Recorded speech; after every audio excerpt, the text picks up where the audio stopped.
dude? You're metal, dude. Dudes. Deliberating.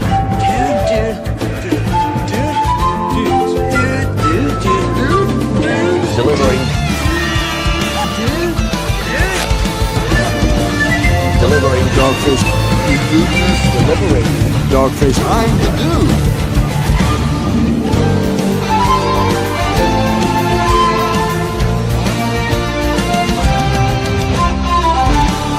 One minute, dude. 9, 8, 7, 6, 5, 4. You're a lying dogface pony soldier. You said you were, but now you gotta be honest. I'm gonna be honest with you. 3, 2, 1, fight! What are you guys? Who are you, dude?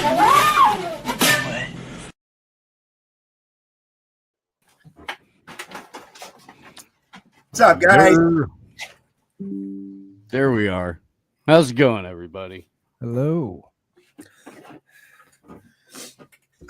Welcome back to Deliberating Dogface Dudes.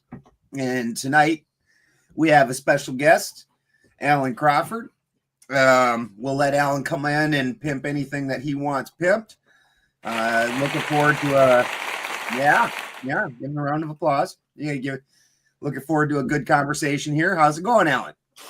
Doing great. How are y'all? Chilling, man. Happy to be here. Is there a little delay, or am I just expected to keep talking?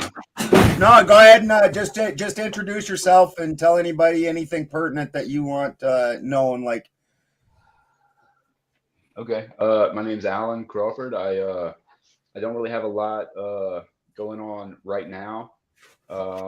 I took a little bit of a health break from the industry, and but yeah, I moved to Humboldt back in 2011 and lived there until 2020. Moved up to Southern Oregon and worked in the hemp industry, done all different types of extraction, competed in a lot of different events, and done some significant things.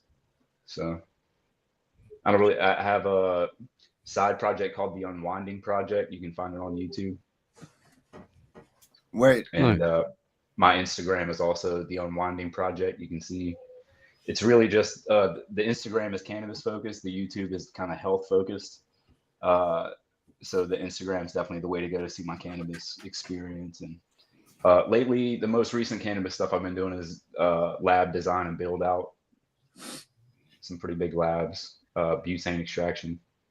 But I specialize in terpene extraction with steam distillation. It's kind of a lost art, and hasn't really taken hold like in the industry because I think it's just so precarious.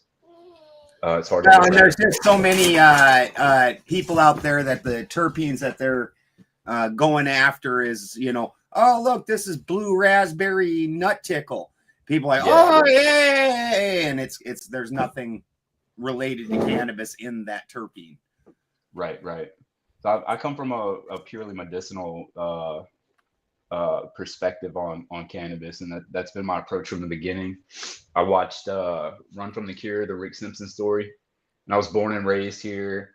I served in the Marines, so I did a lot of things. I was selling real estate and working in the film industry, and I watched that documentary, and I was living in Humboldt. Like 3 months later, the universe just kind of opened up for me.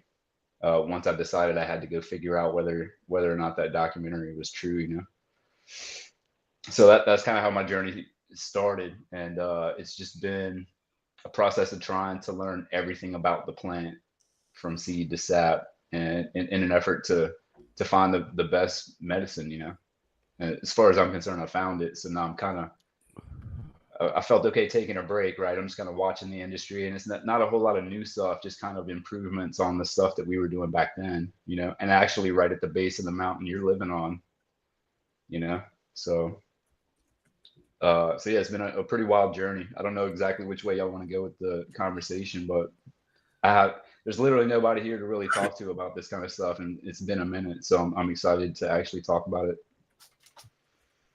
Very good. Yeah, Humboldt is definitely the tip of the spear for the cannabis industry. It's even long before it was even medically accepted. Humboldt was wild in it and just elbows deep. And what I think a lot of people don't understand when they imagine cannabis growers, either you're imagining that Leonardo DiCaprio movie where they just see a field of weed and everybody just sits around all day getting high, and then there's some narcos running around with scary guns, or they imagine just the narcos and things like that. They don't realize that the disposable expendable cash that you were not allowed to really put into the monetary system, into your typical system, like these guys weren't going down and throwing their money in a bank. And so what they were doing is investing it into things like you can almost exclusively credit the cannabis industry for the growth of solar, for the growth and experimentation that's come about from solar.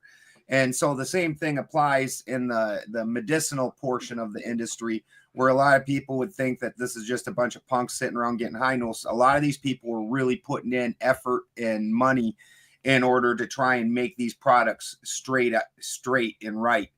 At least the better ones were doing it. But I think in California, we're unfortunately seeing a fairly wicked decline of that due to just price. The regulations in California are so, and the costs are so prohibitive to get into the industry. Like around me, and Alan knows where I live. We live up in Humboldt, which is literally the capital of cannabis in the country. And there's very few growers here left. The only one around me that's a big is actually the heiress to the Sears Roebuck Corporation. Like, that's the type of people who are able to grow at this point in time. They've taken it out of the hands of small business people. And the problem is that's because, and I want to get Alan's opinion on this, that's because the government's like half in, half out with their regulations right now. Either the government completely out, or they need to come in and do price fixing like they do with other things.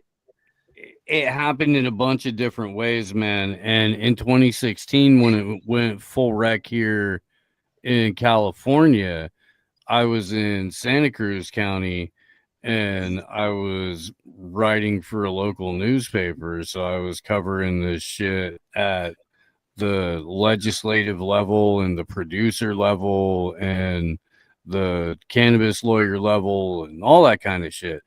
And the state of California set up recreational cannabis as a open door policy for hedge funds to come in and collapse the industry for medium and small growers, extractors, manufacturers of any stage. And that's exactly what happened. And that's the way that it was structured. That's the way that it was set up, where, each individual county gets to come up with all of their own independent ideas for what this means. So it's not really a state law, it's a county law, where depending on where you live, especially if it's a major cannabis producing area in the state of California, you can get you have to go through 3 different phases of testing and approval. You did in Santa Cruz. Yeah, there's at least 2 in Humboldt right now. I don't know if it's more than 2, but I know there were at least 2. You have to, and it made it so individual counties were trying to make up for what they knew they were losing in gray market money in testing and regulations and all the different hoops that you had to jump through if you wanted to be operating within that county. I've joked for shit almost 10 years now. Only California could fuck up selling weed like this. I actually believe that might be the damn near the year Steve and I met. Yeah, about then. Yeah, so I moved there, like I said, 2011, 2012 time frame. And the way I got there was a crazy story too. But to stay on point, I kind of watched it. I watched it progress, and I kind of knew the end of 2017, we all kind of knew that the fun was over for the most part. There was some disagreement about how it was gonna go, and then you started to see neighbor go against neighbor. People got licensed, other people didn't, and they started ratting each other out, and it was really sad to see the communities being how quick they started ratting. How quick. Because like you said before that, these people when I first got there, everyone was driving brand new trucks lifted way up, pulling a trailer with a bunch of dirt bikes or side by sides. Everybody had there was abundance. It was part of the appeal to go there in the first place. And yeah, that just watching that slowly just get to where it is now, where it's a very specific abundance. You have to point that out for people. It's a specific abundance. This isn't investing into homes, investing into stocks, investing into things that are going to provide you a future. It was burn your expendable money on useless things. There was a ton of that, but I want to also mention though, because Garberville is a crazy place to be, right? But I got to actually live in Salmon Creek, which is its own kind of little community, right? And at the top of the mountain, they had their own fire department. They had their own school, they had their own greenhouses growing a ton of food.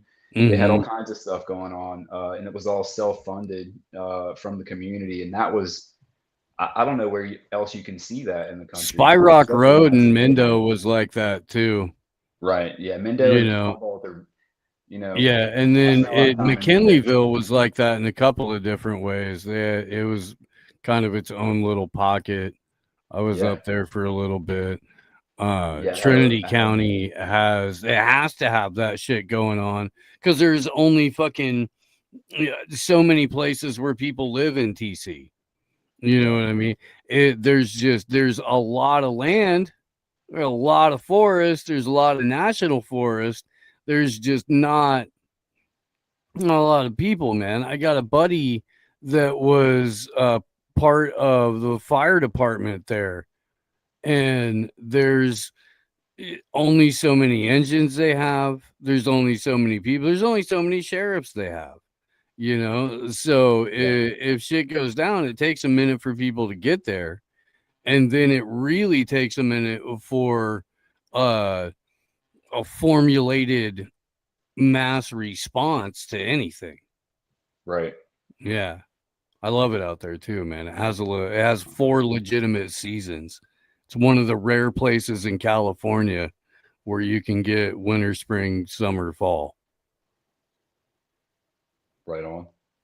Yeah, I lived in Monterey for a while. It's just kind of always the same there for sure. Yeah, and SoCal is always SoCal. I don't know. You guys have been having some crazy storms out there lately. Hurricanes, even maybe. I heard the weather's been. Yeah, no, the weather's been wild this year, bro. Like I've only lived in California almost like 10 years, and the pattern since I've lived here is April-ish, May-ish. It stops raining, and it never rains again until maybe a sprinkling at the end of October, and it doesn't really rain till November.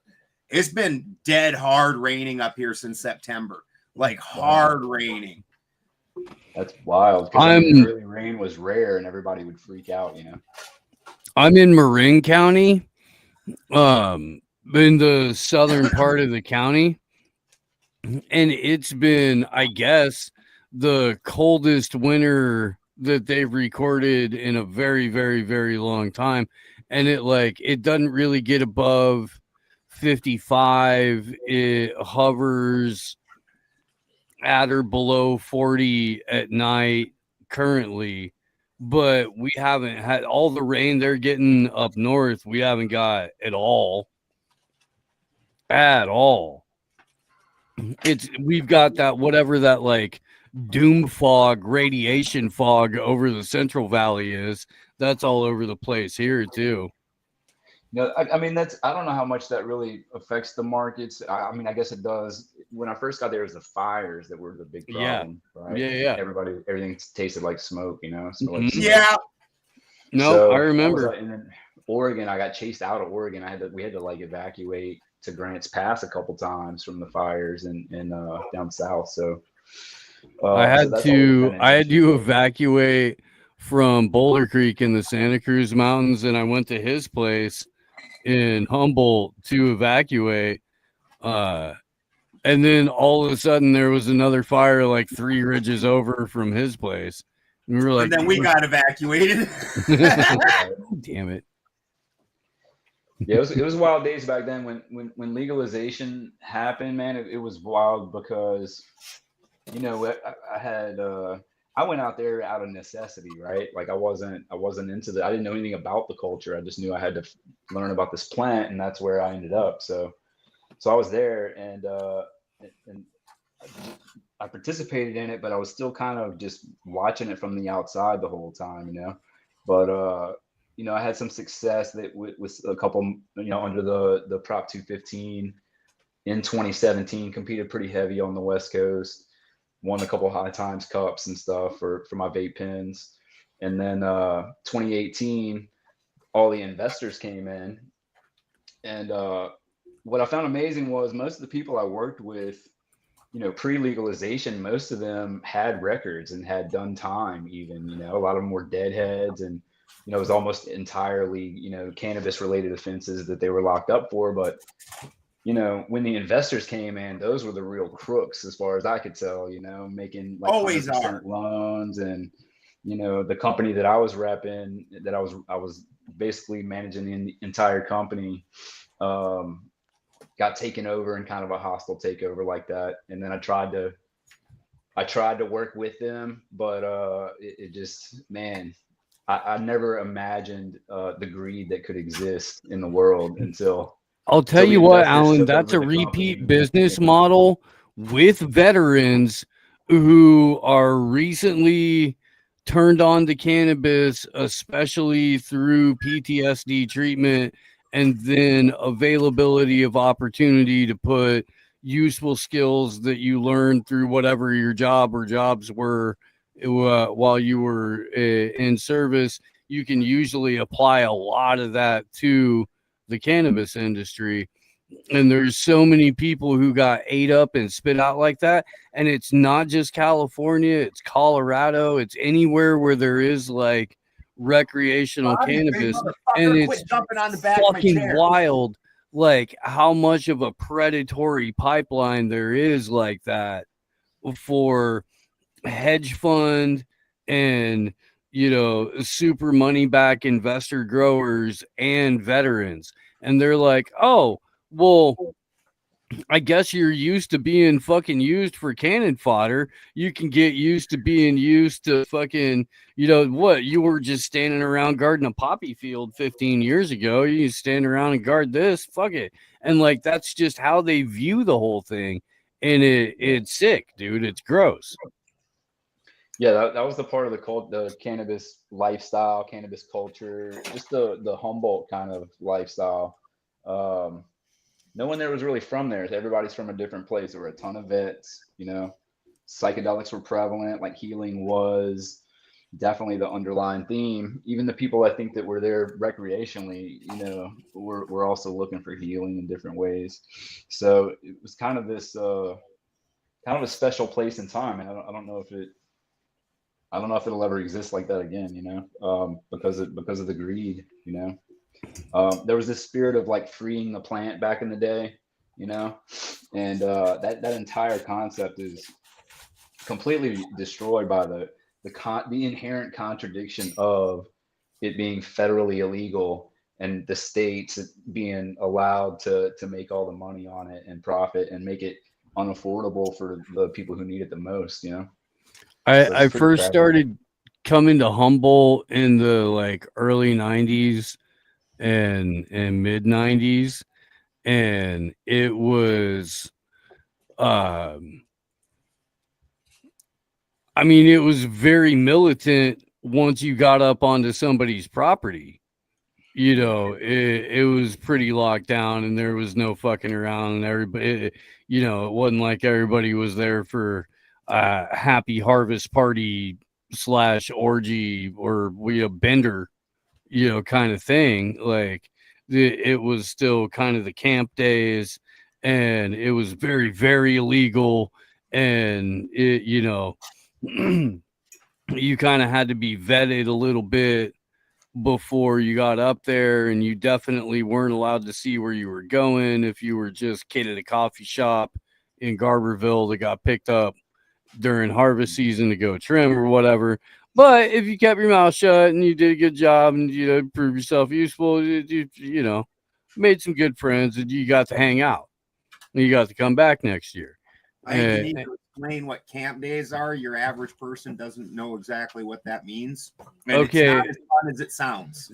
So in the late 80s, early 90s, there was an organization called CAMP, which stood for Citizens Against Marijuana Production.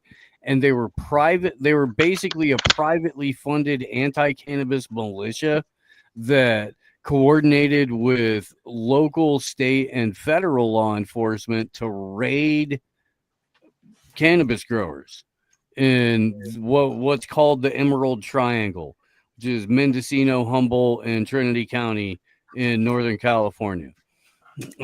And it was effectively like a lot of people getting Vietnam flashbacks on their property in the mountains in Northern California, when all of a sudden there's people in full tactical gear rappelling out of helicopters with fully automatic weapons down onto their property. And a lot of people lost their livelihoods. A handful of people lost their lives. Way too many dogs got shot. Millions of pounds got burned. It was a very contentious era in what has been the ongoing war on rationality in the United States. And to put an exclamation point on that, the troops that they use to do that are same said shock troops that they send into other places, such as other countries when they want to do extractions. These contractors that for these wars, that this is literally what they do in their off time, is come and practice their arts on American citizens. They would come in at night wearing all black and go through and check people's buildings to see if they had grows in them. Just no warrant, no anything else, just walking onto people's properties so that way they could. And even while it was going on, and this still happens today, if they're on the right property, they are. If they're not, well, let's fuck some things up anyways while we're here. Yeah, man, so much was said there, but yeah, I was in Panther Gap for a season. Right outside of Mountain View. And I was fortunate to hang out with all the old heads, down there. Hey man, shout out to Panther Gap. Yeah, absolutely. The stories they had are crazy, because the way the lore went, from what I remember, is that whole terrain was settled by Vietnam vets. It was just old logging trails, and the farm that I was at was behind 6 locked gates, and if you didn't have a 4x4, you shouldn't even turn down the road, but just to get down Ben, to our wait, side, just real quick, it's funny you mentioned that. Ben, what's the first question I asked you when you said you were hosting a meetup at your old property before we actually met in person? Like, how are we going to get everybody into the in and out without a 4-wheel drive bus? Oh yeah. Yeah, I was like, do we need a 4-wheel drive to get up there? It's pretty common in Humboldt. Yeah, and he was out in Redding at the time. I just didn't know. I'd been in the Santa Cruz Mountains where you have to ask that question, all the time anyway. Right. Yeah, I think the movie Humboldt County was about that too. I think camp was kind of featured in that movie. I'm not sure if that was a different time necessarily, but it's been a while since I saw the movie. I think they had Camp and Homegrown, if you ever saw that movie. Okay. Yeah. That had like John Lithgow and Jamie Lee Curtis and Hank Azaria. Okay. John Bon Jovi was in that movie. Oh, word. That's crazy. He's It's like still he's an East Coast drug dealer scumbag or a LA drug dealer scumbag. But yeah, that's a crazy movie. They It's still in they a- have a party at the Mateel.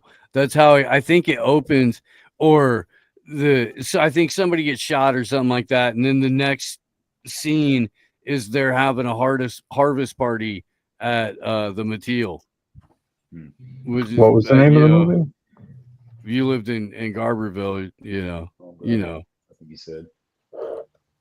and Yeah. in No, Camp, Gabriel's great. I've they been there changed the too. name from Camp, but the same companies are still doing that, even though we legalized in California. Actually, there's more busts now than there was when it was fully illegal. Way more busts. Yeah, we knew that was going to happen. Like, I mean, I knew it was going to happen. I knew that once they started getting, legit funding, that more people were going to be going to jail. It was really weird seeing people so excited about legalization, to be honest.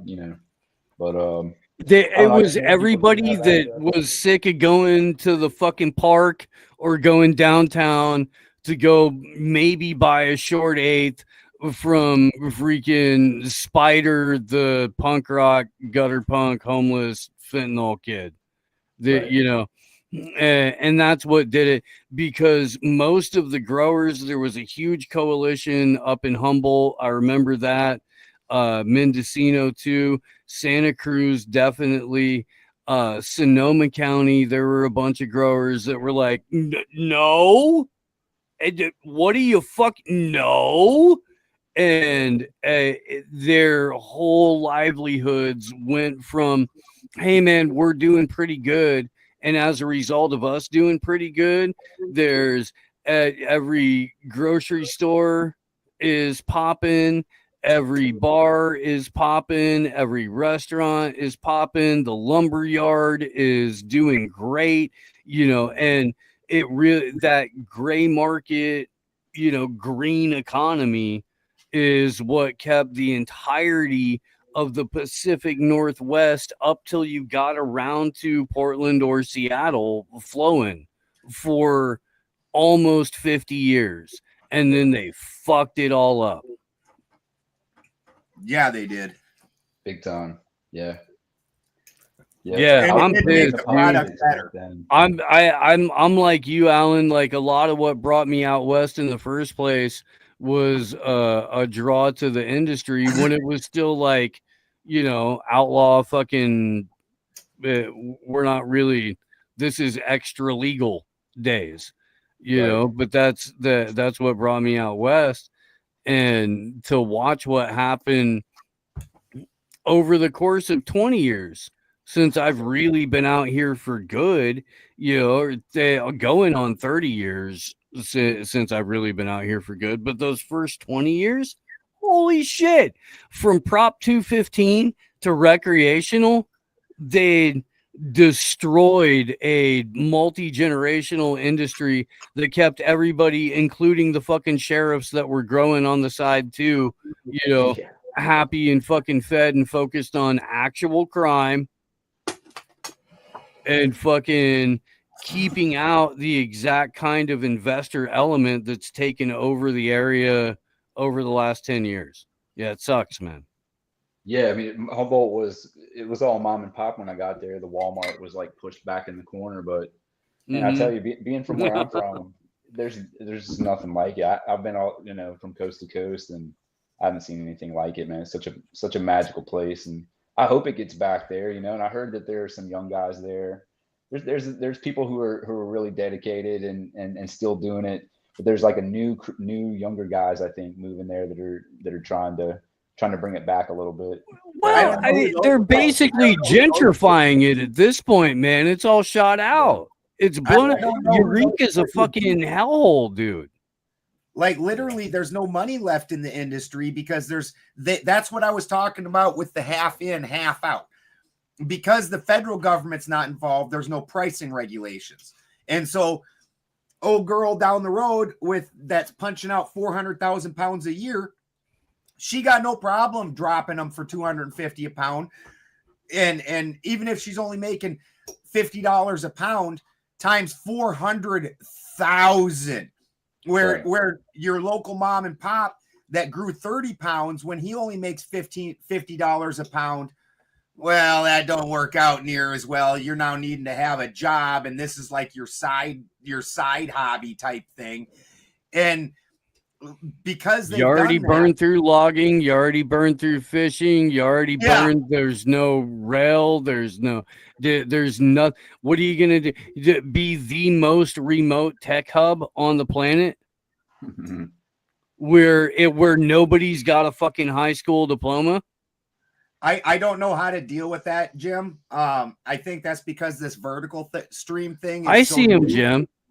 I see him on. I also didn't see him. And last night when I was on, we got like 7 super chat type things only in vertical. It's not super chats. They're like jewels or something like that. And I could not see them last night, or else we would have called them out. I feel like an asshole because thank you to everybody who donated last night during the couple hours I was on messing around on Sarah's panel. I did not see the donations. I apologize, but thank you very much. I can see your chats, James. You just said Alex Jones only blows a D if it'll prevent World War III. That's on the widescreen one. No, it's on the vertical screen. Is it? Yeah, I'll share my screen right now. We're having technical talk, guys. There's some new developments in YouTube and in StreamYard, and so we're trying to figure some of these things out.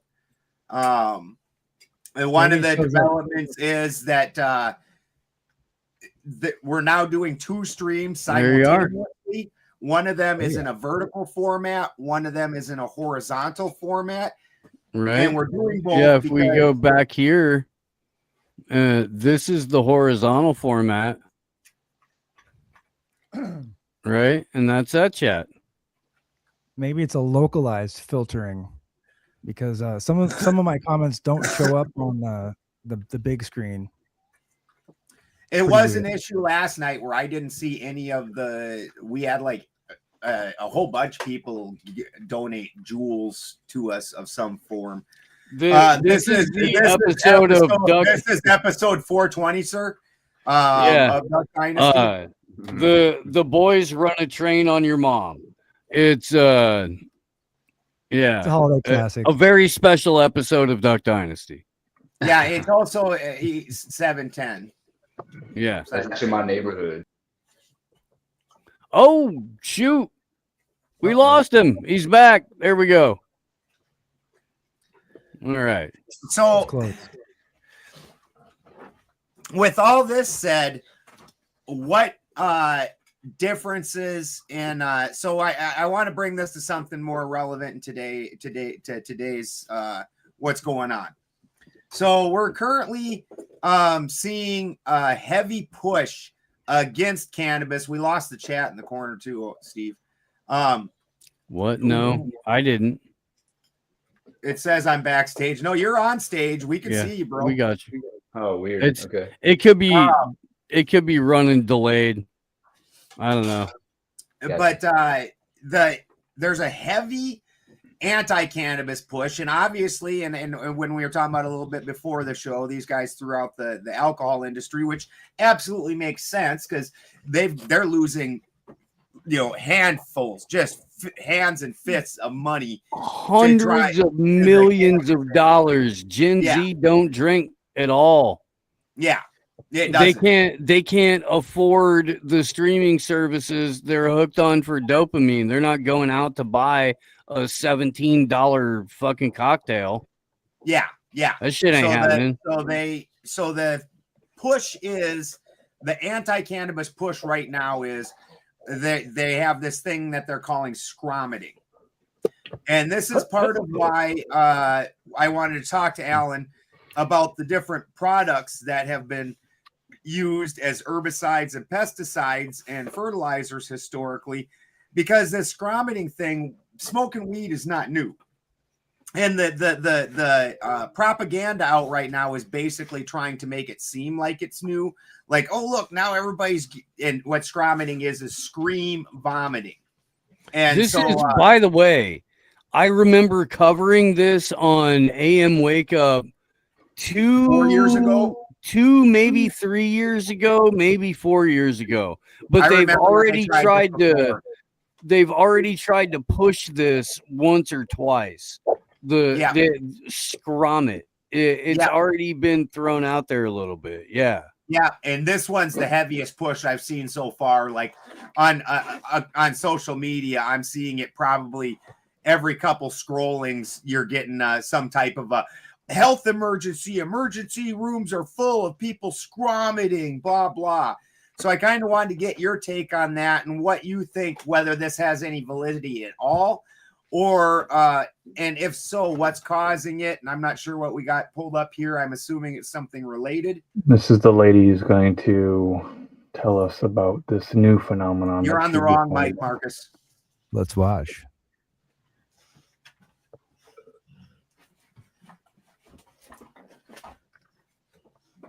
Today, we take a look at a bizarre and fast-rising medical mystery hitting emergency rooms across the United States.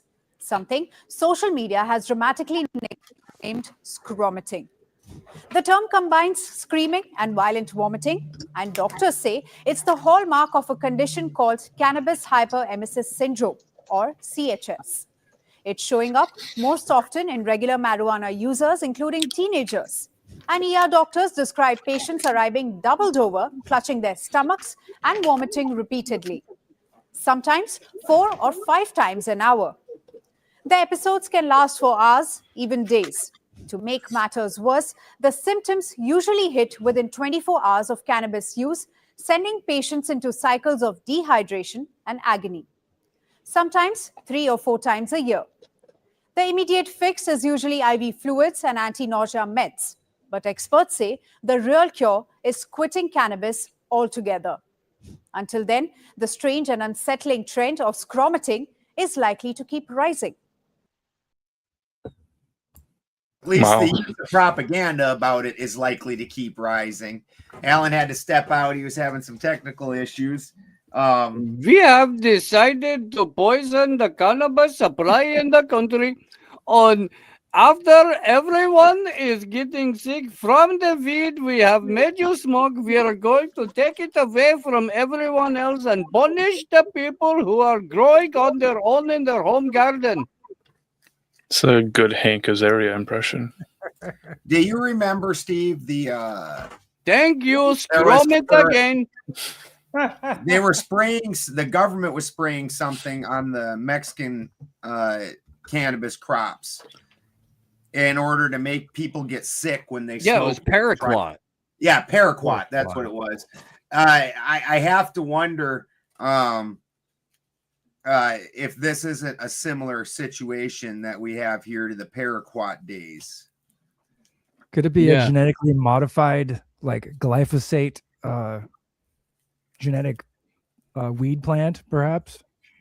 You know, some sort of there Driscoll Farms and Dole Fruit Company and stuff like that. They all have weed grows down in like South County, Santa Cruz, Watsonville, where they do all of the are you back, sir? Yeah, I just dropped out and dropped back. I don't know why it takes so long to do that. Cool. It happens. I keep in this vape. Yeah. We are Charlie Kirk, Bloxy. We carry the torch or flame or whatever the fucking weird little hypnotic AI song says. The conservative dildo. Right. We are Charlie Kirk, everyone. We are. Don't let anyone tell you that you're not and we're not and they're not. Yeah, so I didn't get to see the video. Could somebody maybe just summarize? She just basically gave a quick, and she didn't even give any details. She just said that there's a giant uptick of scrometing, and the doctors say that the only thing you should really do is quit smoking cannabis altogether. What she said is emergency rooms are being overrun with little weak pussy men who can't hold their cannabis or their liquor. So we are sending them straight to university for automatic transgender sex change operations, where they will become Democratic senators and congressmen for the rest of their days. That's basically what she said.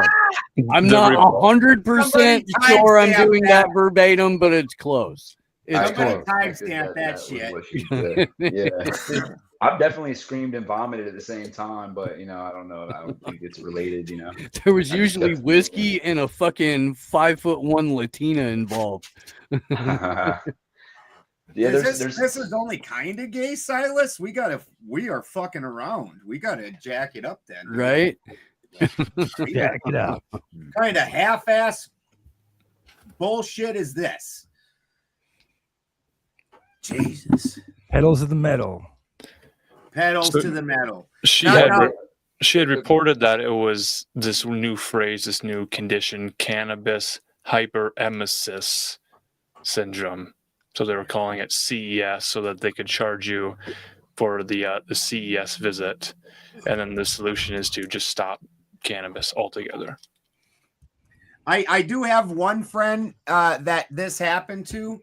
I see nobody I know, which I agree. I mean, out of the 10,000 cannabis users I've known, I know exactly one that went through an episode of this.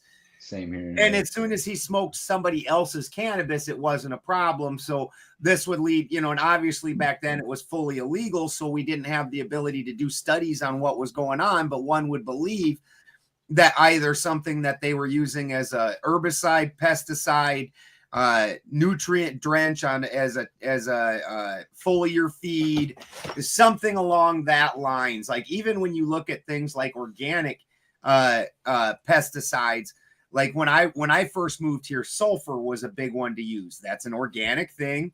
Pests don't like it. And then as the extraction market started evolving, you found out right quick that condensed sulfur in your product is horrifying. Yeah.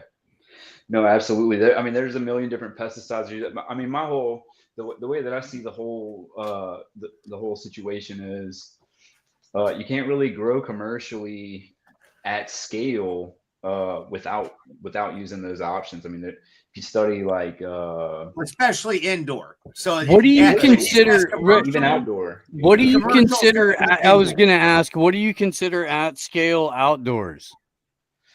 I mean, acreage, like 50 acres plus. Yeah. Okay. It also depends geographically. I mean, anywhere you've had any kind of monoculture for as long as you have, you're gonna have like pest problems. The humidity here, everything has to be grown indoors here because of the humidity, right? Everything would just go straight to mold. But yeah, I think ultimately the only way to avoid all that is to grow healthy plants, and let the plant's natural defense mechanisms, the terpenes, really do the work, When you're consulting for, you said you consulted with people in like the Southeast U.S. Oklahoma is about as southeast. What are the biggest roadblocks that because you had, a number of years on the West Coast to like get some dirt under your nails and shit like that. Like what are the challenges that you run? Or is it just a bunch of people transplanting from California to Oklahoma to get in on it? There's a lot of that. Oklahoma's pretty thriving. They have thousands and thousands of licenses out. When you get further southeast, like Texas, is just no bueno. Did you run into the Chinese mafia in Oklahoma a bunch? Alan, don't forget to add in the cost differential, because that license in Oklahoma is $5,000. It's $250,000 in California for the same license. So if you were smart, you went to Oklahoma like 10 years ago. Yeah. It's kind of played out now, to be honest. In a lot of ways, it's I don't know. I thought it would be more sophisticated, but it's just California is like its own country. There's plenty of people there willing to pay for quality. You just got to find your niche. But Oklahoma, it's so tiny, and it's the first time I've ever seen them selling like ounces of shake. So, dude, you haven't been out here in a minute, brother. yeah, The it's been a market's while. completely dead and collapsed. People Yeah, I can imagine. Well, first let's start out with that genetically. And Brian and I, we call it curse of gelato. And genetically, the place got taken over by runts, gelato, Zookies. All of the wedding cake based strains. You know what? There's a lot of genetics in Humboldt, like in the mountains, in the hills, that are just waiting to be popped. I think. I don't know. They all left, bro. They all left and went to Oklahoma. They're gone. The only people left up here, like literally, a bunch of those. No, dude, a bunch of those Humboldt strains are in Santa Cruz, Big Sur, San Luis Obispo. What about the Mandelbrot seeds? Yeah. Anybody know about the Mandelbrot seeds? I saw some floating around down there. In the Deadhead, the kind of Deadhead scene. Mandelbrot had all kinds of all the goodies, you know, all the ones that'll grow out in the redwoods with all that humidity. So like all the gas, you know, used to be straight gas when I first went there. Now it's all fruit. It's all fruity, you know. Everything's fruity. No, the Mandelbrot is the Royal Kush and shit like that. Oh, nice. Yeah, it's all. I don't know if you remember, but they crossed some fucking. They crossed Chem Dog with Super Skunk and something else, and they called that the Truth. The Truth, yeah. That is the fucking truth. Cam Dog's crossed with Super Skunk. That's the truth. Is Humboldt. Those are all Mandelbrot seeds. Tinfoil of Pooh, you have my heart with that. Tinfoil of Pooh. I grew some New York City sour diesel this year. Mixed them together. Oh my God. And this doesn't even happen to me. I took a dab of that. I had to go sleep for 3 hours. That doesn't even happen to me. I was embarrassed about myself. I was like, lightweight bitch. In the Gap, we grew like 1,500 pounds of like half sour, half OG, and by the end of it, it smelled the same to me. I couldn't even tell the difference for like that's 2 years. That's the biggest problem with a lot of these things that they're growing light depth, where it's done in tunnels. Everything from that tunnel smells exactly and tastes exactly the same. It doesn't matter if you half and half your tunnel. It's all the same once it's been in that tunnel. You're blowing the terps all over each other, you know. It's wild. Yeah. So I still have trouble with it. I do have some sourdy back cross twice seeds that I need to pop, you know. So I'm a big fan of sour. But all those legendary strains, I think, kind of need to come back. You know, I think there's a demand for it from, you know, the circle. The newer stuff doesn't do anything for you. They're claiming it's rolling in at 30% THC and all this, and you're like, yeah, well then why do I have to smoke a freaking a white owl in order to try and catch a little bit to the head on it? Right. Like, what the fuck's wrong with it? That's the biggest problem outside of Humboldt is, and even Colorado, they have like a totally different style about things. It's kind of weird. I still haven't quite figured it out, to be honest. It was an indoor market, not an outdoor market. Except for the fucking cough. The cough was all outdoor. The strawberry cough. That was all fucking outdoor, buddy. And the LGS, the lime green shit, that was all outdoor too. Dude, that was the shit. People forgot the lime green is what tears your face off, not this purple. Everybody's like, where's the perps at? Oh, you don't like getting high? Dude, 99 Colorado LGS, that was the shit, dude. Oh. I think I don't know. We're very anti-cannabis on this show. You know, the Deadhead scene is pretty unique. I don't know how much. I mean, a lot of the old guys, the old outlaw days, they were Deadheads, you know, and I'm sure they still are. I mean, a lot of them are started companies, you know, and are doing well, whatnot. Unfortunately, Alan, that was the first gang I ever joined. Oh, yeah. And yeah, I didn't realize I was joining. Yeah, those weird. Yeah, I can fucking. Okay. Yeah.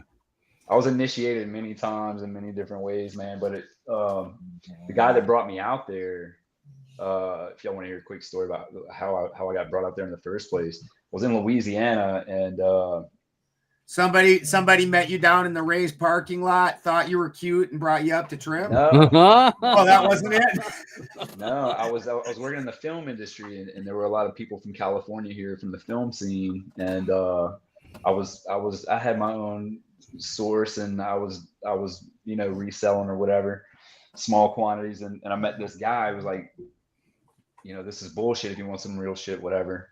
So I started working with him, and I was super paranoid, and I've always been a tech guy. So I hacked a couple Android phones and put custom ROMs on them that were like security hardened, and I set up like private encrypted network basically with prepaid SIM cards, and that's how we communicated. He told his guy in Humboldt about the phones, so he ordered like 10 phones in a private network, and he wanted them all, this guy could talk to these guys, but only one guy can talk to him, kind of thing. And so I knocked that out and sold it to him, and he got them, and they worked the way that I said they would. And he was like, yeah, bring this guy out here. And he made me his personal assistant, and I had no idea like what I was getting myself into, but I ended up in like the business park at the base of the mountain there in Redway. And that's kind of where I started. I was there for 6 months as his personal assistant, and he had a couple farms and was, doing bigger things. And yeah, he kind of taught me everything I needed to know in that first 6 months, and then there was, of course, a big incident. My first big, I guess, Humboldt incident happened, and there's no police, there's no anything. You just kind of you gotta take care of yourself, and I got kind of freaked out, so I went my own way in Humboldt, and which Redway is that happens a lot for me. That is yeah. If I'm gonna not go to Eureka to shop because it's just like I only need one or two things, I go to Redway. I despise Ray's, so Redway has fuck Ray's, dude. Fuck the business part with the fuck that goddamn hardware store. The hardware store, yeah. Oh, dude, that's another people that rip everybody off. This Northern California, they treated the cannabis industry the same way that merchants treated the gold rush back in the day, where they were just getting the cheapest, shittiest products, selling them for 10 times what people are getting for other products anywhere else in the fucking country, and feeling okay about it, like Daisy's in Garberville. Straight ripping everybody off. I literally, something simple like a cattle panel or a hog panel, they cost, you go down, it's Fortuna is like 40 miles away. You can go there and get one at Tractor Supply for $40, or you can go to Daisy's in Garberville and pay $120 fucking for the same panel. Like, are you guys kidding me? You are just pathetic, and you're just taking advantage of everybody. Yeah, we called a $100 bill a Garberville peso. Yeah. Well, and now because of that, they're still trying to do that with the prices, but nobody's got the money. So that you go into Garberville, 90% of the shop businesses there are closed up, just straight up, because everybody still wants that money. Cecil is a good example, right? I mean, he went there after Katrina, so just a few years before I did. And he's not there anymore. I mean, I really appreciate being there when all that stuff was popping, man. And we were talking about it earlier. I do have some hope for California, for Humboldt specifically. One, because of the genetics, and two, just the microclimate of it. I think it just grows the best there. I don't hold the same hope, but that's because I'm currently living through the government that controls Humboldt, which is absolutely insane. The government here, they are horrifying. Like Angela Baby Carson is saying in the chat, actually in Humboldt here, what were the numbers on that? There's something like 800 licenses or something in the county for growing. Only like 150 of them got renewed this year, and people actually tried to get them. Yeah, out of like 800. Anybody that had strains that were good, they left. It's near impossible to find any of the good old school strains. Like, you have got to have a dedication to it. Everybody went to these Girl Scout cookie strains, basically. gelato runts, all those kind of things, because they grow very easy, very quick. You get a really quick turnover in your light depth sea of green situations, as opposed to like some of these things like we're talking about, like with the sour D that everybody was talking about earlier. That's not a good light depth plant. They have larvae flower material. The plant grows giant. It takes a long time for it to grow. It doesn't turn around quick. So with all that, everybody that was really good either quit or left and went somewhere else where the regulations weren't so horribly stifling and the taxes weren't so overbearing where nobody can make $1. Like, not only, and you add that to the fact that they charge us in the stores here twice as much as they do anywhere in California. California is infamous for being horrible. What's up, Michael? Horribly infamous for being expensive. In Humboldt, Mendo, and Trinity, things are twice as expensive as everywhere else in California. Like right now, my diesel's like $5.50 a gallon. Groceries. Yeah, everything was twice as much for sure. Everything, and we aren't making the money anymore to justify that. So and nobody has made the adjustment. So everybody in the county is just broke and dead. Yeah, I mean, literally everyone I knew that lived there has pretty much left at this point. I've got one friend, and he's planning on moving in a few months now. You know, the only work that's available in the industry is not paying anything at all. You know, and like I said, man, I kind of watched it happen. I'm glad that I didn't really, you know. Well, you know what they're getting for a pound now, right? You know what they're getting for a pound. Yeah, about 200. Yeah, I mean, how do you pay a trimmer? I go for greenhouse typically, and I get it from Mendo, and it's grown by biodynamically and all that stuff by like a really heady guy I used to mushroom hunt with, and it's like 500 a pound, but it's hand trimmed. That's worth another $100 to me. You know what I mean? Yeah. You can't get that anymore. But yeah, I know it's clean, I know it's good, so that's the way I go with that. But as far as extraction, I haven't done any, but I have a lot of terpenes that I have extracted over the years since I started that in like 2015. And so I still kind of mix things with that, The hemp loophole has been pretty good, allowing me to get some access to certain cannabinoids and stuff. But seeing the loophole close, we were talking about this on Facebook. I think that's how this conversation got started. Is I think the quality is going to go down with the loophole closing and everything going back to the black market. I think, but I think that the difference between the race to the bottom and the quality is a big difference, especially when you get to indoor. And I hate to say that I don't really like smoking indoor, but I understand. Dude, why indoor's the worst, right? I mean, the worst. It is what it is, man. I mean, it's a head rush, but nothing like greenhouse is my preference, But the head rush for like 12 seconds. You're like greenhouse. It has good. that. It smells good. It looks good, but right. Now I'll go for the sun grown every time. Pretty. Yeah. I mean, I think it's a totally different product. There's the spectrum of sunlight. I don't think you can replicate that fully artificially, and I think you just can't do it artificially, So it's a different product, The more man's hands interfere with the natural process, I think, outside of training and a few other things, like you just start the therapeutic value just starts to decrease significantly, You mentioned Run from the Cure earlier. What's that? You mentioned Run from the Cure earlier. Is that a Rick Simpson documentary? It's the Rick Simpson documentary, yeah. And I think there's a clip of Dr. Courtney in there as well. William Courtney that he had a big story back in the day for the Miracle Baby that it was a little girl that had a tumor in the center of her brain that they basically eliminated in 4 months with cannabis oil. And they had to say that it was CBD oil, but I don't think that I think it was the Rick Simpson oil. But So I moved to Humboldt and drove to Mendo, and he was my doctor. He was my cannabis doctor the whole time I was out there. Rick Simpson was? Dr. Courtney. Dr. William Courtney. Yeah. Okay.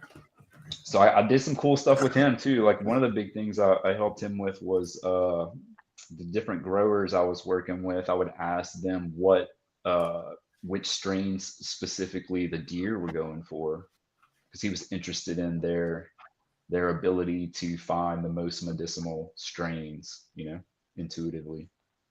they love APAC. So I gave him a lot of feedback on that. But he moved out of the country. It's all been like remote talking to him since, but I got to see him in person the first couple times, and that was really cool. But so yeah, I've always had the medicinal thing in mind, when rec happened, and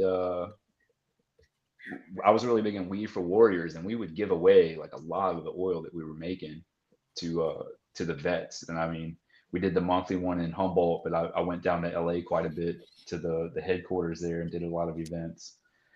And that was all stopped with recreational. You couldn't give it away anymore. And that for me, that was a big part of the experience for me, in Humboldt was Weed for Warriors and sharing the medicine with people, So that was about the time I knew I wasn't going to be able to be there much longer. And I moved to Southern Oregon and started doing hemp, and realized a lot of the same problems, different problems, but I learned the scale of things growing in acres, right? And I got to see a demo of an industrial scale hash trailer that Delta Separations put together, that they brought out to Southern Oregon to the hemp fields and made some bubble hash out in the field. That was crazy. So I got to see cannabis at scale, and I got to really see firsthand, how every step in scaling you lose quality, and you get farther and farther from, the Humboldt, the medicine that I enjoyed the most in Humboldt, right? You guys know Crystal and Noah, the guys with the dry farm in Humboldt. I can't remember the name of the farm, but it's famous, man. Everybody that I talk to that knows Humboldt really well, they always know about the dry farm because they have the best terpenes, right? And the dry farming is when you plant in the riverbank right next to the river, to where you never have to water, right? Just always it's drawn from the river. Old school guerrilla growing technique right there. Exactly. I think probably in Humboldt, the only and they've won a bunch of awards in the last so many competitions is Ridgeline. They've got the Lance, did really well. I can't think what the one last year was that they had that won a bunch of awards. I think it's Ridgeline Farms up here. Yeah, but I mean, I don't know what you call it, traditional growers is kind of what I call them, but it's the ones that would build their trellis out of like constellations and shit. That's always going to be the dankest, the guys who I mean, everybody has their own way of doing things, and it's the ones who kept it closest to nature and seem to be the most aligned with nature that were able to really allow the plant to reach its full potential, And that's why I like greenhouse, I guess, is because it's allowed to fully mature, right? Where you're not up against the weather. The problem is that them natural ways are extremely expensive and labor intensive. And so that was great for guys because most people don't realize, I think, that most of these grows, when it was not legal, these grows were usually around 99 plants, because anything above that got federal attention. If you kept it under 100, you were only up against the state. So 99 plants is not that hard to take care of. When you start getting into these commercial areas, starts getting way, way harder. And that's the only way to make money is commercially grow at this point. And so you can't do those really nice things that really were better for the plant, because it's just not, it's too labor intensive. The money isn't there to pay for it. Yeah. I mean, they're trying in certain markets, like Vegas has a company that that I kind of interviewed with back when I was just trying to see what my worth was out in the market. So I started interviewing with some of the top companies just to see. But one of the companies that I talked to, I mean, it's big money, right? It's big, they're one of the larger companies. They got absorbed by Green Thumb, but they're doing everything, they're talking to the plants, and they're doing a lot of those things that are done, in Humboldt and home grows, across the world that just aren't, commercially applied. So they're out there, but you do have to be in a market where you have a sophisticated market that has money. That's what just doesn't really exist in many places, especially not today. I have a quick question, everybody. What's the podcast usually about? What are some of the topics? Because I feel like cannabis isn't like a. We've been trying to figure that out too. Okay. No, we're so this particular podcast, the Tuesday night thing, is very specific, and it came together as like a alternative to the red pill, and it's a diverse group of guys.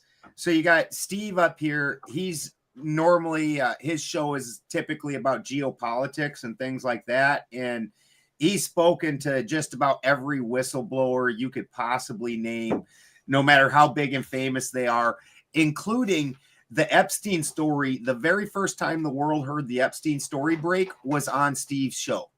Okay, you're that Steve. Okay. All right. Yeah, that's Steve.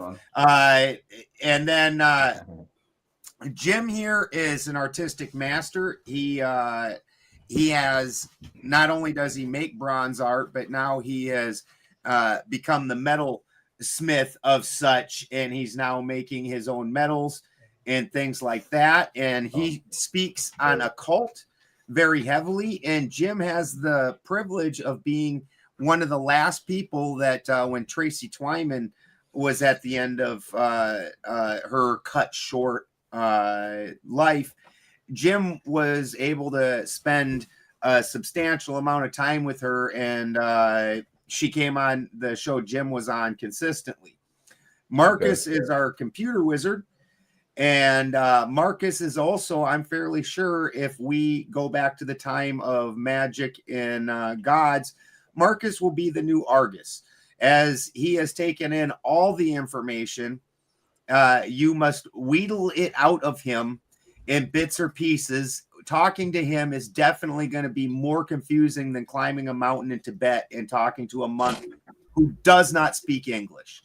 And I live off grid, and I talk about it off grid. We actually don't let Marcus talk until we hit $300 in super chats. Yeah. Yeah. So, right on. It's up to you guys out there in viewerland whether or not you want to hear the words of the world's most confusing oracle. Yes. AlanMarcus.com.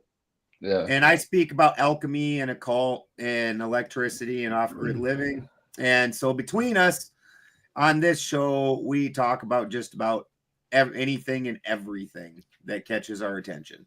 Sounds like a very intelligent and enlightened group. I'm into all of that and more, And I think cannabis brings all that together in a way, kind of I mean, I don't have to tell you guys, but it's definitely even just watching the documentary has totally drastically changed the trajectory of my entire life, and just going with that. Get a little more into that. Crazy. Get a little more into that. What that caught in your attention, and I'm also very curious. And good to have you, brother. Good to have you. I'm glad you found us. We love Sarah. The portion where you were talking about the extraction of terpenes, this is one of my favorite subjects also, because I'm all about the preservation of the extremely volatile terpenes. Because of that, Gomez, I do fresh frozen extraction, where you pick the plant before the sun hits it in order to preserve all the terpenes, because we all know that in the morning the sun immediately starts burning them off.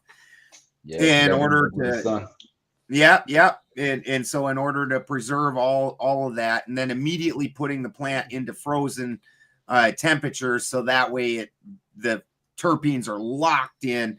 So please do wax poetic on your journey with that and your processes. Oh, terpenes. Oh man.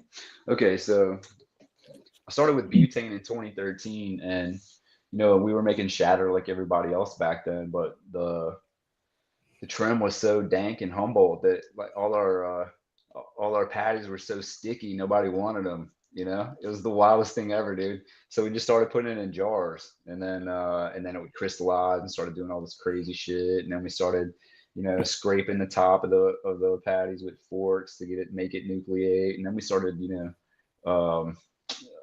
putting crystals in it to force the crystals. I forget what we called it, but we went through all that, man. Seed crystal. What's that? It's crystal seeding, I think they call it. Yeah, seed crystal. Yeah. So went through all that, man. And back then there's no YouTube. The guy that taught me butane learned from Grey Wolf, who was pretty much like the man back then. And so I was kind of like secondhand from that knowledge, and we had like all our parts were from like the oil and gas business. Back then there was no Bogart and Eureka or anything. So it was a lot of it's gone now. Kind of, Yeah, it's gone now. I heard, yeah. That whole.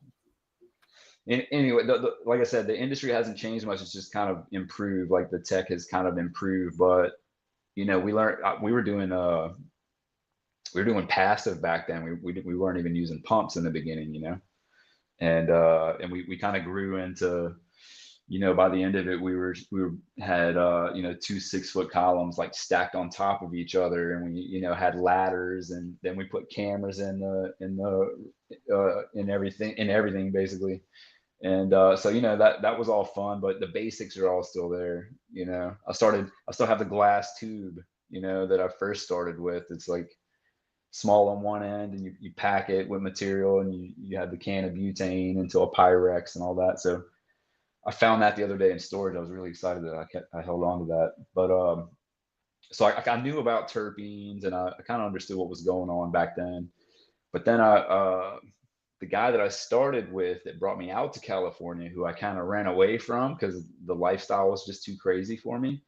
I had kids and a wife, and that it didn't really fit in back then. I had to keep those two worlds separate in Humboldt for the most part. But anyway, I ran back into him at dinner one night, and he told me he had a lab, and he was extracting, and he was using steam and ethanol. And I was like, oh, that's interesting, He's like, yeah, why don't you come by and check it out? So I went by, and told him more, everything was cool. He had like 3 massive storage units all next to each other. One of them was just full of freezers. The other was full of bins, full of dry material. And then the third one was the lab, with all this crazy equipment that I'd never seen.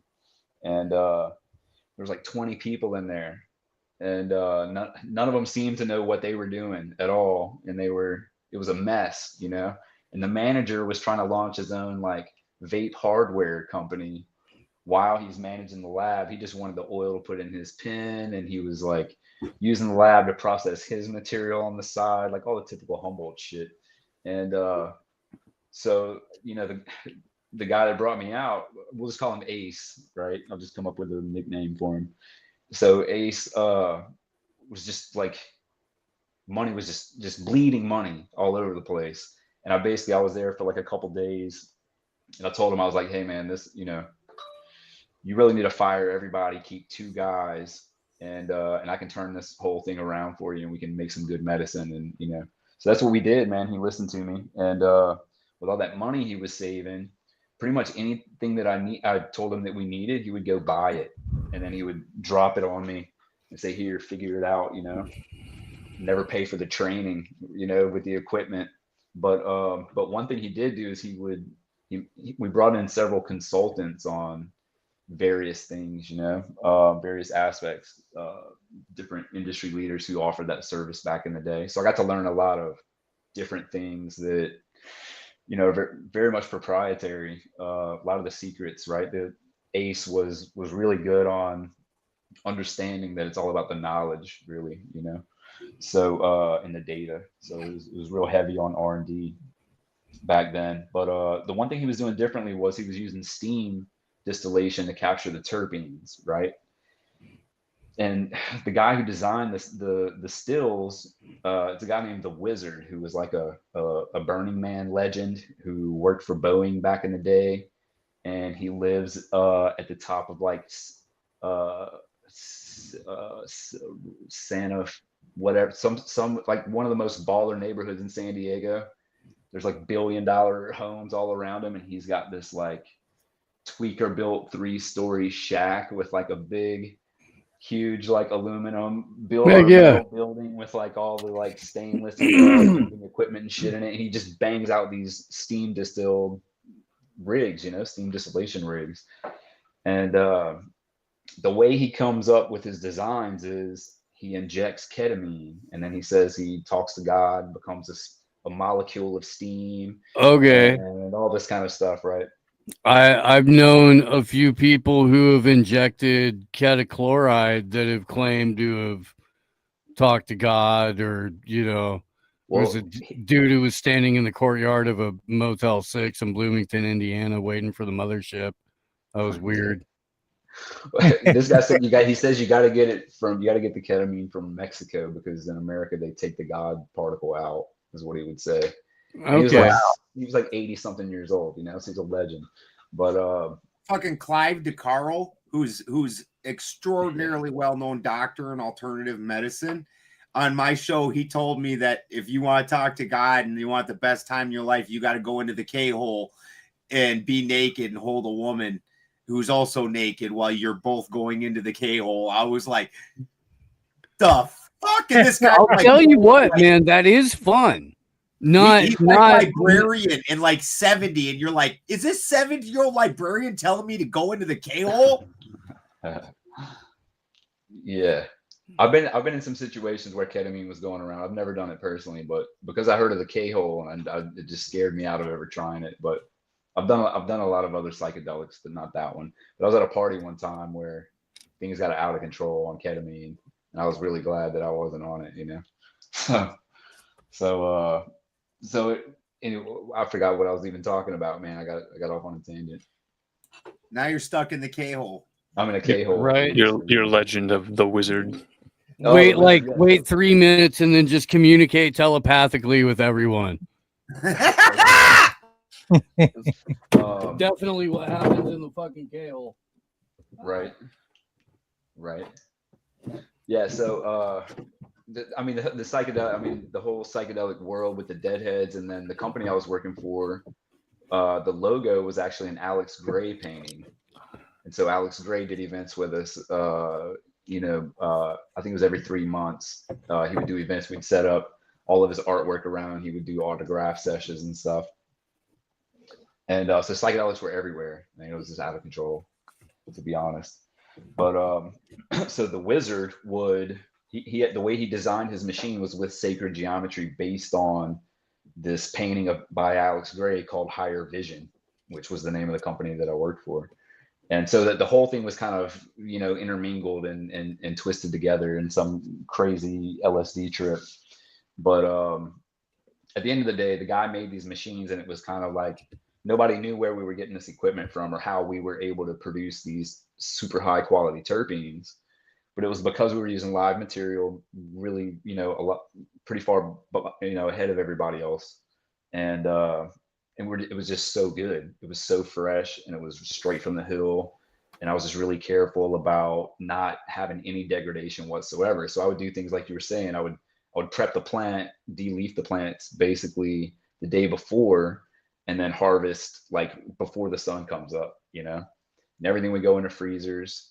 I would start running right away in the middle of the farm, you know, in the middle of the field.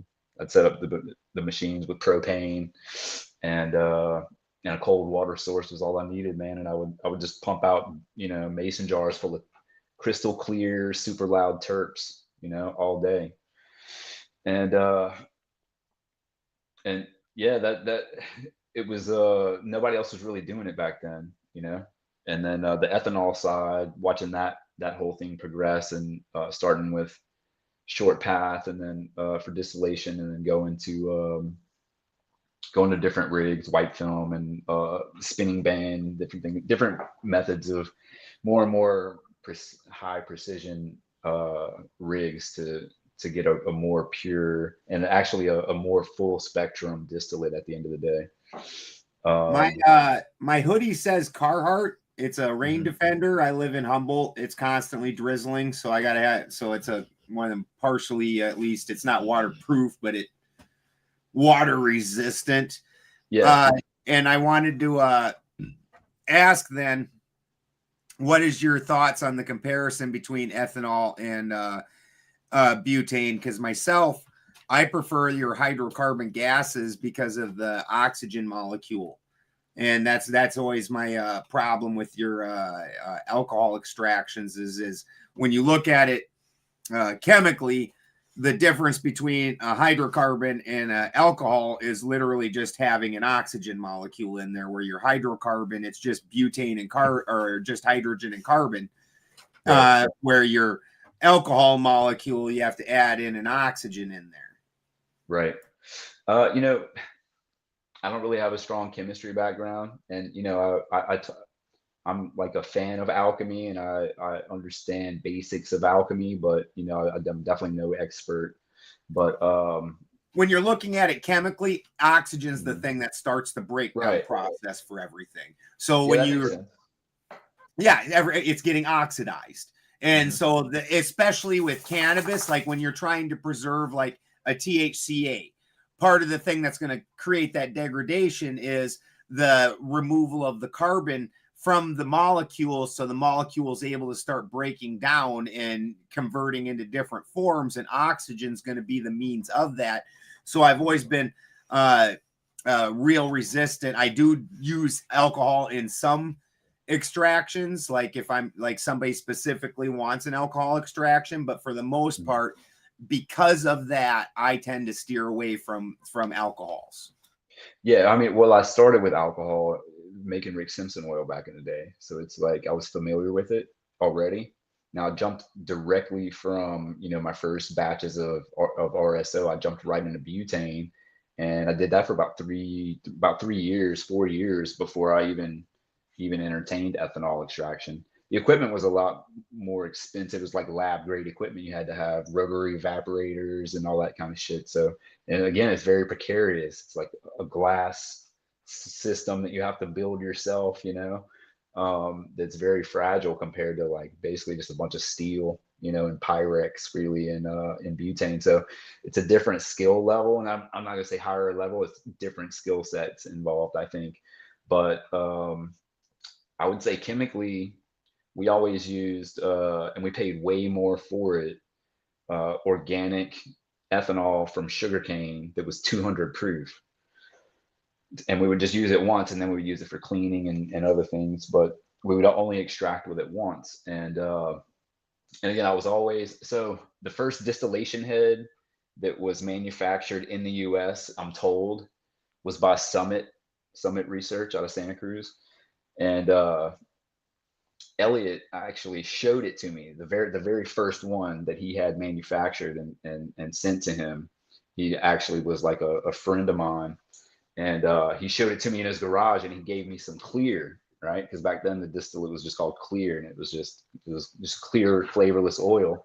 And that was around the same year. That was basically the first year cannabis went recreationally legal, and the clear was like the big at the 710 Cup, because Denver started having competitions and things like that. The clear was like the big rollout at the competitions, like, oh, it's the clear. Right. There's a company called the Clear too. That's legit. But yeah, Summit definitely was leading the way on the distillation side, and that was the first system that I ever used. And at the time, it was the highest precision. And he was the best thing about Elliot and Summit was that he would talk to you for hours. You could call that guy, and he would give you all the science just for free. You know what I mean? I mean, I bought a system from him, but I didn't pay him for his 3 hours of time to sit here and share it with me, So it was a different attitude back then too. And we're all trying to figure things out together. And so I took advantage of that. And I dialed in. I remember I just couldn't get it in the beginning because the system was just dropped in my lap, said here, I was like, fuck, okay. So figured it out, got it put together, went to do the first run, did a second run, couldn't figure out what was going on inside the glass.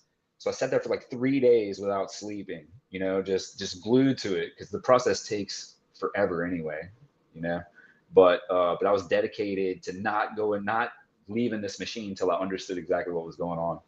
And I don't think that, I think now, with modern tech, like, a lot of the different processes, it's a lot of just push button kind of stuff. So you don't have to get that involved in things, right? But dialing in a short path back in the day was difficult if you didn't know anything about it. So I think going through all that,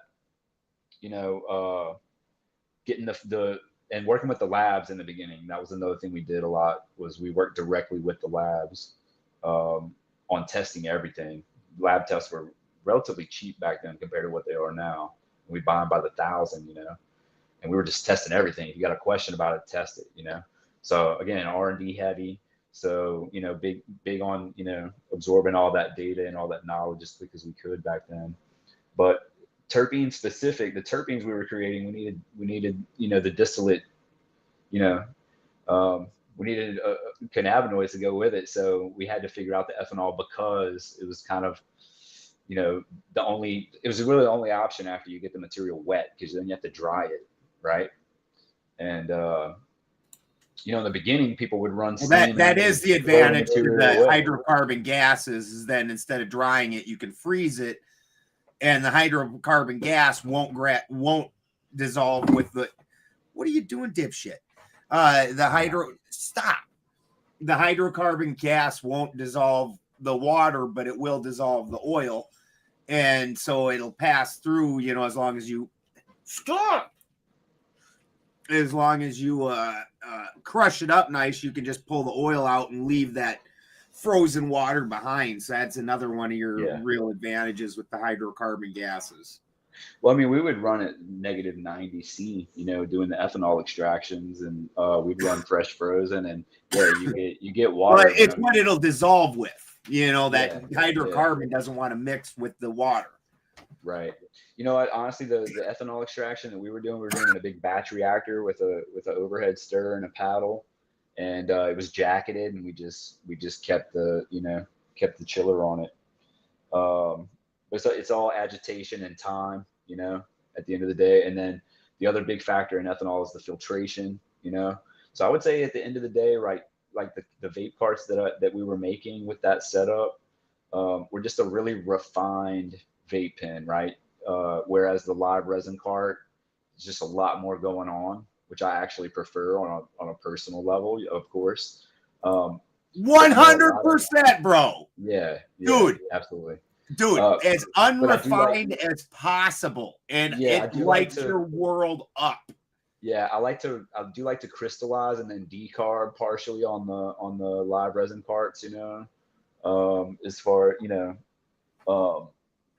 don't know, they have like diamond carts and shit like that now, but I don't see how that's possible. Every diamond cart, I gotta be honest with you, and I gotta ask you, I personally think that most of this isn't even cannabis products.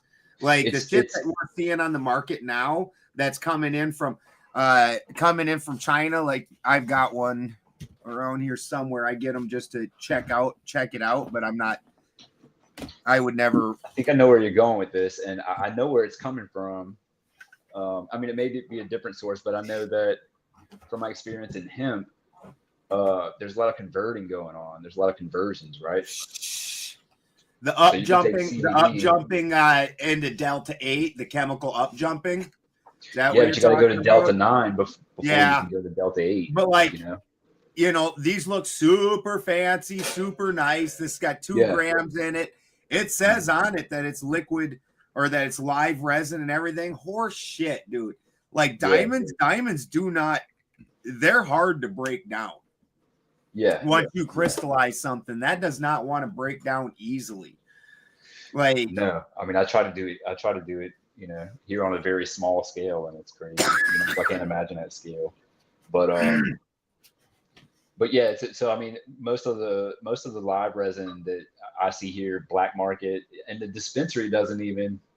You know, I'm curious. I think live resin is more of a label than anything else. I don't know what they're doing, but it's I it's all for 100% sale, agree. you know? Yeah, 100% agree that, because the thing is like my live resin or my live diamonds, I don't do the rosin. So the live diamonds, when you open that up, it smells like your garden did in the morning. It 100%. It's like you just opened up an entire cannabis garden and just wafted it.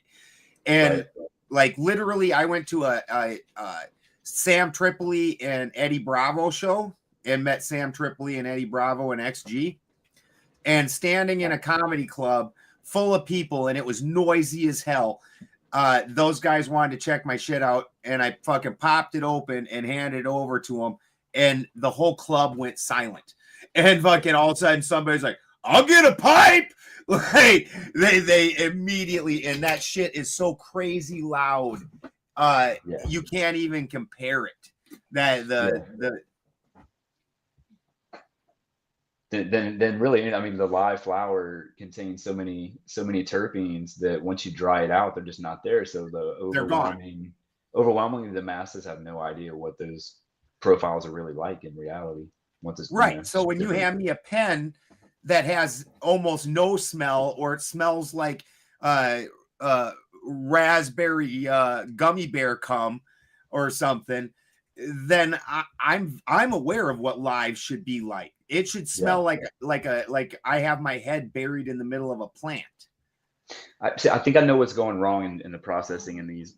And again, outside of Humboldt, even in SoCal, like outside of California, I would say, and Colorado, maybe the sophistication goes way down, right? So I think what they're doing in the like, so Louisiana has 2 companies that are allowed to grow and process, and it's all vertically integrated, and they suck, right? They're terrible. They're like there's mom and pop, but it's more like good old boy, like family, like the old guy. They started with an expert, fired him, and hired all their grandkids, and now they're it's a mess, right? So I think what they're doing is they're separating the terpenes, the terp sauce, right? At post extraction, they're crystallizing, they're separating the terp sauce, and then I don't think that they understand how volatile terpenes are, especially live terpenes. Nobody really does, but room temp, they're degrading. There's chemical reactions going on. They are vaping off right now. Yeah, so you got to keep them super cold. I mean, it's just the science behind it, and I don't think they do that. You know, I think a lot of the Delta 9 that you see is hemp converted with, you know, pentane and other really harsh chemicals. And I think there are a lot of isomers that are formed in those processes that are in the oil as well. And then you eliminate all the minors when you do that. And then if you add degraded terp sauce back into, you know, some converted, you know, not, you know, Delta 9, but only by name, you know, by name only. You mix those together, it's just like a Frankenstein, nothing, you know, nothing burger. It's not going to have any therapeutic value whatsoever. It's going to be harsh. It's not going to taste anything like the original plant. It's not the same plant. You know, the big thing, the hemp company that I started was called Single Origin Labs.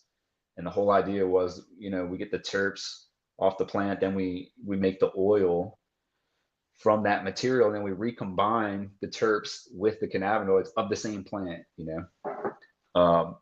And even back then, that was like 2020. That was kind of becoming a lost concept back then, even, you know. So now today, I think that's how labs operate, man. They extract and they separate what they can. They're not keen on preservation necessarily yet. They're not really keen on a lot of the different processes, and they don't have the right people in place to do a good job. You know, it's just you can go to LSU and get certified in being a cannabis grower, but it's sponsored by all the big ag in Louisiana. all the chemical plants and all the, all the LSU where they're sponsors and pushing auto flower and shit and the Yeah. garbage shit like that. Yeah. Yeah. No, I've And got a couple that's the friends only- that have been to the schools, and it's like, Yeah. and they knew ahead of time they were just going to get the license or whatever to get the Right.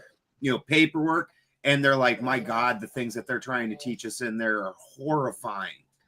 Yeah, it's all about job placement as far as I can tell. You gotta give LSU here in Louisiana anyway, you gotta give LSU some money because they control who gets to play in cannabis and who doesn't, seems to be the way it is here. But, Jesus doesn't love me. I'm a heathen. Yeah. I do But because of appreciate that- the thought though. He's not down with me. We're not cool with each other. Yeah. Mate, he loves Marcus. Marcus is a high value man. Probably loves Jim. Steve and I, we definitely were. He doesn't love us. But real quick on terps, man, because I think I do want to get this out. This is kind of like some of that knowledge that I earned that I haven't been able to share, and I've been waiting for things to progress to the point where I've used cannabis for healing, and I think that the most therapeutic aspect of it, while the THC and the psychedelic, I think I've kind of practiced the German new medicine approach, and so I think that the psyche is the key to real healing, right? So the THC, the psychedelic effect is there, but I think some of the terpenes are also psychedelic, but they have such an immense and immediate change on us physiologically, right? Like I'll hit distillate by itself, and then I'll hit one of my carts with live extracted terpenes, and it's just totally different product, totally different experience. Muscles start relaxing that I didn't know were tight. I'm able to go crazy deep in meditation and meditative healing, prayer, and hold postures for insane amounts of time. And so really learn how to use the plant medicine as a tool, an actual tool for healing, instead of kind of the Rick Simpson approach is, it's really eating 50 grams as fast as you can to dissolve tumors, but I learned that it's a lot more valuable than that if you in my experience in tapping into some kind of lost modalities of healing, that are not really present in Western society, but you can still kind of see it in the East. But the terpenes are a big part of that, and one of the ways they are kind of coming out in the West is there was a University of Arkansas just like earlier this year had a study come out where they were studying the analgesic effects, which is pain relief of terpenes, and I think they used the 5 most common cannabis terpenes, right? So it's like beta caryophyllene and myrcene, and I can't remember the other 3 specifically, but the top 5. Yeah,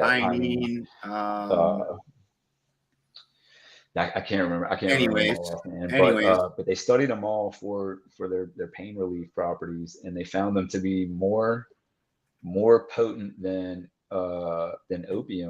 opioids, and no side effects, like way less side effects, I think they said. But I mean, well, understanding that a lot of that's due to the half-life, that cannabis has got such an overwhelmingly long half-life in comparison to other things, that the degradation out of your system gives you time to make that adjustment, where when the half-life is 3 fucking days compared to 30, your system's having to really, that's a shock to the system in 3 days, or over a 30-day course.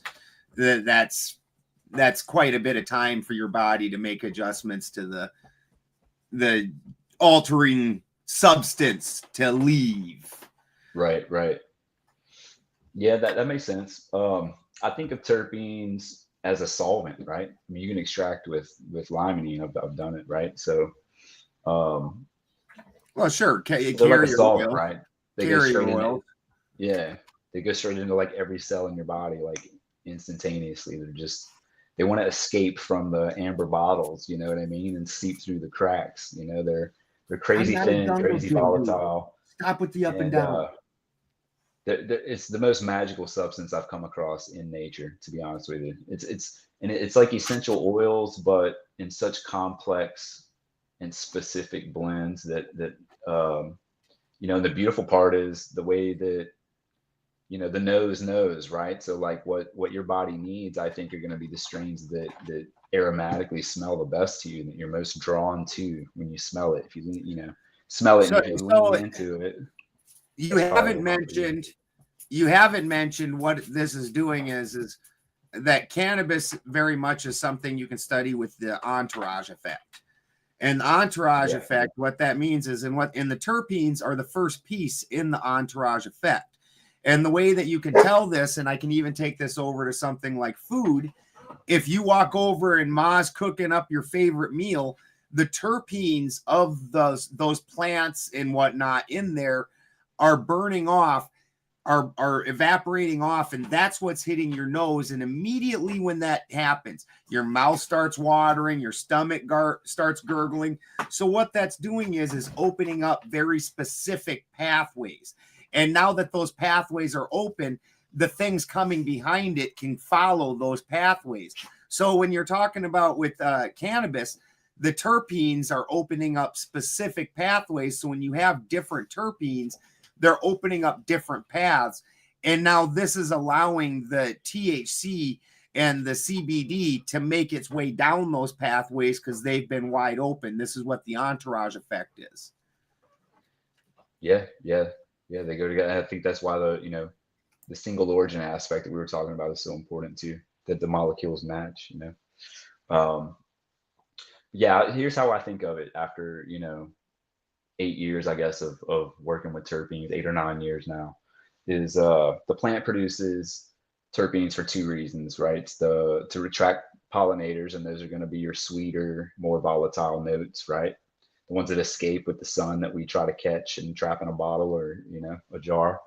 The other one is for pests, but the way that it controls pests, from what I understand, is it's like a nerve agent, right? It just paralyzes pests where they can't physically like eat the plant, And it's the same when you smoke it, right? The sativas are typically your fruitier strains, your citrus and stuff like that have terpenes that are going to energize you and spark creativity.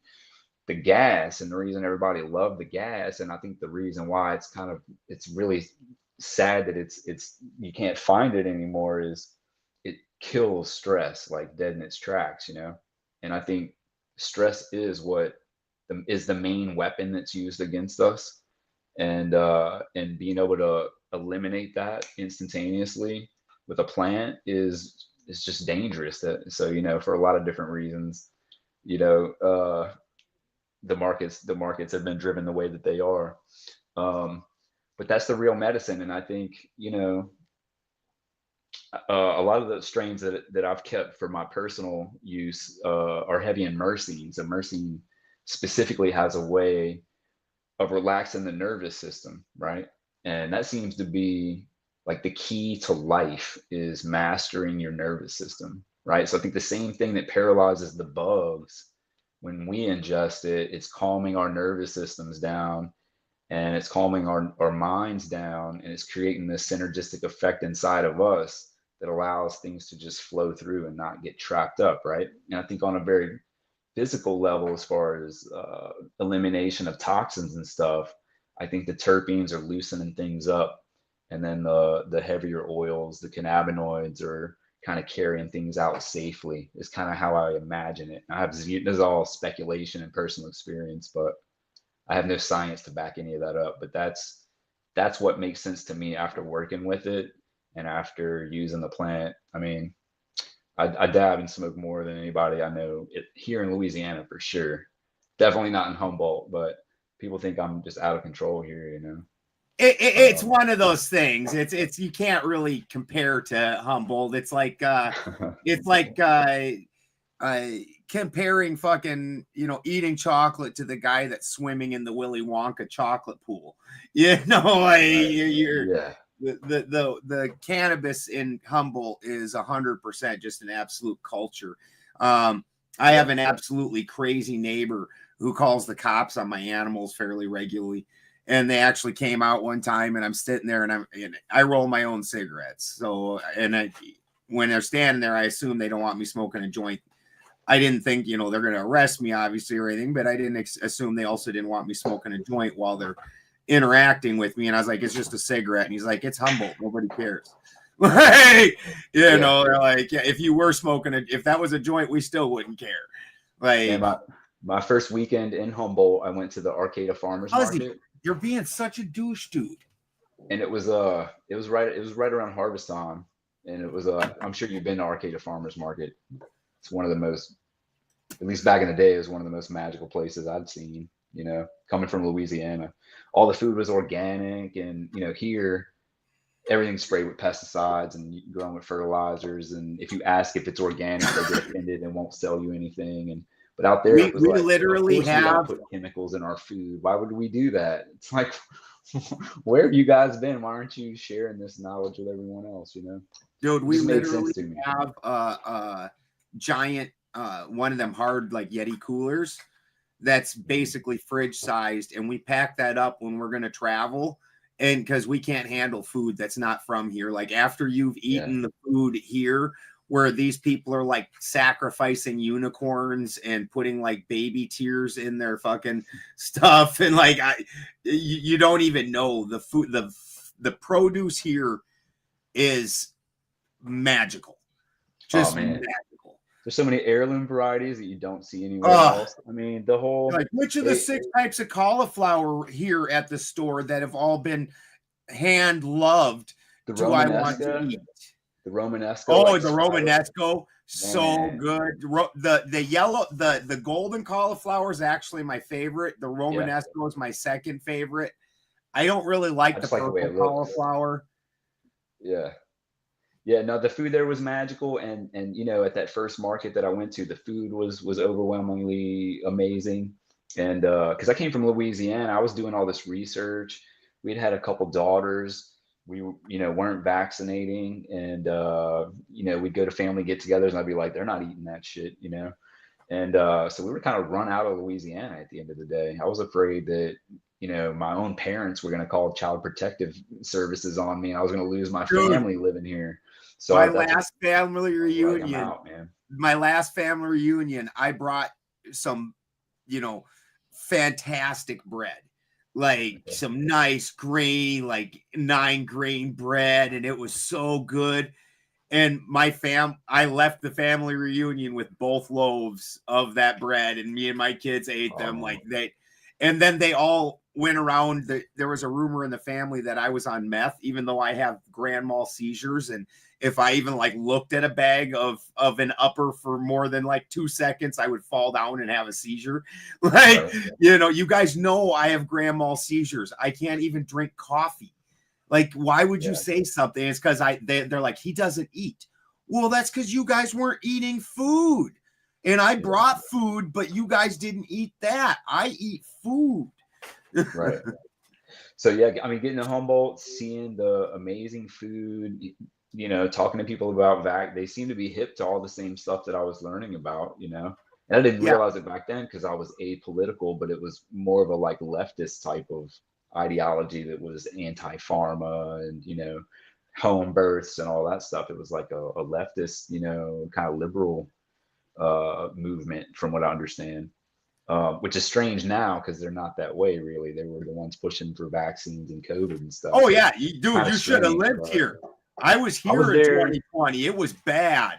It was bad. I'll tell you when I left, man. I left when that same farmer's market that convinced me to move there, the same market we went, and that was my happy place. No matter how much drama went down in Humboldt, the Saturday market in Arcata, everything was cool and groovy, And that particular weekend was right after a student at HSU had gotten stabbed. And so all the students were protesting. And it was maybe the weekend before that, they had a big Trump protest. And like everybody's wearing, like women were wearing pussy hats, and they had signs on and pulling their kids in wagons. And like, it was madness. But that last market, these kids they were marching through, protesting this kid dying and the cops not doing anything about it or whatever. they were protesting during the market, and then all of a sudden, this like freak storm kind of came over, and the wind blew all the tents over at the market, just started blowing everything away.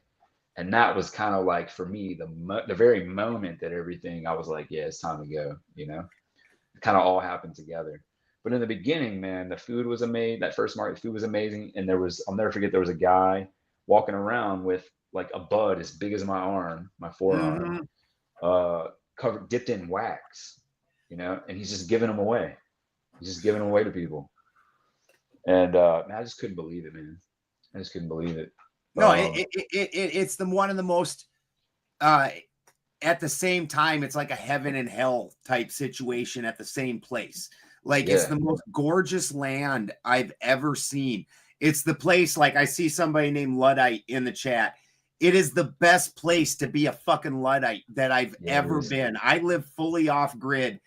And like, if you're somebody that imagines that the system will collapse at some point or become so untenable that you don't want to be part of it, like, literally out here, you can grow food all year long.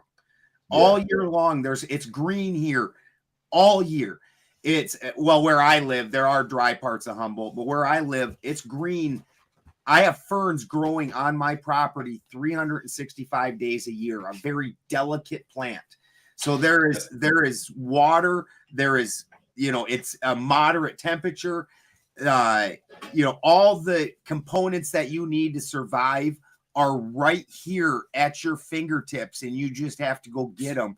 And then at the same time, 2020, this place was horrifying. We were pariahs to these people.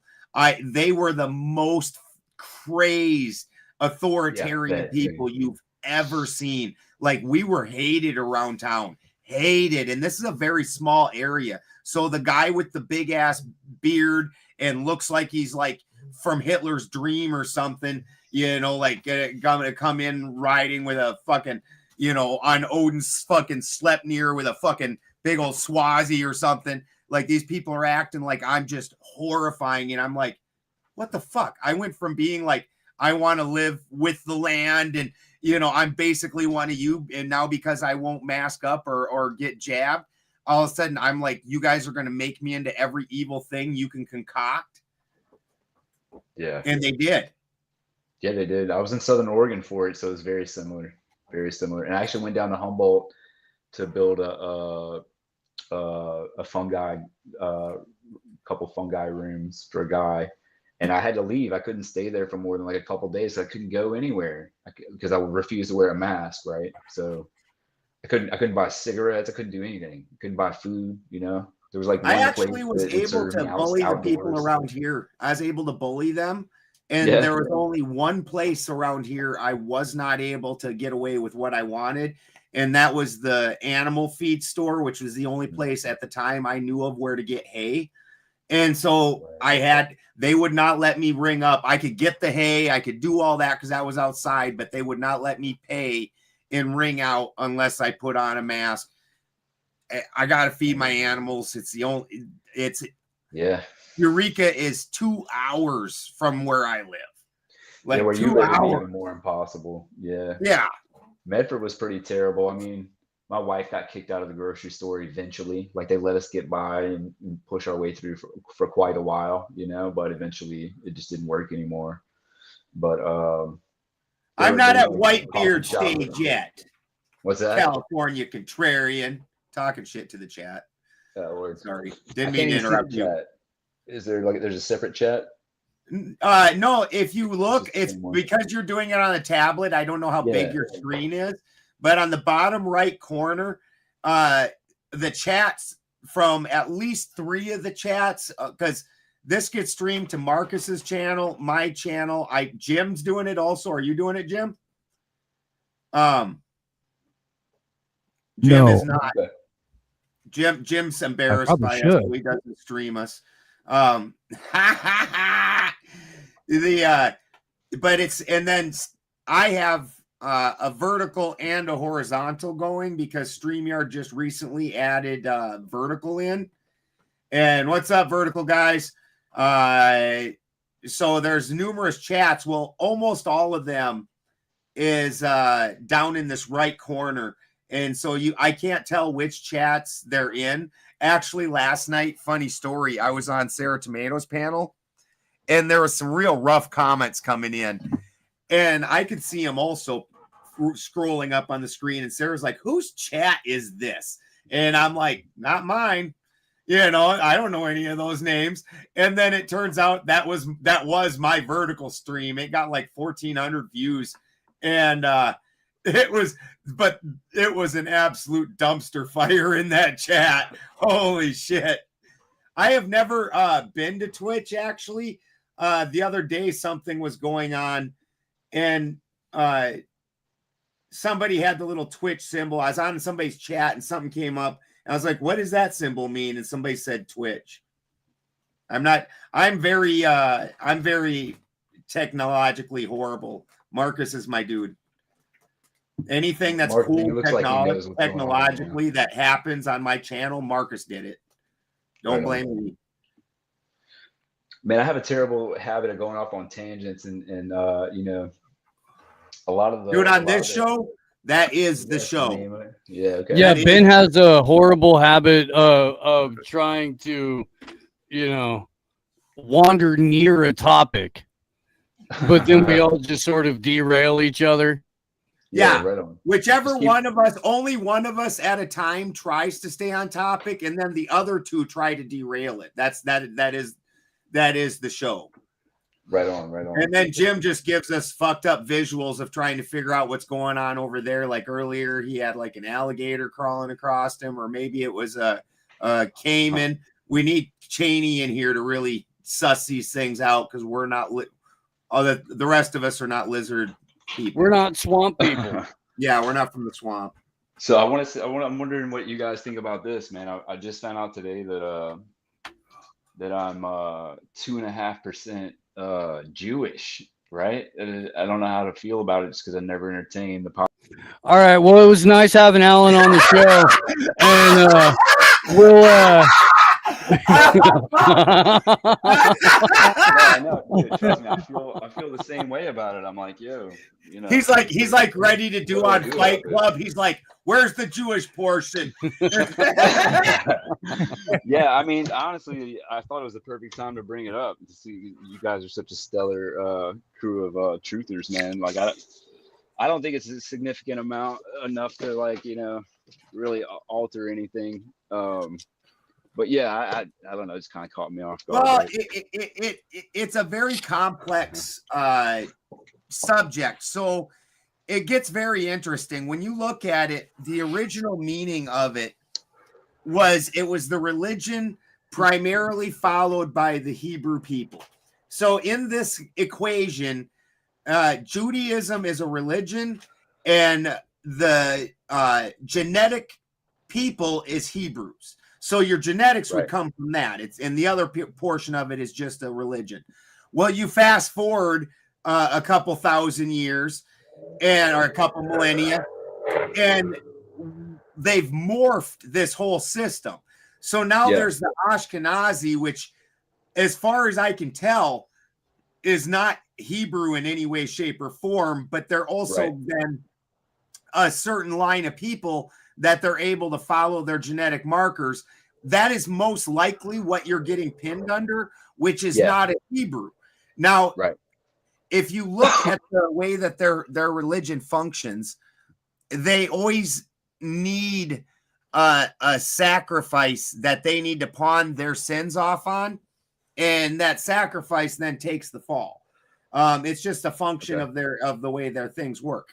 And so when you look, if a lot of their larger, more prophetic happenings require a giant sacrifice of the Jewish people. And so I think that they took on extra people in order to be their scapegoats, their fallen goat, in order to fulfill the ritual without taking a loss in and of themselves. Is my opinion. So in saying all of that, I don't believe you're probably a Hebrew person. So I don't think that you can actually even be Jewish, and you don't follow the religion, and that's all it is a religion. Yeah, and it's on my paternal side, so I think it's a maternal lineage. Yeah, and it's a matrilineal religion too. Right. So right, yeah. Right. Yeah, that isn't a point for you. That's a bad point. Yeah, but it was, it's a small amount, They're not going to let you take the birthright trip, Alan. They're not. They're not. Unfortunately, right. So, right. Yeah, that was kind of a shock today. You can't just roll up to Aiden Ross's podcast and be like, "No, this was actually promised to me 3,000 years ago. Get out of my fucking McLaren, you little homo. Yeah, get a fucking haircut." Yeah, right. It would be cool. You do 23andMe or something like that? My dad, man, I would never do anything like that, of course, but my dad did it. He's 5% Ashkenazi. The spiders are now on with the Dogface Dudes.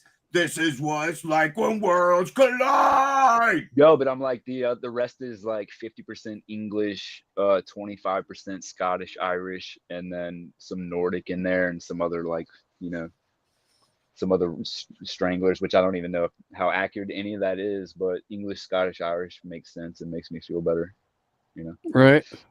So his dad took a 23andMe test. That is what happened. My dad and my daughter took that test, and they found out that my people apparently were so overly horny that they could not make it 3 blocks without having sex with immediately breeding with people. So there's like almost no diversity in my bloodline. I'm also Scottish and German, and that's basically it. Like, oh, so you went and humped the neighbor? Cool. Right. Cool. You didn't get far with that, did you? Is that airborne DNA in the Balderson family? Man, I think about, I've been living on cannabis, or making a living through cannabis for such a long time, and I think that the most valuable part of that, besides having access to the medicine and the knowledge, would be having the time to do the research on all these things, right?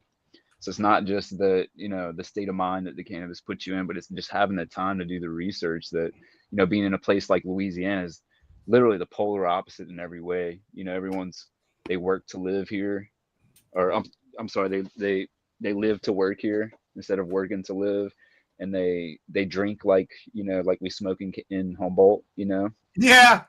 And it's everybody's on pharmaceuticals and their doctors are killing them, and it's just madness, So I'd like to think that if they had the time to sit and do the same research, that they would inevitably come to the same conclusions, But it's a lack of mountains, Alan. That's what it is. Right. It's a lack. Well, and a lack of like water-based activities that require your physical exertion to do it.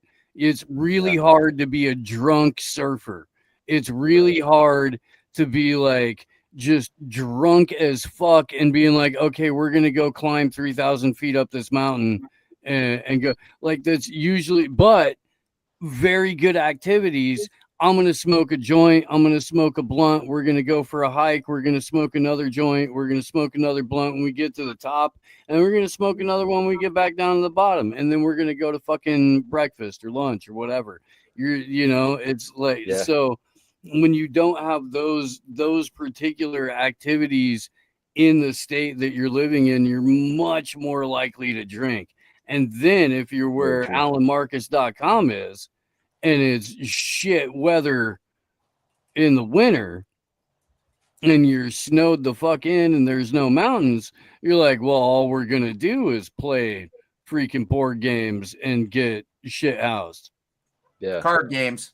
Card games. Yeah. They can warm you up, freaking 8-handed pinochle and the euchre games that result in broken Double noses. Pinochle is the best. That is the best game. And thank you for the new subs. That is fantastic. We love all you guys. Steve and Jim are related. We went to different high schools together. It's super cool. Yeah. Yeah. Yep. Man, Yeah, you guys have done well. some, Now we do 2 dabs in the morning, which actually is so nice being off grid, because in the morning we live in a small cabin, so we don't let the fire burn all night, or else our house, we'd wake up in the morning like, and so we just let the fire go out, and it's the house is whatever temperature is outside. So in the morning when you're so cold you can't move, you take them 2 dabs, smoke 2 dabs in the morning, yeah, and then now you're warmed up now, ready to go. Yeah. The high dose, I think, for like head injuries and different nerve conditions, I think high dose is the only way to go. I think edibles is probably the best way, but man, it's so hard to maintain any kind of life when you're just dosed on edibles all day. So I really think the high dose dabs, I think, is, What about CBD? CBD? You like full CBD? spectrum? Yeah, this full spectrum CBD. This Irwin Naturals, they make vitamin supplements. They're just like discontinuing them. I just found them like last year. They were selling a 50 milligram pill of CBD, and it's great. I mean, I take like 250 to 600 milligrams and floating around and I would have to body eat a high. gram to feel it, of CBD. Yeah. That's my only thing about it. And if I eat any less than that, really, I didn't even notice anything.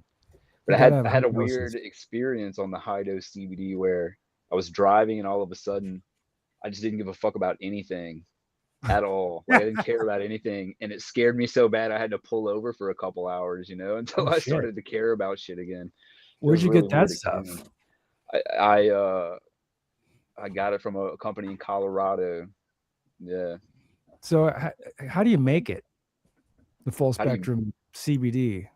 It was called the Cannabis Infusion Association, and they had the exact same logo as the CIA over the dispensary. You don't notice it at first, but all of a sudden, the CBD and the THC, the acid forms are flipped, right? So your CBD is a liquid oil, and your CBD crystallizes. THC is the opposite, of course. But they just use ethanol extraction and distillation, and then it recrystallizes. That's pretty much it. Just pull it right off. So you have very little terpenes, So there's almost zero entourage effect associated with any kind of CBD products. I have some hemp terps that are really good, really fire that I mixed with the CBD. But the CBD has like a certain taste to it, and it crystallizes, so you really can't make a vape cart. So you have to go with like Delta 8 or some isomer, some conversion, which I just don't like messing with the conversions at all.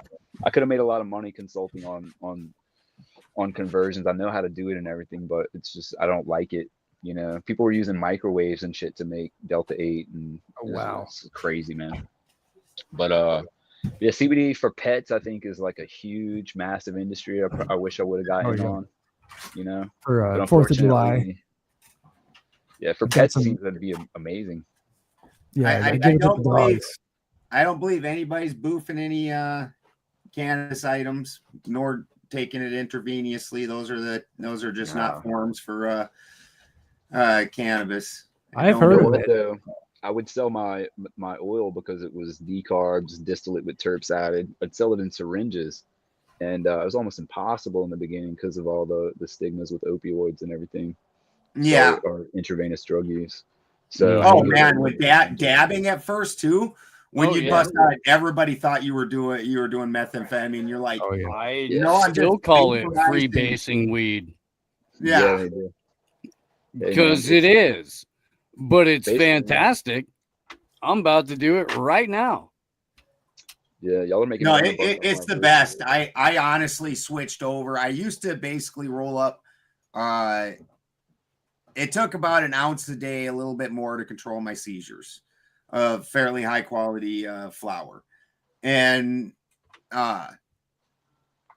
basically at that point, you're smoking a pack of cigarettes of cannabis flowers in a day. And between that and actual tobacco products, by the end of the night, I'd be just sounding like Darth Vader, just...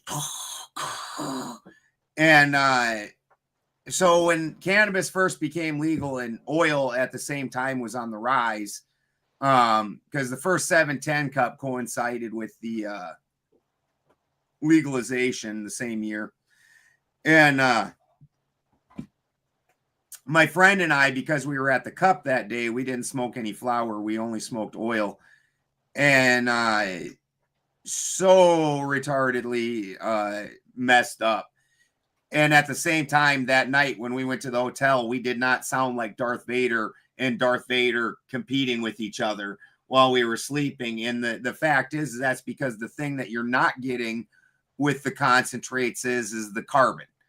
And the carbon is the black smoke, the nasty part. And when you're doing just pure flower, you're absolutely sucking in a bunch of that carbon with everything else. Where when you're doing the concentrates, it's just the good stuff, just the parts that are active and useful. Yeah. I think another magical thing about the terpenes and doing the steam distillation, to kind of get it back to the original topic, is once you have them separated, you can create different products for people who are opposed to the actual getting high part of cannabis, and you can still provide a lot of the benefits through just the terpenes, right? Like just putting drops of terpenes in an oil diffuser, right? Or I've used it in a nebulizer for really acute, lung issues, and it's amazing. Even the carts that I make with the steam distilled terpenes, because the distillate is already activated, and because everything is just so refined, and I take the alchemical approach, and tell me if I'm right about this, Ben, is separation, right? So separate things out, get the terpenes out at the right time in the right process, get the cannabinoids out, purify everything, right? And then you recombine it in an effort for it to be exalted, right? And in a higher form of what it previously was. And so I take that approach with all the products that I make. That was a Crow 77 word I've heard, that without a doubt, exalted. That's what he always says, is exalted. I've been listening to Crow for, how long has he been on? Because I think since the beginning, but yeah, a wealth of knowledge, man. That's why I can't wait to talk to him, because I am basically the application of all this ulterior, alternative sources of knowledge, and I'm the guy that I studied it and then I put it into practice, right? I haven't been to the doctor in 20 years and I just reversed, I was crippled, man. I couldn't hold my eyes open. I couldn't talk to people. I was bedridden. All I could do was drink raw milk to like stay alive for like 6 months, before I met a doctor, a natural doctor, who put me on the right path, if you will.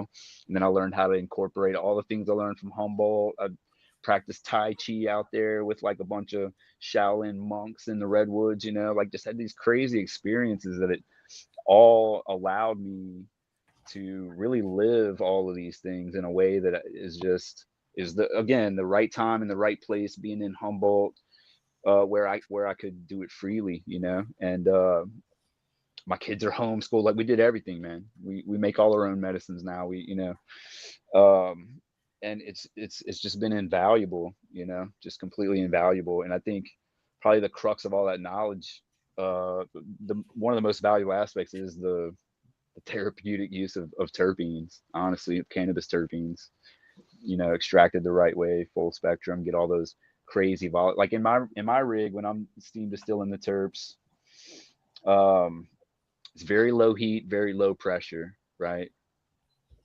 And something about the steam molecule, you would think that the heat would damage the terpene molecules, but it doesn't. It like the steam molecule gently carries the terpenes to the condenser, and if everything's done in a timely way and everything's able to flow through the machine in the right way, and you're condensing at the right temp and everything, you're really able to get the highest quality terpenes that you could imagine, right? They're flawless. You know what I mean? They're limited in that it's only the mono and sesquiterpenes and then some of the other aromatics, but it's not like terp sauce or like a butane extraction where you literally get everything, right? But because it is a more refined version, I think it's a lot less harsh, right? So it opens up the vapor, the vape pens specifically, or vaporization of the oil, to a lot of people with lung issues and with issues where they can't smoke, right? They can't have anything harsh at all, right? So a lot of my patients they have lung issues, or they have asthma even, and they say that when they hit the card, it just opens everything up and they can breathe better. And so that's another big difference, I would say, between steam Which distilled terpene terpenes. which terpene are you using for that mostly? For what specifically? For the lung issues? Oh, I mean, I don't know, man. All my terps have such a different, I've extracted so many different strains, I think the citrus terps help a lot, with any kind of lung issues. But really, I think it's the terpenes themselves. Sometimes you hit some shit and it makes you choke to death, because the terpenes they're just so degraded or absent, even, and there's just so much other shit in there that is harsh, It's either not run cold enough in butane, and you get a lot of the fats and sugars and stuff, or whatever. There's a lot of stuff going on. So my products are just a lot more, I think, open to people like that with particular medical issues. But even without the cannabinoids, right? I can take sour D terps that I have in the freezer, and I can add it to some CBD and put it in a capsule and make it, whatever dosage you want. You know what I mean? And that's kind of how I roll. Is like, when I have someone who needs a product that's specific for them, I'll bring them little 1 mil vials of terpenes and have them smell them and see which one. I'll really walk them through the experience and have them clear. Well, I was just wondering how much it was pinene. And I was wondering how much, if that was going to end up being pinene, because going through pine forest is said to really open up the pathways in the lungs. Yeah, pinene, humulene, I think. Yeah. Is another good one. Yeah, there's some specific ones for sure, but inevitably, they kind of come out. The nose knows. It's a really magical kind of thing. Our olfactory senses are really really powerful, and there's a lot more intelligence going on in the body than we could ever give it credit for. So I just trust the body to make any decision. Terp sauce and yerba mate sounds like it would work great. So there was a show called Bong Appetit, and I'm anti-alcohol, so I didn't actually go to the show. But some of the terpenes I extracted, and the company I was repping back then, was the terps were used in mixed drinks, the flavor mixed drinks. So they're just so volatile, or so versatile terpenes. You can literally, I've made anything that you can put essential oils into. I can make a cannabis version, anything, I have a good friend of mine co-host on a show that I do on Monday nights, who is she's been in the cannabis industry in Vegas now for, I don't know, 5 years or something like that. But in that 5 years, she's elevated herself quite a bit within the industry, because it's still relatively new, and they're figuring shit out that California hasn't figured out yet. Like, hey, we can have lounges, right? That shit that they've kind of gray areaed in like Texas and New Mexico a little bit. I've met a couple of those guys. Vegas is definitely a place to push the boundaries. You know what I mean? Yeah. Oh, but it's so damn rough and dirty now. On the right side of the screen here, Jim, Marcus, and I, the three of us went to Vegas for a big speaking event. Actually, Steve was living in Vegas just before that, and he was one of the people I was excited to see in Vegas. He left, and the other one passed away. Like now I don't know anybody in Vegas. Fuck. But Vegas is so hardcore at this point in time. Literally, the Walmart across the street from the very large casino resort we were staying at, they had a gunfight, shootout with cops every single night. They just had a sniper nest on top of the Walmart that the cops just like hung out in. Wow. Super Yeah. rough in Vegas. Yeah, I spent a lot of time there. I've thought about going to work there because they're there's seems like another little zone where cannabis seems to be doing pretty well. One of the little pockets, you know. But Well, if you specialize, Vegas is definitely where you want to poke your head in and at least make your presence known. Because even if you're just consulting, dude, let somebody fly you out and put you up in Vegas in a house for 2 months, 3 months, something like that. You know, you be off the strip. Vegas on the strip is bullshit anyway. Like Old Town is cool. Like there's really cool. And then I loved the desert. When I was out there, all I did was go to comedy clubs and then take the fucking, big headed dog that keeps popping up here every now and then out to the middle of nowhere and just walk around all day. He does have a big lunky head. Yeah. He came by it naturally. You can't blame him, but it is a big lunky head. Yeah. At least he's a little bit more handsome than his dad. Like, do you notice his camera keeps panning differently? Yeah, I don't know what's going on with my camera. It's distracting the shit out of me, though. Yeah, it's freaking me out. Yeah, it also me. I'm like, how is he doing this? I have no idea. Right? With this iPad, dude. I don't use the Apple. It's like slow, dramatic fade back. Yeah, it's an iPad setting. You can turn it off. Right. The first time I noticed it, Steve was moving his hand up here, like moving his mouse, and I was like, is Steve somehow doing that? I thought it was pretty cool. I thought it was the app. I thought it was the whatever StreamYard. You know, I had no idea. But It follows cleavage too. I consulted for a while, man, and the health stuff really got to me. I started doing Tai Chi like literally 16 hours a day, just to get better, and I just couldn't work, and cognitively and physically both. I was just limited. I just started working about a month ago as a project manager and just regular construction, just to get kind of back moving again and using my brain. And I don't really know my value in the market today. I've applied, like I said, I did kind of the interview route with the bigger companies, and then I went and interviewed with the Louisiana companies and let them know my background and kind of some things I'm interested in, but I'm willing to like just be a part of the team and help them grow in whatever direction they're trying to go. But I think that they're afraid of my black market experience because my resume reads starts in 2011. I had a lab. I put all that in there. I'm just honest about my experience. Dude, all you have to do is tell them that you signed an NDA. Yeah, right. That's your automatic out. I signed an NDA. I can't disclose terms of my employment or who I work for. Right. Sorry. I mean, at the end of the day, man, I think I'm overqualified for what they're looking for here.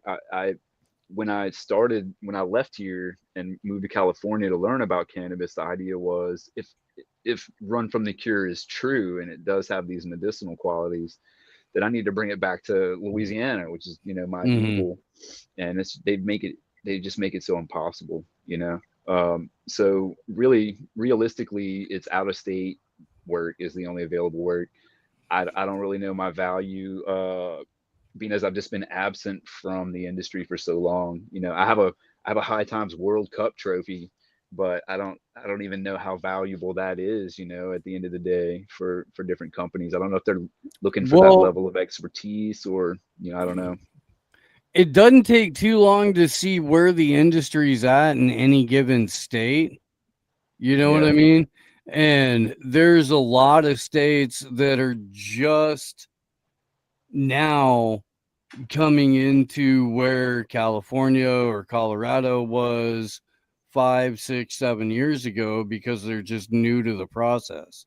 So anywhere that the state is new to the process, all of those skills are going to be immediately marketable. And then that gives you an in to, level up on whatever new skills are. Right. Yeah. Mississippi is an interesting market right now. It seems to have a lot of the same kind of early Humboldt feel to it, but with zero It's got good dirt there too. Parts of Mississippi. Yeah, it's all indoor though. You can't do any outdoor, but that's so dumb. You got good dirt. So dumb. Yeah. 60% limit on extracts too. THC content. So Also it doesn't fit dumb. with You've where got to I'm be trying to super go, but- bad at it. I'm like, you're like out there cutting it with like baby powder and shit. You know, like CBD. how do I Cut get up it down to CBD. 60%? Holy shit! Yeah, You man, must I used be to put, believe it or handicapped. not, when I first started doing my ratios on my carts, we were putting like 30% live terpenes in the carts, like 35%. It's out of control. It was Wow. still smooth, man, but the flavor would just take over your whole face, and it would just like take over your whole torso, and you would just become a terpene, you know? It was, now I'm at like down around like 15-20%, and it's still super smooth, but really intense. But yeah, I mean, I don't know. Rosin's the new craze, but I don't think they've gotten. You know what's nobody really hilarious? do it without. Rosin is the new old craze. Is what's hilarious because before Yeah, rosin was 15 years ago.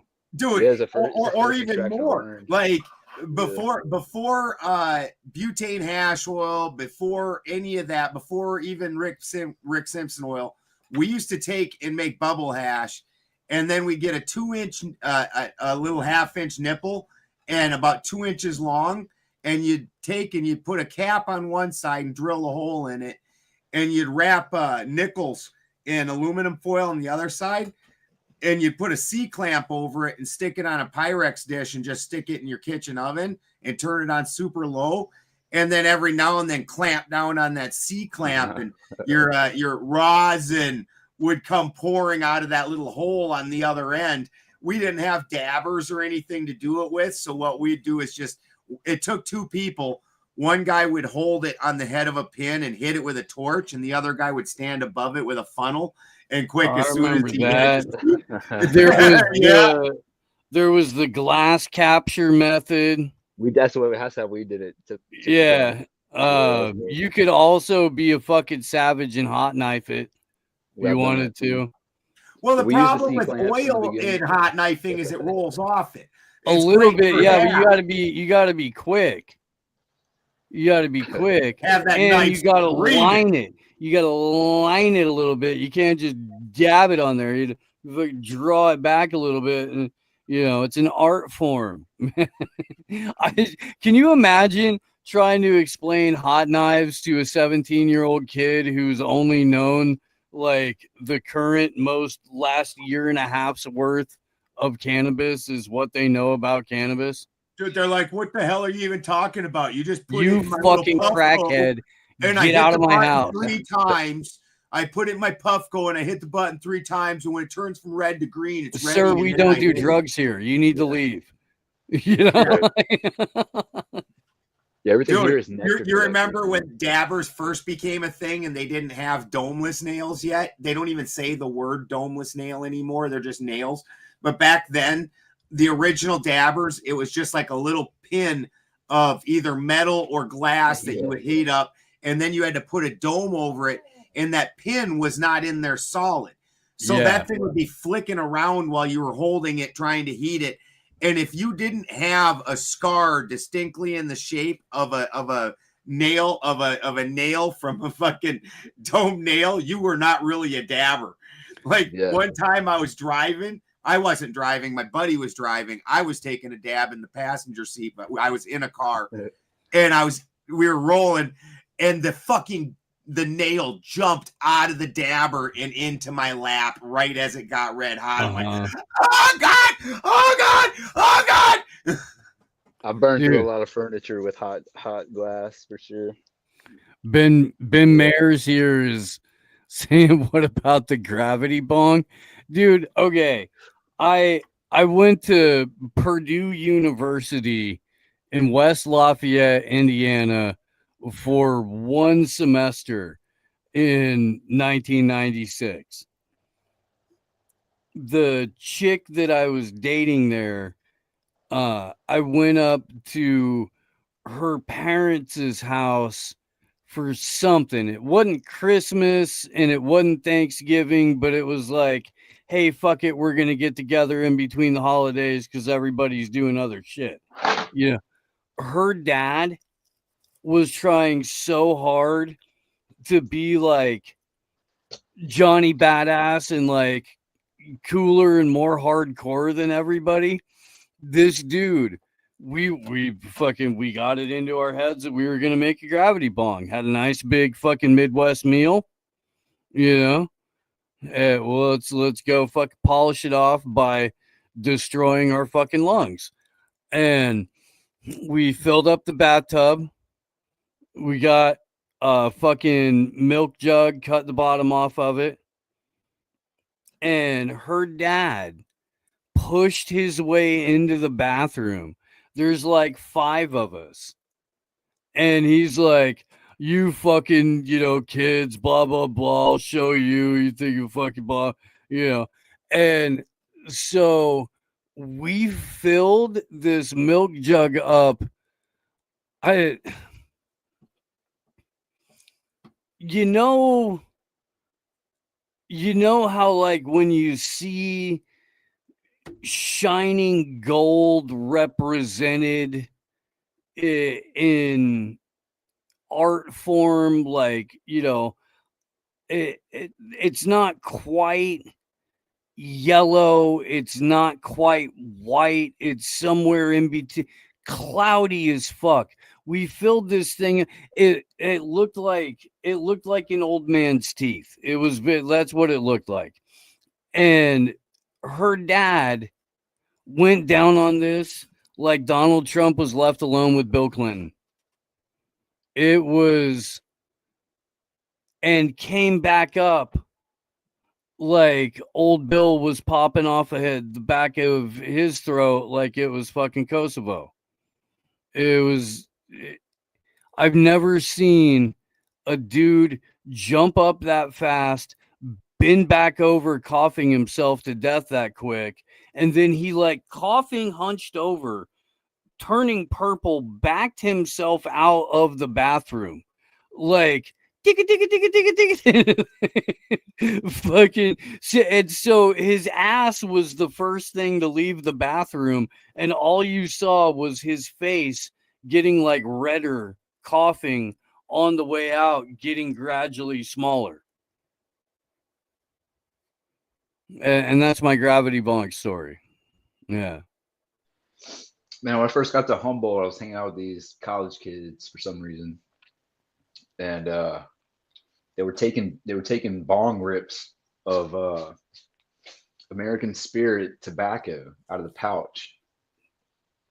And to this day, I don't even understand why. Was it at least the powwow blend?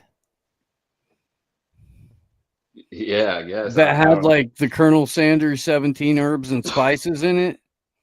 Fucking 11 herbs is whatever it is. But then if it's with flour, I actually like mixing a 50-50 with 50% flour, 50% tobacco. It's got a really different feel to it. It's nice. I use those are the 2 plant medicines that I use, cannabis and tobacco, to regulate my nervous system, to do all this healing work. And lately I get the Sky American Spirits, just because I just haven't had the time to really roll my own. So I get these with a charcoal filter. I pack them a little bit, and then I pack the tip with a bunch of keef, or I'll put some of my oil in it. I'll inject my oil into it. But I can't have tobacco without cannabis now. So it's impossible. The Jamaicans kind of got me onto that. I hung out with a lot of Jamaicans in Humboldt, and they don't really smoke one without the other, Yeah. At least not the ones I was hanging out with. But yeah, amazing effects on the nervous system. Our friend Janie says they call that a spliff. She's got a Jamaican friend. I call it a first world spliff with the American Spirits. Mm-hmm. Yeah. Right. Very therapeutic.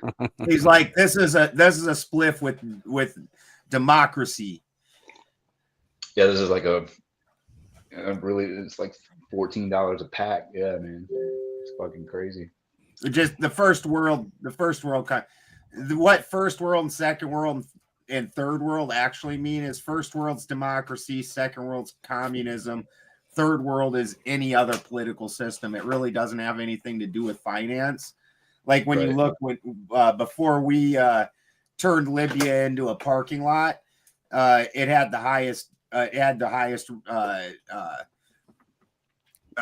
Hey! A parking lot with live slave auctions. Well, yeah, that's true. It's a Django parking lot.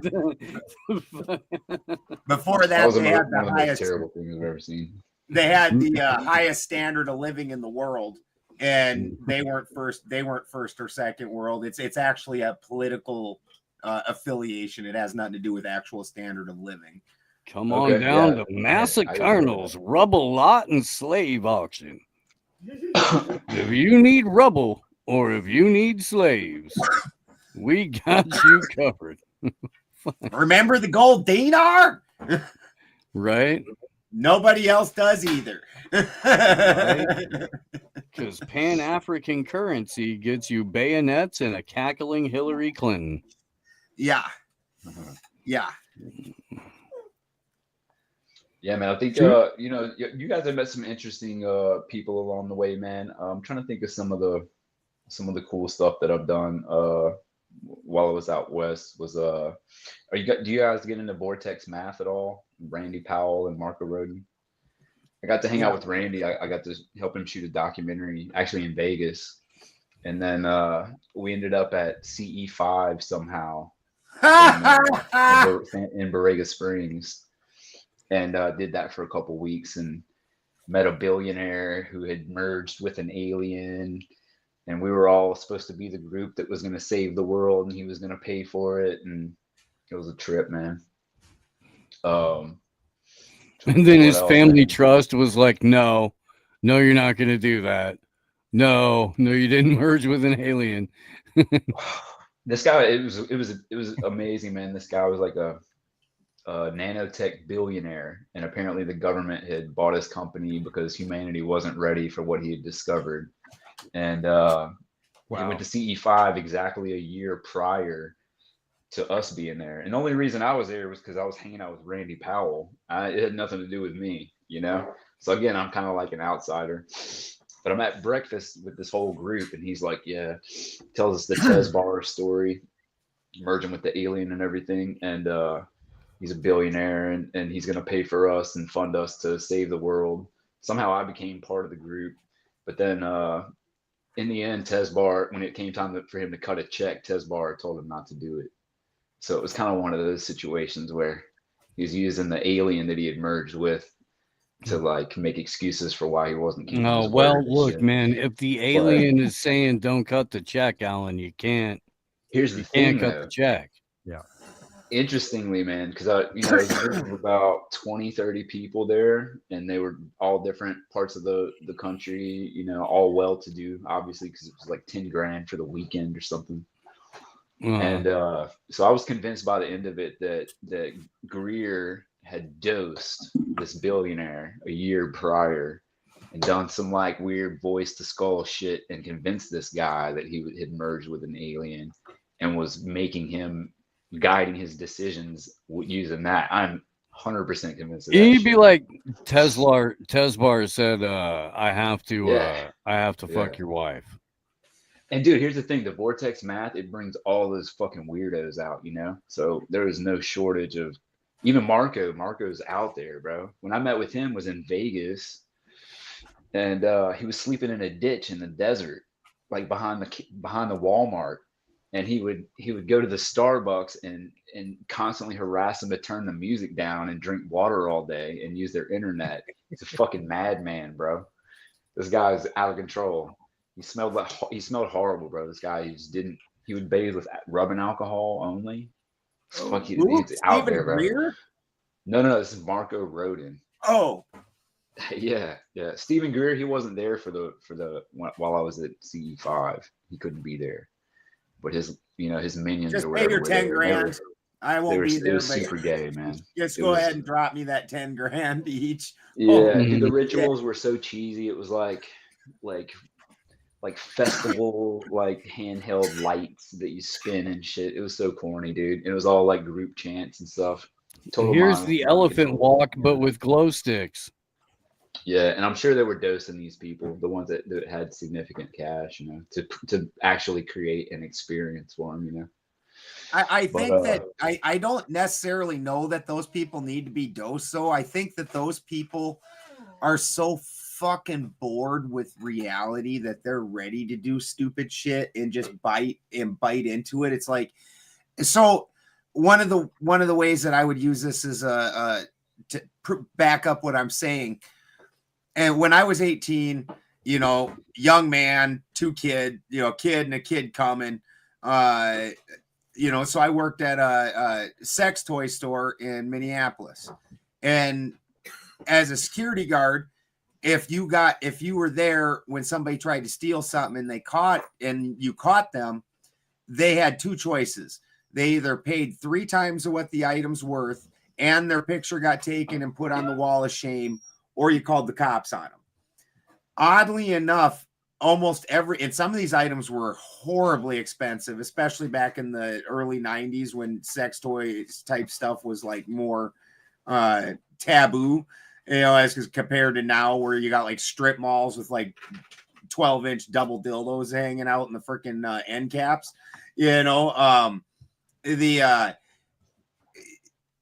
Most of the people doing the thieving had the money on them to buy the items, even the super expensive ones. Like it was always the very wealthy, and it's like, unlike the poors, where we consistently have a threat to our life, a threat, we're fighting to survive. That is living. These people have never lived life, and just to get some kind of a feeling, I think they have to go and do these really fucking weird shit. They're like, they just want to feel something, and because they've never done that. Well, poor people are either stealing something immediately to suit an immediate need for themselves or their family, or they're stealing something with immediate resale value. Like the fucking, the hood store has fucking like kid clothes. Yeah. It's I don't know, maybe there is a fucking hood store boosted fucking sex toys. There probably is. But yeah, 30 years ago, I don't know, man. I don't know. It's usually not somebody who's just assed out that's walking into the sex shop going, hey, I can get a really good fucking resale value on this, fucking 10-inch, 12-inch hammer. It's got the fucking Richard Nixon's resignation speech written on it in the veins. It probably doesn't have a lot of pawnability, but it doesn't defeat the fact that rich people do a lot of really wild things. Yeah, that's what I'm saying. No, that's underscoring your point, Ben. Yeah. Yeah, but agreed. Your sex toys probably don't have too much pawnability. And I was a product tester for free. That wasn't paid. I didn't go from having one kid at 17. You volunteered to put those dildos where you did? Is that what you're saying? Not all sex toys are dildos. Right? There was that latex fucking bodysuit you squeezed into. Yeah. No you got gimp suits like Zaralath likes to wear. You got all kinds of things. No, I didn't jump up to 7 kids because I wasn't because I was particularly prudish. That is not how I got 7 kids. I've got 5, man. I sold sex toys on eBay back in like 2005, so we got a lot in common, seems. That's funny. I got 3. I sold bondage gear at Renaissance festivals. Yeah, Renaissance festivals, they just pretend like it's not entirely for sex, but it is. We had a whole separate like area that was the red room that had all the fucking bondage gear in it, and we had like a couple of fucking like whips out, floggers.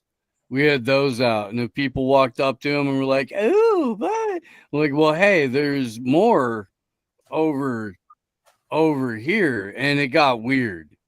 It really did. It got weird, and my job during the week was to do production for the company. So like one day I'd be doing belts, the next day I would be doing fucking like cutting out women's halter tops and fucking gluing that shit down and then the next day it would be like, okay, make 30 gates of hell cock rings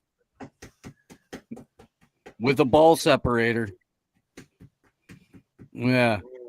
I didn't get that crazy, man. It was mostly just like rabbits and gay porn DVDs, unfortunately. That's because you weren't at Ren Fests. You think that Ren Fests are about Renaissance. What it really is about making a few bucks until the asshole customers all leave. And then as soon as the lights go out, it turns into a weird sex ritual behind it. For the people that are there on the weekends, yeah. For the people who do it year round, like you're working pretty much 6 days a week, and the shenanigans of near locals was not into the sex portion. I agree with Steve on that. But 90% of the people there, this is why at the end of the night you just shut your tent up and then you make sure everybody knows you have weapons. Like don't open my tent. I will stab first. Ask questions later. Like you don't want nothing to do with it. It's people that didn't get laid in high school and they are going to make up for it by bumping uglies with whoever is next to them. Ugly people sex. Yeah, it's where it's with medieval weaponry. Yeah, and lots of brassieres.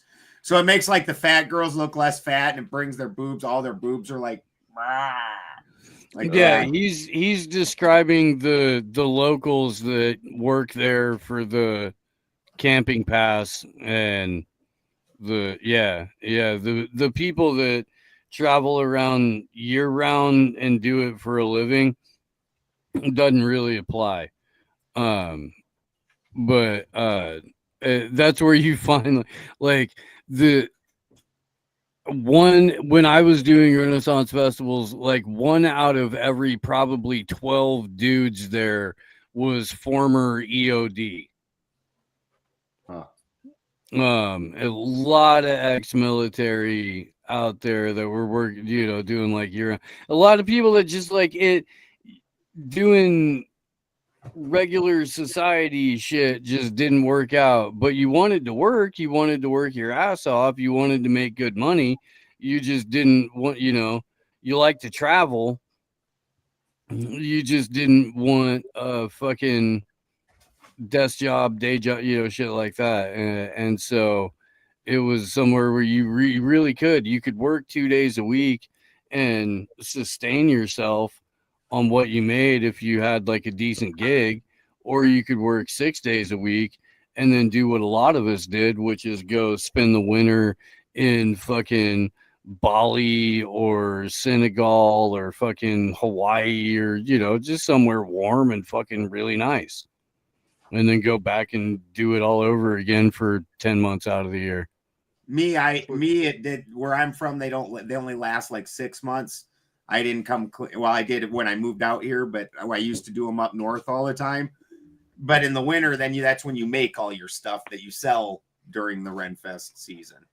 So in the winter, you sit home and in the frozen tundra and make different items, and then all spring and summer and fall, you go sell those things. We started in Arizona in February, and there's some in Arizona, and then a couple in Florida in like January and February and March. Then you go to like Texas, and you just follow the weather year round. So there's a couple of different circuits that people do where they're working 9 to 10 months out of the year. And then if you want, you can pick up extra shit in the winter, or you can fuck off for the winter. And yeah, I don't know what it's like now, but 25 years ago, it was a fun way to see the country and make good money and have low bills. And yeah, I don't know. Single life. The last year Christy and I did it, the West Coast itself, there was no money. We went from obviously from Southern California all the way up to Portland. The only place that year that we went, and the way I've always described it is all up and down the coast, people would open up their wallets and there's a few ones and a 5 and a 20 in there, and they aren't buying nothing. We went to Lehigh in Utah. Fuck. The 9-year-olds there are whopping open wallets with fucking 20 Hondos in it, you know. Like, you're like, what the hell? I made more at one Renfest in Lehigh than I did in freaking like 6 weeks in California. Wow. Yeah. No, there were good money shows and bad money shows. I'm bummed because when I'm in Colorado for the event that we throw, the Renaissance Festival that I used to work at 20-some years ago is still there, and I still know a few people that are there, but I'm only in Colorado for like 3 days or 4 days, and it's all Third Eye Carnival stuff, and I just, you know, like I one of these years I'm gonna have like an extra 2 days and go up to Larkspur and hang out for a minute. Yeah, I expect that's when things will get politically settled down. Oh, they hate me in Colorado right now in Pueblo. Yeah, well, if you weren't so fucking racist, that wouldn't be a problem. We just answered people's questions at face value thoroughly. We never advocated anything one way or the other. We actually kind of advocated not just being a knee-jerk reactionary wingnut in no matter what direction, which also seemed to make them upset. Well, the problem is liberals have no sense, no humor, and racism is deeply funny. So, you know, when those two things come together, it's just not good. Yeah, it was kind of wild moving from Southern Oregon, and I mean, I think I maybe only saw one non-white person there the whole like 3 years I lived in Southern Oregon, and it wasn't because I was hiding. I guess COVID was going on, but they're just not there, you know. And then coming back to Louisiana, and it's like half and half here, you know what I mean? Where I am. Yeah. No, Oregon's there's definitely something to it, you know what I mean? Oregon's pretty freaking white to begin with, and then a lot of it is still the kind of white that really wants to keep it that way. Absolutely, yeah. And when BLM came through Medford, they had a caravan, and all the rednecks came out from Southern Oregon and had their own little parade, and they were all like in the back of their trucks with their rifles and shit, and the buses just kept going past Medford. They didn't even stop. Mm-hmm. So it's serious down there. Yeah. I got friends in Medford and Grants Pass and all that kind of shit. Yeah. Grants Pass is so cool. I love that whole place, man. Before Portland became the ultra liberal, ultra weird thing, Oregon was always known for being the backwoods white supremacist. That was what they called it, you know, that 100%. You don't even want to wander out in those woods. They will fucking hustle you away and have you burning crosses and before you know it. You will do things like have a family and have sex with girls and produce kids and you know, terrible. Man, I got actually before I moved to California, I had a chance encounter with a guy named Vincent, a really secretive guy that he was David Duke's personal assistant for 20 years. And he owns a country and western bar outside of New Orleans, and he also owns a black strip club in my hometown. And so I met him at the black strip club, of course, because I had the choice, you know. So we met there, and over about 5 or 6 hours and a lot of beer and a lot of shots, he told me like how everything works. You know what I'm saying? Wow. Like, and I had just kind of maybe not really just started getting into conspiracies, but I hadn't really come to the Israel question or any of that, any of that research for them. Maybe at that point had watched the Hitler documentary that came out. What was it called? The Greatest Story Never Greatest Told. Story Never Told. Yeah, it's probably right after I watched It's either that or Somehow- Europa, but yeah. Yeah, So I somehow never heard of. We've never heard of him. What are you talking about now? All right. So was he a handler? Wait, I don't hang know, man. I on, can't hang tell. on. I You can't wait, tell. hang on. You were saying? Oh, I don't know, man. Just I know the guy who told me all this stuff that was going on, all about the Jews. See, because I was under the impression that David Duke was a racist against black people. That's the story I always got. I didn't even know what a Jew was until I joined the Marines, and there was this guy they called the platoon Jew, and I was like, okay, well, obviously he's a Jew. That's cool. Now I know what a Jew is, but he just looks like everybody else, and I couldn't tell a differse, So That's it's been really the naive problem about with it all. them. Yeah. So yeah, I really didn't know much about it, and then here I am with David Duke's right-hand man, and he wasn't that much older than me. He's a young guy, and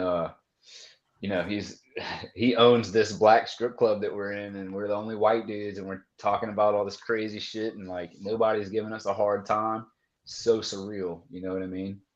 Got so shit-faced, and I mean, I remember everything that he told me, and it's strange because I mean, I guess it's not so strange, but you haven't been able to talk about any of these things, right? So now in the last like 6 months or so, I've been hearing everything that guy was telling me coming out in pieces, right?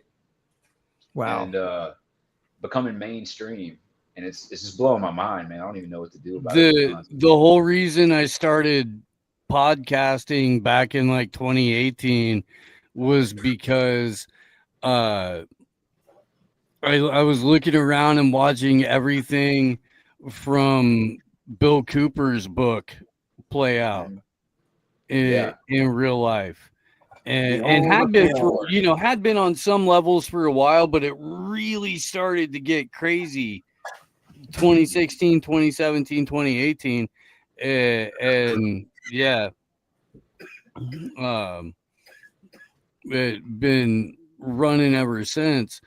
But yeah, man, I relate. I do completely. Yeah, I mean, dude, I go all the way back to like Michael Tessarian back in the day. Did y'all watch all of his shit? I probably watched all of his stuff, like each episode of those long ass boring slideshows, probably 10 times each. And there's like, I can't remember how many hours that is. Yep. That was like my base for everything, right? And then I went through all of Mark Passio's shit Was for a it long time. show off your Bill Cooper stuff? This is Bill Cooper, yeah. Bill Cooper on a pale horse that a buddy of me and Ben's drew, and I sell on my merch store. That's awesome. Bill Cooper on a pale horse. Fuck yeah. 9/11, my kind of the order of my awakening was chemtrails and then 9/11. And so Bill Cooper was definitely, I was an Arabic linguist in the Marines during 9/11. So that's kind of a crazy story too. When it happened, I was in Hawaii. It was like 5 hours behind where my family lived in Louisiana. And my mom called me and said that, this was happening. And by that time, I guess CNN was had like a video playing of bin Laden, but they said they didn't have a translator. And I had literally just graduated from Arabic school. Oh, wow. Like a few months before that. So I spoke like perfect Arabic, standard formal Arabic, which bin Laden, he's like a prince, right? So he speaks perfect Arabic, So he's talking in the background, and I'm on the phone with my mom, and I'm translating in real time what he's saying. And he's saying that he didn't do it, but that America would blame him, and that's okay because America deserves to be, because they're so ignorant and they allow their government to run rampant. They deserve what's about to happen to them, basically, is what he said on CNN. And I heard this, and I'm in the Marines. I got to go to fucking work in a couple hours, and And so I go in, and my two best homies, I told two guys, both of them violently attacked me and told me to never say anything like that again. Both of them, same reaction. And so I spent the rest of my career knowing that, you know, my whole battalion had deployed. I had a head injury. I suffered a head injury. I didn't deploy, but my whole battalion did. So I had to sit there and watch the war like on TV, knowing what I knew, you know, from that experience. So that was kind of wild. That's awesome. Awesome story. But then I didn't really do the research and really get into it until I got out, obviously. And that's kind of what woke me up. It's been off to the races ever since. And yeah, I learned Arabic. I just have this ability to absorb large amounts of information, you know. And again, I've had the time because I've been living in that, you know, that alternative lifestyle, I guess, and I don't make a good employee, you know. So I've had to be self-employed the whole time, and really, we've lived okay. We eat really well, but you know, we don't. I'm not greedy. There is not a single time, employee in this entire show currently. Yeah, no doubt, man. We might get it. We might get it. None of us seem to have that back. Do the same research. So yeah, I'm really interested to see, you know, hear you guys' thoughts on a lot of stuff. The vortex math, man. Have y'all found any value in that realm of knowledge? It's a very interesting math equation. I'm not sure how much it overlays on reality at all outside of Nazi math. You know, outside of the idea of just kind of the way things build up. They don't really build up usually as smoothly as what you normally would see.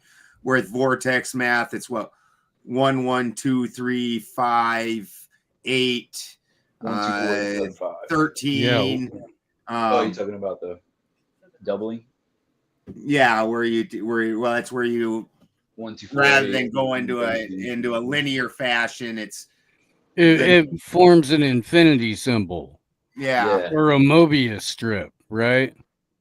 Yeah. So I worked with Randy Powell for about 2 years on building a website with a guy that did 3D graphics to animate everything.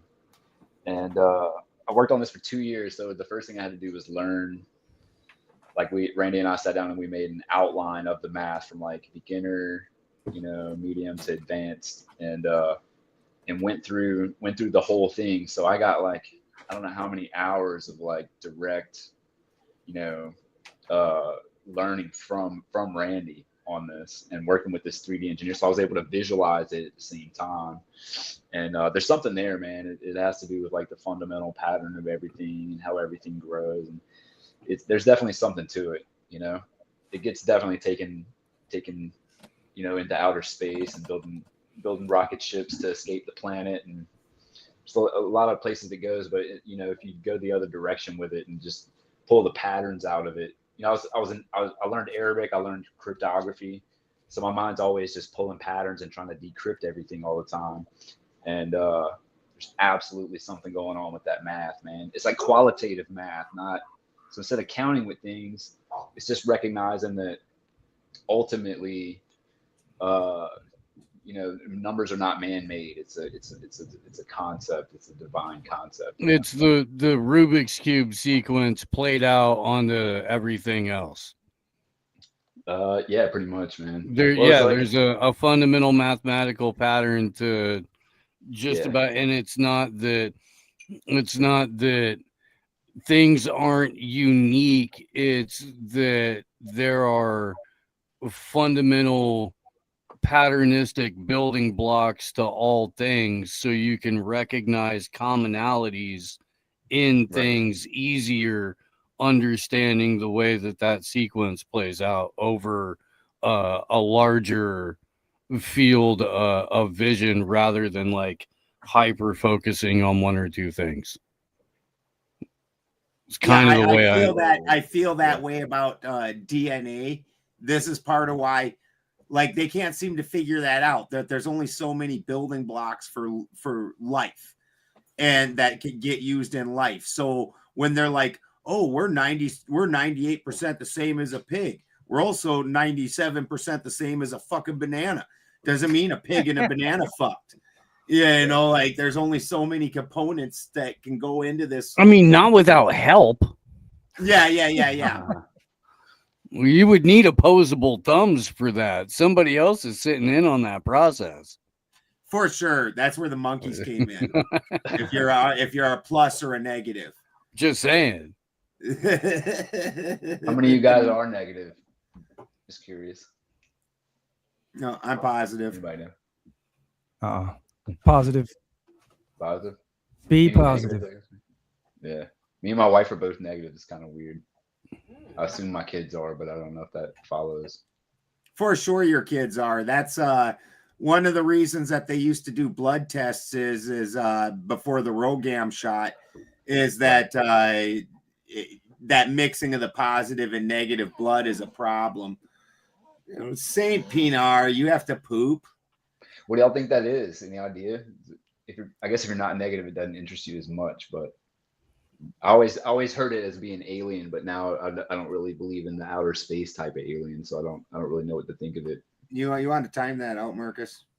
Maybe it's the 2.5% Jew in me that's negative. I don't even know. Don't fill up the chat like that. I'm not. It cancels out all of the angel DNA or angel blood. Oh no, don't tell me that, man. Are you tall? I got Jewish kids too, you know. Well, from one of the bigger distinguishing factors, from what I understand, but that they've been able to find so far, which doesn't mean that this is the thing at all. But from what I understand is their ability to cleanse their system of different toxins. Okay, like a difference in the blood itself. Yeah.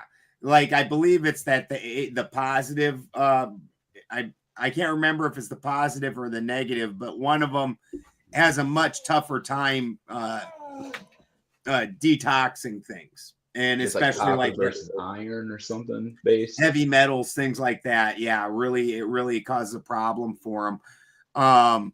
So one would wonder then, did the one that because a lot of times a lot of the characteristics in your blood just comes from wherever your group of people derived from. What did they eat? What was the water like? What kind of minerals did they live around? And the human body is so amazing. It will adapt to almost any system.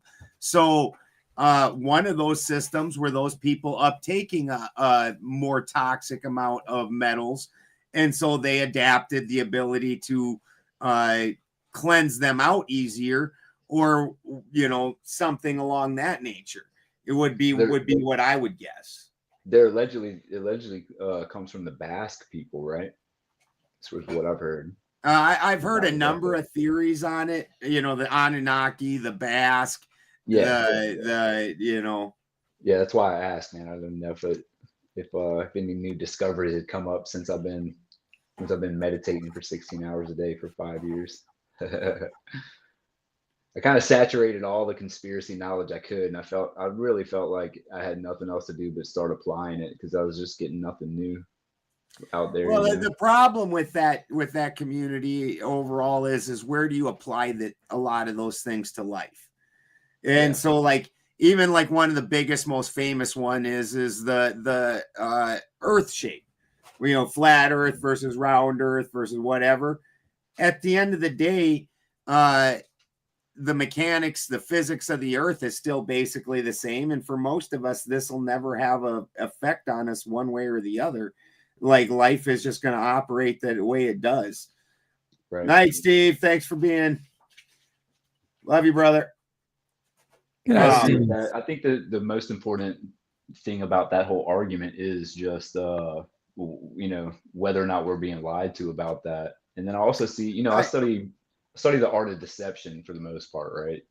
I don't disagree with the lied to. I'm just saying, what what effect does that have on your actual function day to day in reality? And that's the problem. Is a lot of that stuff you get lost in the weeds. It doesn't really. No matter where you land on it, it's not going to change your life. Right. For me though, personally, and it could be the head trauma, it could be a lot of different things. It could just be my personality type, but I can't really function if I don't understand the world around me. You know what I mean? To a certain degree. I finally came to the same kind of conclusion that you did, that, the mechanics work the same, and, I don't see any curvature on water, and that's really all I know. I don't know much beyond that, but I have looked for curvature on water and I just don't see it. So, for me, I just had to kind of, it's kind of like chemtrails. What the fuck are you going to do about it? Kind of thing, What are you gonna do about 100%. It anyway? Another perfect example. So for me, I think ultimately that's what made me go to cannabis and made me study a lot of the free energy stuff that I'm looking into, and HHO shit like that. Solutions, pure solutions. I learned how to grow food. Brown's gas is fucking awesome. To harvest clean water from anywhere. You know what I mean? I learned all these things, so I don't have to worry. I understand the world around me. And really anything that happens, I understand what's happening, and I understand how to fix things, and how to, at least take care of me and my family. Maybe not fix the world, but we're going to eat, so. Going to survive the apocalypse. I'm not really too interested in anything but solution thinking at the end of the day, but I did kind of wake up the other day and realize, and what happened was, you guys probably, I don't know how old you are, but when I first started doing all this research at the beginning of YouTube, it would recommend, like I started with chemtrails, and next thing I know, I'm watching 9/11 videos, and then it's on to something else, and it's all just following the algorithm back then.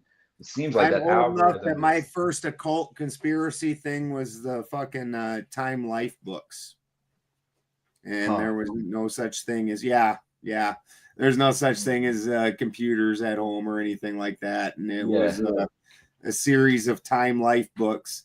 Weirdly, UFOs, out of body experience, government,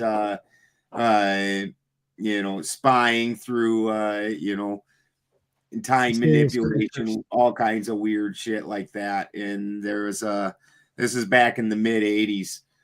These books came out. I got my ass whooped because back then they had this thing, and it was just like with you remember when Columbia House and BMG Music and them, they would send you a little thing, and if you signed it and sent it back and put the little stamps on there, they'd send you 10 CDs for a penny, which you never actually paid. And then you were like supposed to owe them like $10 a month, which you never paid either. And I did that. Totally did that. Yeah, back then you had to sign your parents' name, but they did the same thing with them fucking books. And I think I got like 6 of them books, but I got the hell beat out of me for it.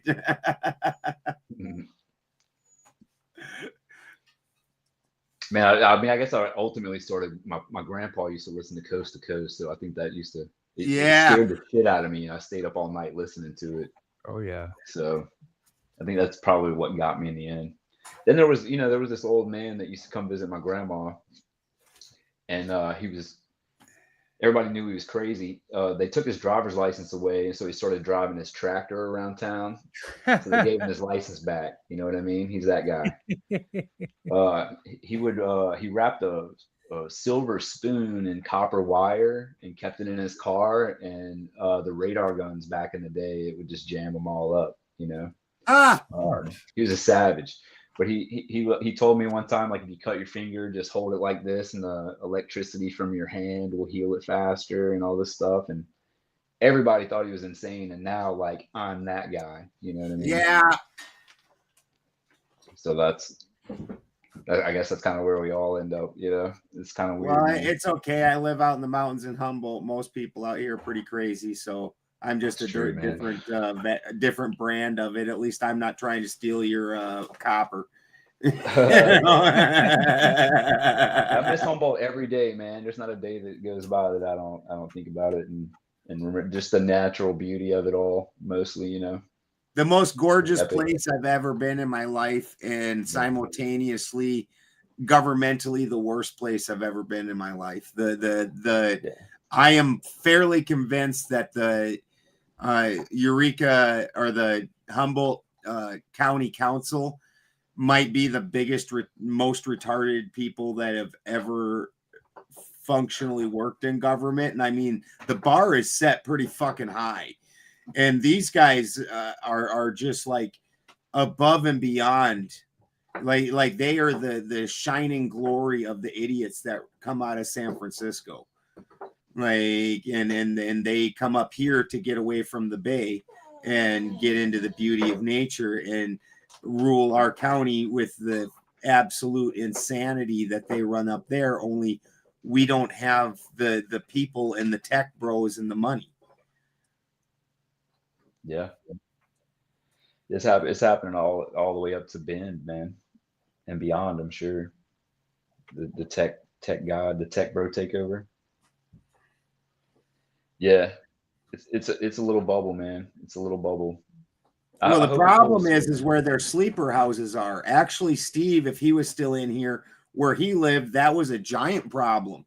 Steve moved out into the mountains of Santa Cruz, which at the time were, hillbillies, and nobody wanted to live out there, and the land cost nothing and rent was, nothing.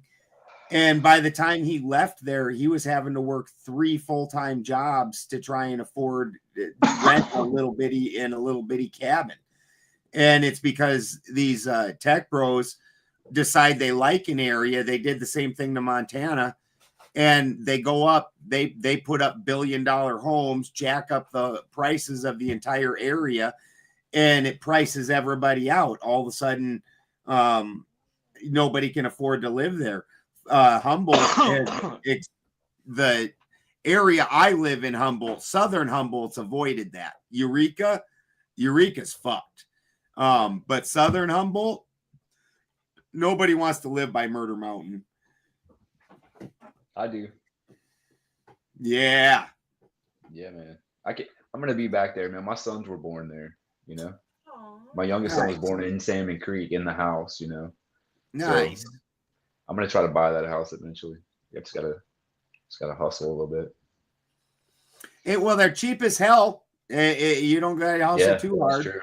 There's properties around here if you want one that doesn't have water on it and you're okay with getting water brought in. There's properties up top on the mountain for $7,000, $7,000 for like 10 acre spots.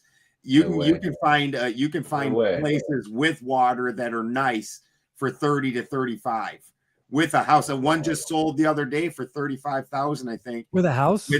With what? Yeah, cool. After the green rush, it completely decimated Humboldt, and then the Humboldt Council, they put all their eggs into having just a couple big time growers and getting the taxes off these giant grows. And the problem is those big grows only have 2 or 3 employees, and everything is done as mechanically as possible. And that money all leaves Humboldt. When it was 1,000 small growers, it was 3-4 people on every farm. And those people went into town and got groceries, went and got supplies, toilet paper, ate at the restaurants, went to the gas stations, so that really drove Humboldt's industry. And they're like, yeah, but these guys pay a big wad of tax. Well, that didn't touch what was driving the industry everywhere. And so they just shit it down the tubes, and now it's all gone. Humboldt is dead. And the prices of houses up here, amazing. My dad was up here like looking at trying to pay $10,000 for a 10-acre spot with water. That's wild, man. That blows my mind. It's that cheap again. It was, the ballers in the Gap, and the people who'd been there for a while and done things right. They told me what they bought their property for back in the day, and it was very similar to what I'm hearing you say it is now. So, I bought my place with a fairly nice house on it, and it's actually 2 properties. So I paid $40,000 a property for 2 properties. And I got about 25 acres. And at one point in time, my property sold for, I think, $350,000 during the green rush. Wow. Yeah, that's Just why hang on my to it. buddy. I'm glad. Like I said, I'm glad I didn't really invest and lose like a lot of the people I saw. I don't know, man. I feel like I played it pretty smart, man. Shit, when I was paying to lease a house in Salmon Creek, that's like average rent here in Baton Rouge right now. You know what I mean? So I didn't have a power bill there. We had water that came in from the creek. It was beautiful, man. Had a on-demand hot water heater for the first time. I could take like a 5-hour shower, hot shower, you know. Dope. But yeah, just living under the redwoods, man. Waking up and going out on the porch, smoke a blunt or a joint, and just watch like the prismatic effect, like in the dewdrops hanging from the redwoods. Like it's insane, man. It's insane. So it gets me through every day here in Louisiana, man. Just dreaming about being back out there. But it had that much of an effect on me, you know. It's like a beautiful, magical the bad side place. of it ate up so many people that I loved out there. You know, the greed and the drugs specifically. You know, a lot of people. The fentanyl epidemic here is fucking wild. I wasn't there for that. Wild. Man. But cocaine was a big problem because I saw a lot of pounds. Yeah, well, when everybody's money started bricks, running you know? out, the cocaine got too expensive, so they switched to fentanyl, and the fentanyl epidemic here is crazy. Yeah, I wouldn't want to be there right now. There's more homeless fentanyl addicts living in Garberville than there are people, by a lot. Wow. Like the homeless camps are giant, dude. I'll never forget, man. I was at Eureka Natural Foods, and I was smoking tobacco while my family was shopping. And this homeless guy was pulling a small like carry-on size bag, like roller, you know. And he asked me for a cigarette, so I gave him one. We started chatting, and he was telling me all about how he was an extractor and he had his own lab and he was making a bunch of money. And this dude didn't have a tooth in his head anymore. He could barely hold a conversation, you know. And that was definitely eye-opening for me. And then sure enough, man, one of the partners I had on a lab that I sold my interest in because the guy had a drug problem, he lost everything, man. I'm still really close with the rest of his family, but now he's just like playing a flute at like rest stops up and down the 101, like not doing anything, you know. So yeah. But I mean, and I realize fentanyl is a problem in the entire country, but the thing is it's not as easy to live on the streets as it is here. Here it's super easy to live on the streets. And so we get a giant population. Like I said, I'm not saying that people that are just drug addicts are overwhelming in town. There is probably 2 to 3 times the homeless population living in the town as there is population in the town. There's a whole separate homeless population back when I lived there, even living down on the water, and they I remember they came through and tore they bulldozed the tent city and they tore down that old structure that they had graffitied. I went and shot video of all that graffiti. It was some of the most amazing art you've ever seen. But at the same time, it's like you got to watch where you step because people are just shitting all over the place out there. Yeah, it's bad, dude. So yeah, I can only imagine, man. And again, man, the natural beauty contrasted against all that, and just all the knowledge, you know, that I gained out there and everything. It makes it all so much more like beautiful that it you know, that you to experience those things. You can't expect it all to just be all positive. You know what I mean? There's got to be some friction to really Whippets really get that also experience. Fenny and whippets, and actually whippets are so bad in Humboldt County. They go do a Fenny and go to bed, Steve. You did 3 Fennies during the show. No, he's talking shit in the chat. He's fucking around. The whippet problem is so bad in Humboldt that they've actually banned whippets and start a class action lawsuit on it. Yeah, I think they should, man. I don't know. That shit's crazy. Like every one of the pullouts, you know how there's a pullout like every 200 yards here? Every pullout has like is just littered with empty Whippet cans. I mean, is that like the rappers that started pushing that and then it just blew up? It's only like, how does something like that even happen? Because they've always been around, you know. I honestly I don't know. Like I always took it as something young kids did because they couldn't get a hold of actual drugs. Right.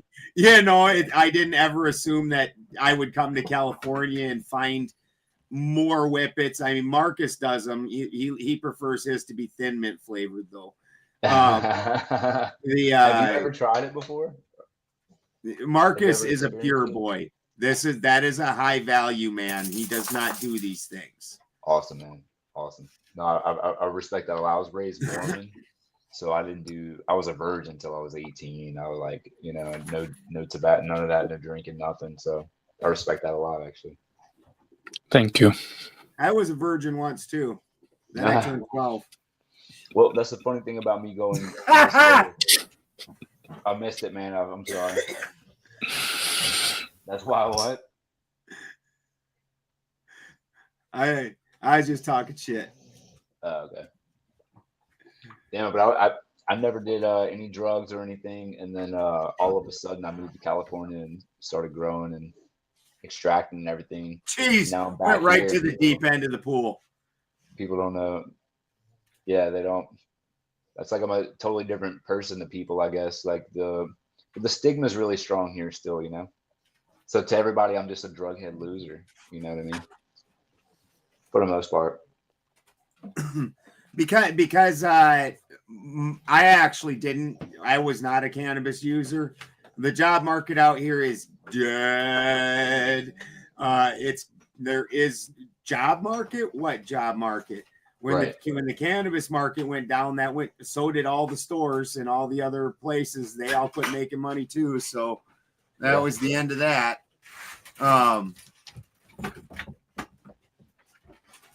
Yeah, man. All bad. But because I have grand mal seizures, even a lot of the people that do have that stigma, I usually don't get. It doesn't get leveled at me because I have actual grand mal seizures. So, and before I started using cannabis as the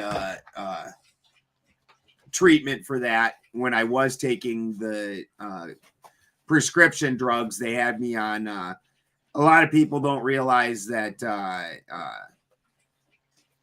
Klonopin is actually an anti-seizure medication, and so the calmness and the happiness, well, that's trying to calm your system down, and because you're getting ready to seize, and so that's actually for seizure victims, and they had me on high doses of Klonopin, which anybody that knows benzodiazepines are just horrifying for you, and then on Seroquel.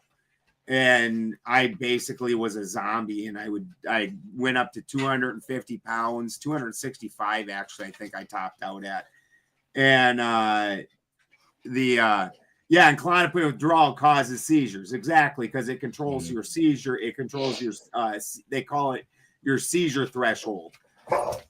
And horribly addicting. And now that I use cannabis to control it, I live off grid. I run a whole farm. I raise cattle. I was running a lab, the whole nine. And I'm not 260 pounds. I'm 150 pounds. Like, oh yeah, man. We could probably donate to the small hat fund, but hell has not frozen over that I'm knowing of, and I'm also not a Christian, so I don't even believe in hell. So even if it did freeze over, I don't know that you could convince me of it, any of it. My wife's having a fight with a kitten, But no, yeah, we will not be donating to Israel. Ben Mayer says Israel can donate to him. I will not be taking any of Israel's money either. If they could go ahead and find their way into falling off into the Mediterranean, I would be just peachy. Did you see the super chat from Angela Baby Carson 796 earlier? I did not. Let's. Where did this happen? In one of the chats, asking about Alan's channel, where to find Alan on Message social me media. the channel of this live, please. Who is it? That is on. Are you Angela? Are you still here? Are you talking about? Is it my channel? Because that's where you put the thing on. Are you talking about Alan? You want Alan's information? Alan does have a project that he's working on and that he's doing. Please go ahead and repeat that. It's called The Unwinding Project. And that's Instagram and YouTube. Both the same. The Unwinding Project. The YouTube channel is, I've been going through this meditative healing process, and it's all intuitive and spontaneous. And so I've been documenting it because I think it's extremely significant and rare because I haven't found another human being on earth doing it. And so I've been documenting it over, the past 4 years for hours a day. Most days I haven't really been able to do it as much since I started back working. But I still try to drop videos. I try to record videos at least, a few times a week and then upload at least once a month is about where I'm at with it right now. But it goes back 4 years, and it kind of shows a progression. The process has evolved over time, and I'm just now kind of discovering the basis for a lot of the techniques, being able to call it Tai Chi and finding out about different aspects of Tai Chi and different forces and different things that I've experienced firsthand intuitively that I'm using. Did you get to meet Keanu Reeves personally? What's that? Keanu Reeves? Get to meet Keanu Reeves personally, or no? But I do some like weird Matrix shit every now and then that does kind of freak me out, man. But the videos are cool. It's kind of like a grab bag, right? Like everyone is totally unique. Knock it off. The same movement twice because it's like a sequential process of like alignment, realignment, and rebuilding, and so yeah, it's really as much time as I have to dedicate it to it every day. That's how fast my recovery is happening. But I'll let go of it fully for years, and just that's all I did all day, every day. I didn't see my family, for months at a time because I just couldn't handle noise. I was hypersensitive to noise and light and all these other things because my nervous system basically crashed, So that's what the Unwinding Project is, and that's what the YouTube is kind of an archive of that with like new videos. It's all raw, none of it's edited. There's a lot of snot, there's a lot of crying, there's a lot of fucking crazy movements that I guarantee you've never seen a human being do in your life. I don't even know what to do with it, to be honest with you. I'm just documenting it and putting it on YouTube.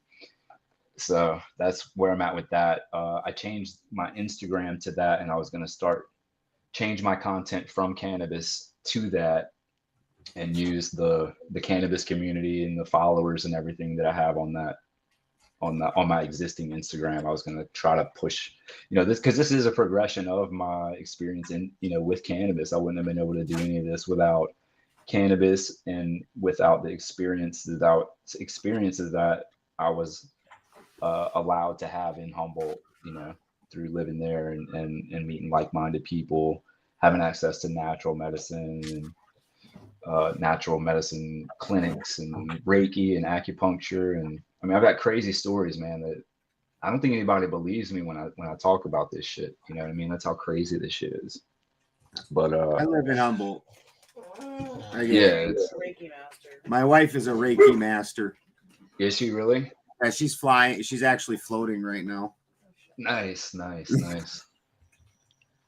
Yeah, I started. It was funny, man. I kind of put together like a lot of the anime, a lot of that stuff, a lot of the like energy, movement, and kind of the metaphors of it all. It's what it feels like in your own body when you experience these things. Like you literally feel like you're throwing a ball of energy. You know what I'm saying? So I understand like a lot more of the artistic aspects of it from having gone through it. So I'm constantly trying to reconcile these experiences that I'm having on this, reconnecting mind and body or whatever's happening. And I'm trying to reconcile what's actually happening with the science behind it, which goes back to like spontaneous somatic unwinding is like probably the most like scientific nomenclature for what I'm experiencing. But in Tai Chi, it's basically what Tai Chi is, and like outside of martial arts, it's like it's kind of the root of it, is it's as a healing art, But Reiki, the Reiki experience I had, I felt like a big ball of heat come out of my shoulder while this guy was like really intently. Don't do that motion while you're talking about a guy. He was like, he just moving his hand. He never touched me at all. Back it up so we can see here. And I felt it's not good. Ball of heat like come out of my shoulder, dude. I was like, man, this is incredible. So the acupuncture I had, this Chinese lady put a pin in like the top of my spine and in one in my tailbone, just 2 pins. And one of the tailbones, like, it's uncomfortable, right? But then she started to sing. And when she sang, she like raised her pitch like higher and higher. And then it's almost like she knew what pitch, like when she could feel the resonance with her voice is what I think now. But my spine started to vibrate with her voice, kind of like the women who can like shatter crystal glasses and shit. And she held that pitch, that perfect pitch, for as long as she could. And then she would like take another full breath in, and she did it again. And this lady must have hyperventilated herself doing this like 7 or 8 times. One of the most incredible things I've ever experienced. And I use my own voice intuitively now to resonate with different parts of my body to help move things and help realign things. Because a lot of the problems I have is wedging from like impact traumas, where things are actually wedged in together, and I've got to vibrate them to get them to loosen up and move back apart. So it's like I'm pulling myself apart and putting myself back together at the same time, like literally simultaneously. It's a fucking trip, bro. So all these experiences I haven't even been able to talk about, because I haven't been able to talk or conversate. So the idea with the Unwinding Project is I talk a lot about the plant medicines. Obviously, I dab in the videos. I smoke the first world spliffs in the videos. I talk about it, and I don't know where it's going to go or how much I'm actually going to be able to heal. Like if I got down to maybe, let's say, 10% life force and mobility and ability to function in the world, and how much can I restore? Can I restore 100% functionality, and can I really experience the full, can I allow myself, can I create an environment for myself to allow full self-actualization, right? To allow myself to reach my full potential, just like growing a plant, you know what I mean? Or processing the plant into oils or whatever. So that's kind of, the alchemy starts with the plant, and this is the real danger of cannabis, to tie it all up in a nice bow, is that the concepts that you learn from the plant really teach you so much more about how the world itself works. And I think that's like the magic that's been hidden from us. Yeah, it has all these healing properties.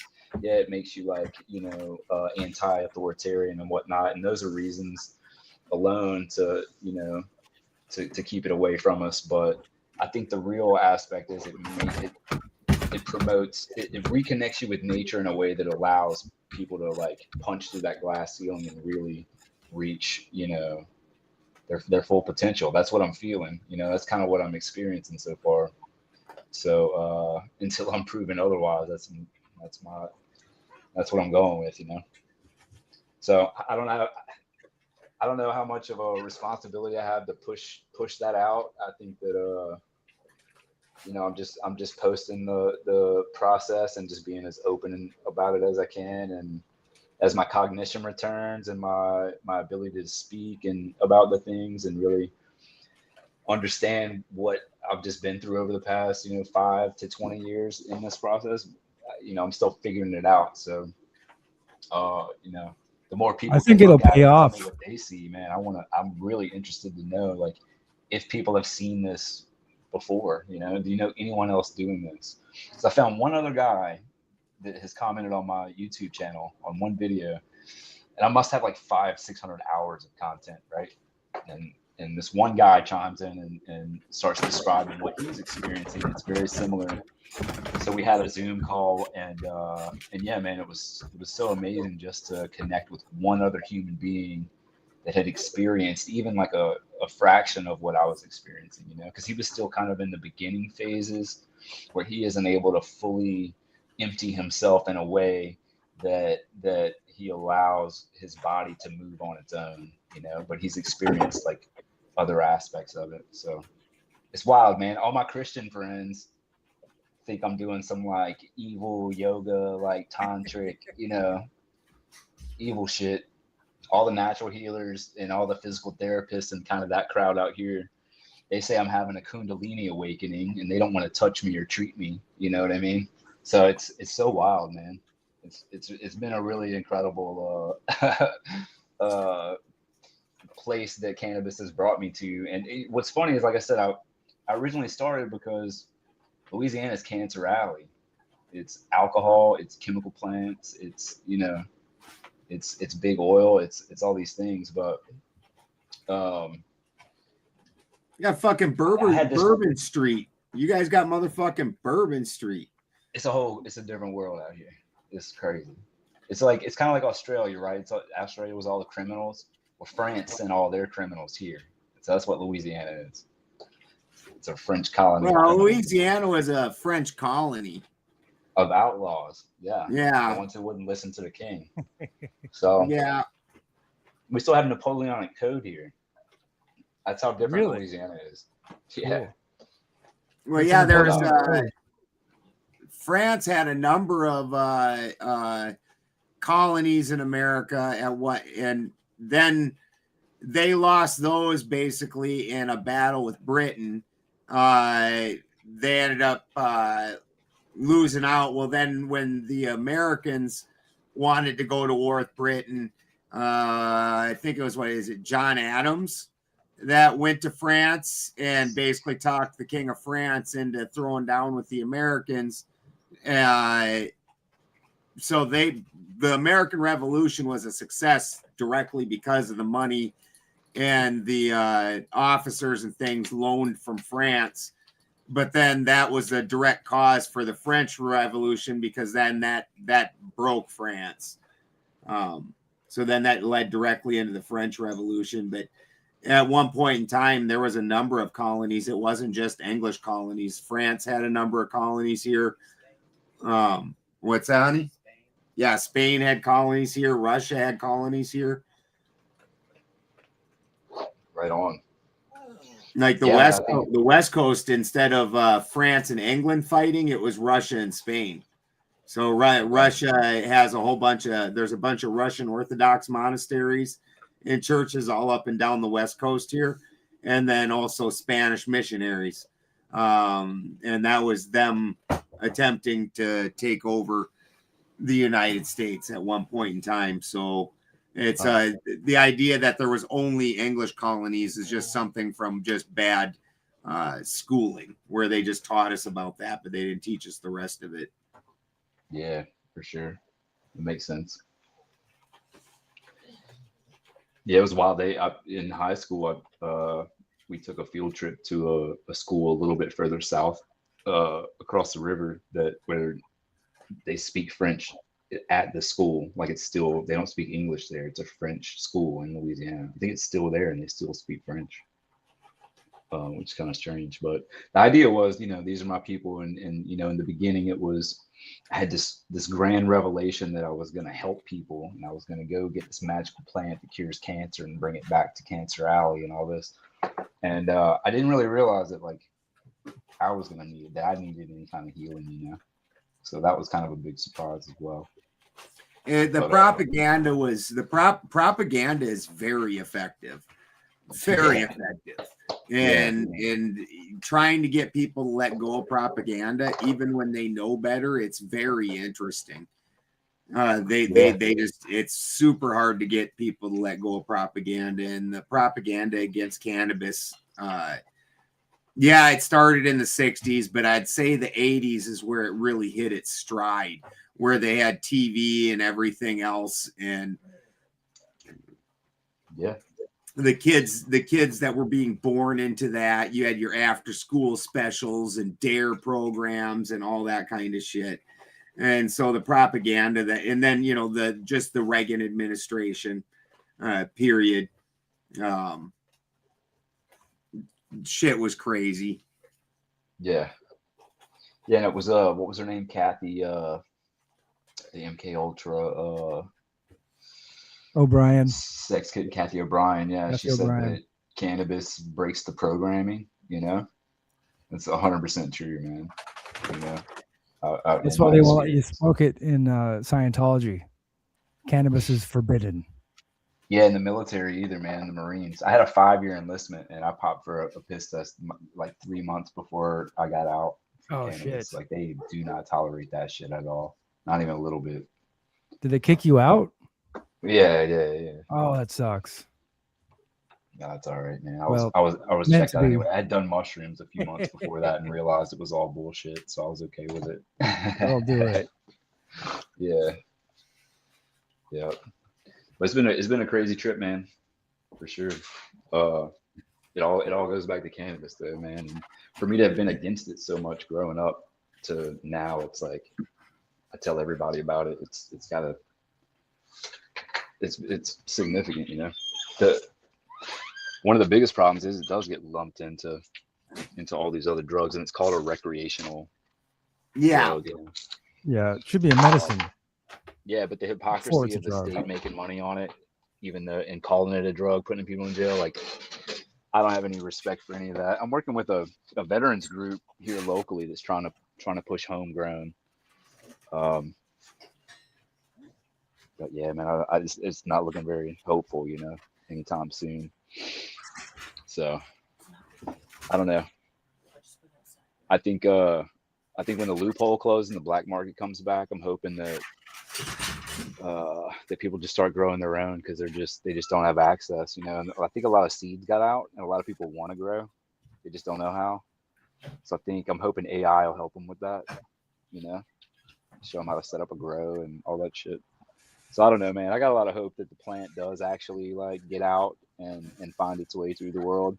One thing I did learn in Humboldt is like human beings will find a way, like we'll find a way to make it work, and I saw that happen time and time in Humboldt, man. They did some really crazy stuff, man. If it's got to be done, we got to get it done, make it happen. So the human spirit, I guess.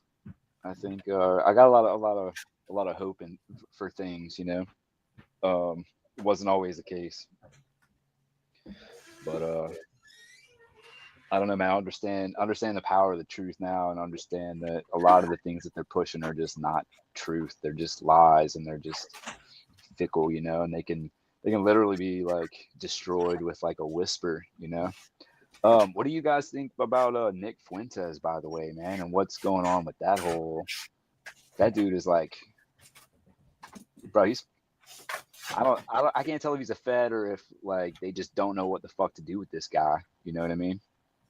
He's a little bit young. I'm at least surface aware of him. He's kind of a little fag.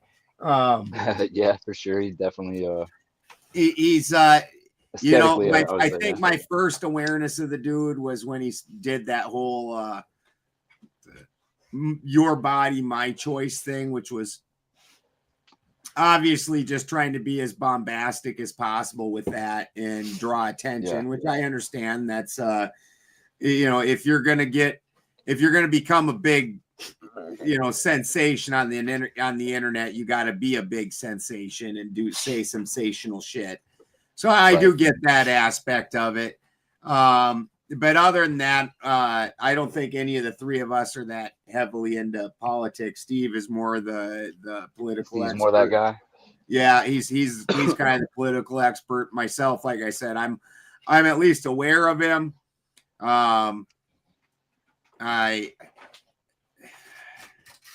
What he represents is the shitty side of what I represent is my problem with the guy, really.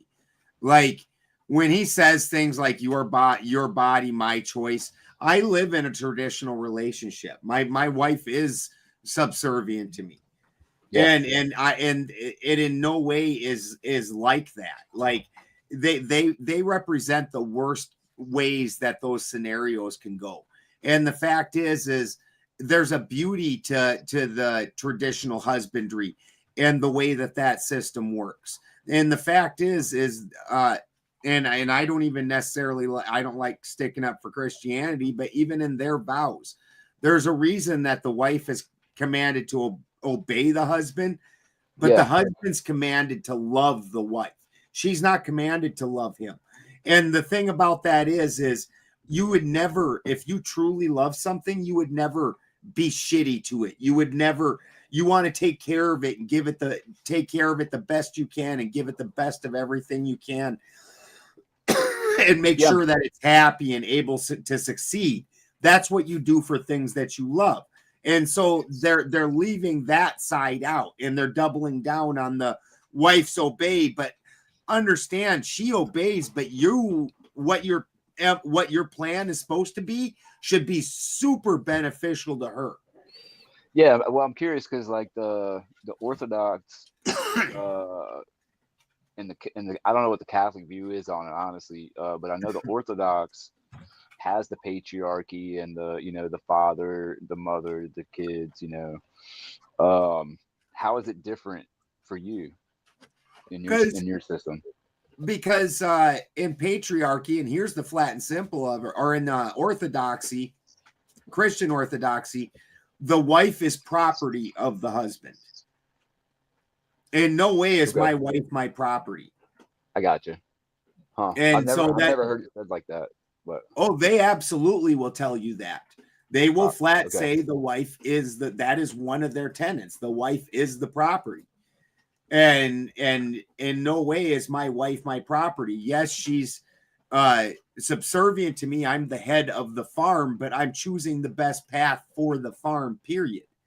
Yeah, I mean, I guess that's how we live is kind of why I'm asking. I'm just trying to look for a difference, like the main difference. I don't know which value set I'm living, but that's pretty much it. She doesn't work. She's homeschooled all the kids. They cook every meal from scratch. You know what I mean? So we're doing it. That's my wife does too, 100%. And like I said, but the difference is there's a mutual service in this, and that ownership part is what makes it so that these people can get so fucking psychotic about it. Like in because I'm a heathen.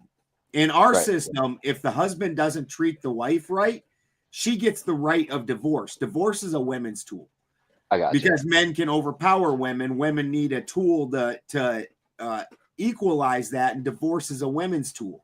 And if you're a bad husband, she absolutely can leave you because she's not your fucking property, dude. She was lending, she was giving herself to you under the condition that you, in agreement, also treat her right and honor that she put herself in that position. And so when you start switching it into ownership, that's basically the same as an animal. Yeah, no, I agree with that. Well, let me ask you this: did y'all have any kind of ritual or anything to celebrate your union, or to we're officially married. Officially, yeah, you are. Okay. Yeah, we got we're not officially married. because in California, you can. They don't care about religion or anything, and you just get. We had a buddy get in. He was a witness to it, and I officiated it, and we did our own ceremony and everything else. Okay, cool. And I do understand where a lot of people are coming from, where they don't want the state involved in their relationship. Yeah. But at the end of the day, like for me, I've got 7 kids.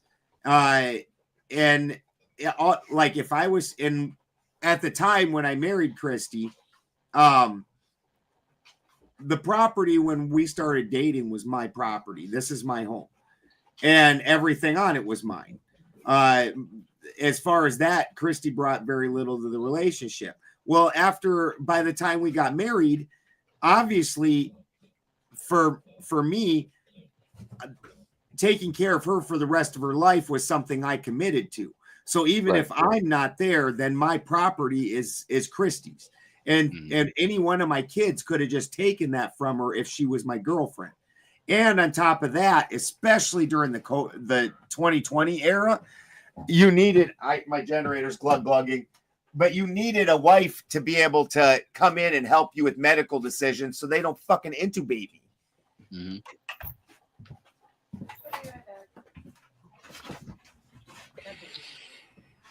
So, Jim, I'm trying to think of some occultic cannabism stuff, man. I just designed a new symbol. It's basically a circle with a triangle in the middle, or it's actually not in the middle. It's offset to the bottom a little. But there's a cannabis leaf behind it, and there's the Eye of Providence in the middle of the triangle. Interesting. Yeah. What do you think about? Can you visualize that? And there's 9 leaves on the cannabis leaf. Interesting. Yeah. So I'm deep into the occult as well. It can't get out once you touch your toes in it. See it, you can't unsee. Yeah. Yeah, man. It's crazy how it all goes together, man. There's a lot of cannabis use for a lot of different things and a lot of different ceremonies and rituals. You know. It's a magical thing. Yeah. What do you think of maybe this might be considered occultic, maybe cannabis. What do you think of the recipe in the Bible for holy anointing oil and being cannabosum, being cannabis? Well, yeah, it makes sense. I've heard of possibly it was an ingredient that they would put into the incense, the censers. Yeah, I was just thinking that the swinging from the chains and stuff. Yeah. Have you ever inhaled what's it called? Frankincense. No, I think they do that at the Eastern Orthodox Church that I've been going to the last. Oh, really? Weeks. Yeah, I think it's frankincense. What it smells like. Yeah. Yeah, I smelled it in Humboldt a few times. It's pretty crazy. I gave it a shot a couple of years ago, and you just breathe it in, sort of huff it kind of, and I started tripping pretty hard. Like the tiles in the floor started going like woo woo woo. Oh, yeah. Nice. Yeah, I haven't experienced it like that. It was really mellow. It like came on slow, and then it was like, if I would have kept going, it would have just kept going, and then it trailed off. Yeah. And definitely worth a try. I'm gonna try it out, man. I'm gonna re-explore that. Myrrh is interesting too. We got some myrrh rocks one time. I can't remember how we smoked them up exactly, but maybe like a candle below like a oil heater type of deal. But I remember it was very soothing, very soothing. But are you into occult Christianity at all? Mystical Christianity. Mystical Christianity. Mm-hmm. So a lot of the concepts that I've discovered through this like intuitive, spontaneous, meditative trance, I think, what's crazy about it is that it's crazy in and of itself, but one of the more crazy aspects that I'm having a really, really hard time coming to grips with is that when I put my hands on other people, because I've spent so much time intuitively, like acupressure, like literally moving things back where they go, you know, on myself, and ultimately manipulating the soft tissues in a way that allows knots to relax, and for muscles that have been compensating for decades in some case to finally relax for the first time, right? So I'm slowly coming out of fight or flight by taking knots out of my entire body, my head, my face, my whole body. Awesome. I'm doing it with my own hands all day, every day for the last 5 years, right? So now when I touch other people, my hands just, in the most sensitive ways you could imagine, the slightest movements and pressure changes, and each finger is doing something different and moving a different direction. And as soon as my hand makes contact with another person, I don't even think about it. My hand automatically goes to where it needs to go, and it applies the right pressures. And I don't think if I try to consciously interject with it, it doesn't work, you know? Because you're in So I tune with just, the Akashic flow, the realm of thought. Like I think that, I mean, when I first started smoking weed, I would just smoke a little tiny bit, and it would just like kind of like spread me outside of and like like around reality as we know it, but like I could touch the thoughts, like think, yeah, just like I would have a gut instinct of where that thing was I was looking for, instead of yeah, like yeah. It's going like consciously. plus they flow into you, right? Yeah. Like, yeah, It's yeah. like You when you become like, dream and you solve problems you've had like all day, all week, and then you go to sleep and you're like, I got it. Like that's right, that's when you connect with that space, and weed right, helps you right. do that. I mean, in the Yeah. right So I think amount. that's the state of mind that they're hiding from us, bro. Yes, That's what I think, you know?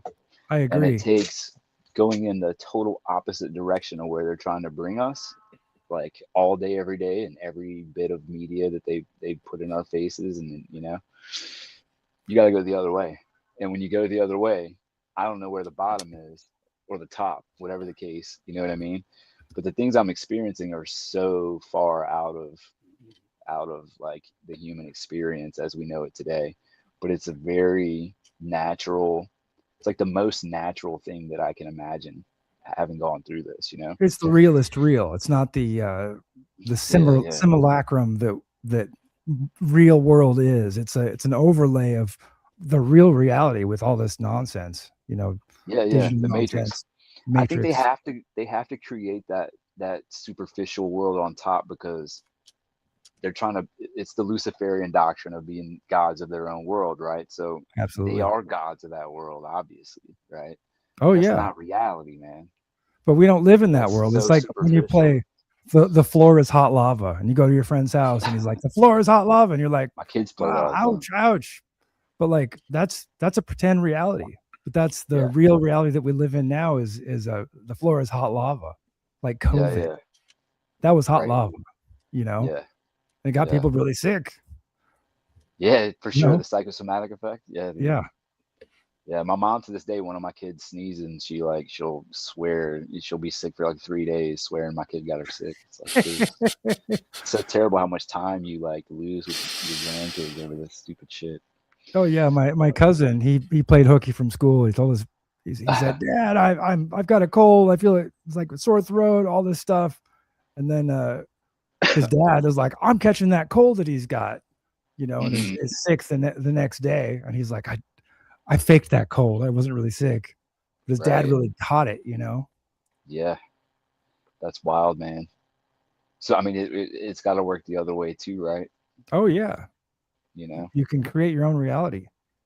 Well, I think if people knew that they could self-heal in this type of way, but they just have no idea that it's even possible, they've never seen anybody do it. I never saw anybody do it.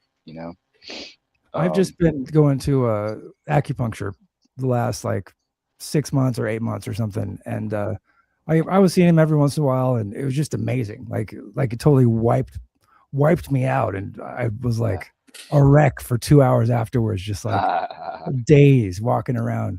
And a couple of weeks ago, I moved funny, and I popped a rib, like floated a rib. It like jumped out of the place. It was on a Friday. All weekend I was like in so much pain. And then I got this message. He was like, Sunday night, he was like, I just something canceled today or on Monday. Do you want to come in at 9 o'clock? And I was like, absolutely. So I go in there and I was like, I like loaded a rib or something. He's like, no problem. Gotcha.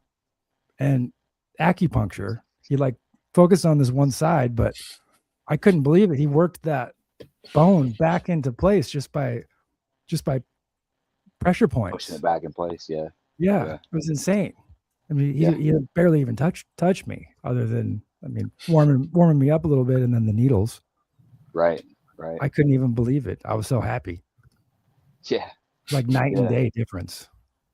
Oh, absolutely, man. Absolutely. One little knot can destroy. Like, I'll get knots out sometimes. I mean, I'm pulling them out all day, right? But the big ones will come out, and I'm like, immediately, the first thought I have is, man, that knot was literally killing me. It was literally draining the life force out of my body, you know? It's almost like every trauma that we experience, physical and like to the psyche, emotional, or whatever you want to call it, spiritual, you know? It manifests physically anyway, right? Or German new medicine.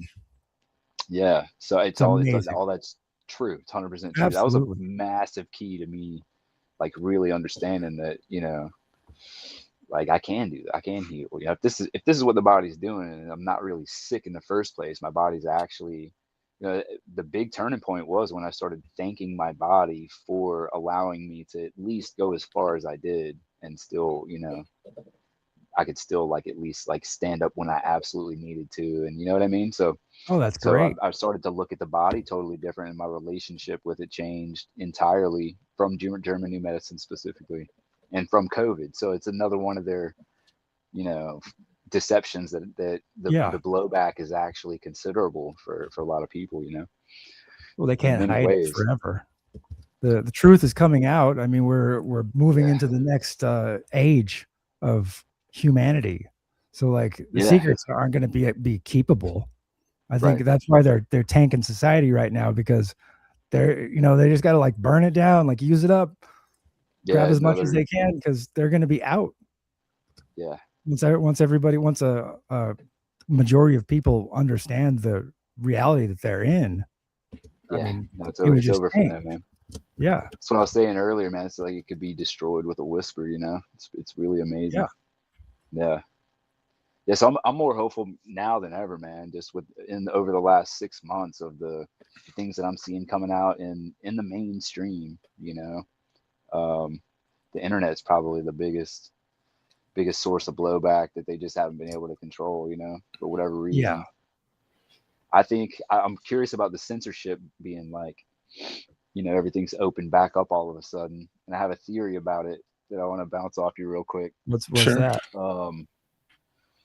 I think the censorship was fucking up their predictive models and their AI. So I think they had to open it back up. So that makes sense. You know, sentient world simulation. Yeah. All the systems they build. They can't stop it all.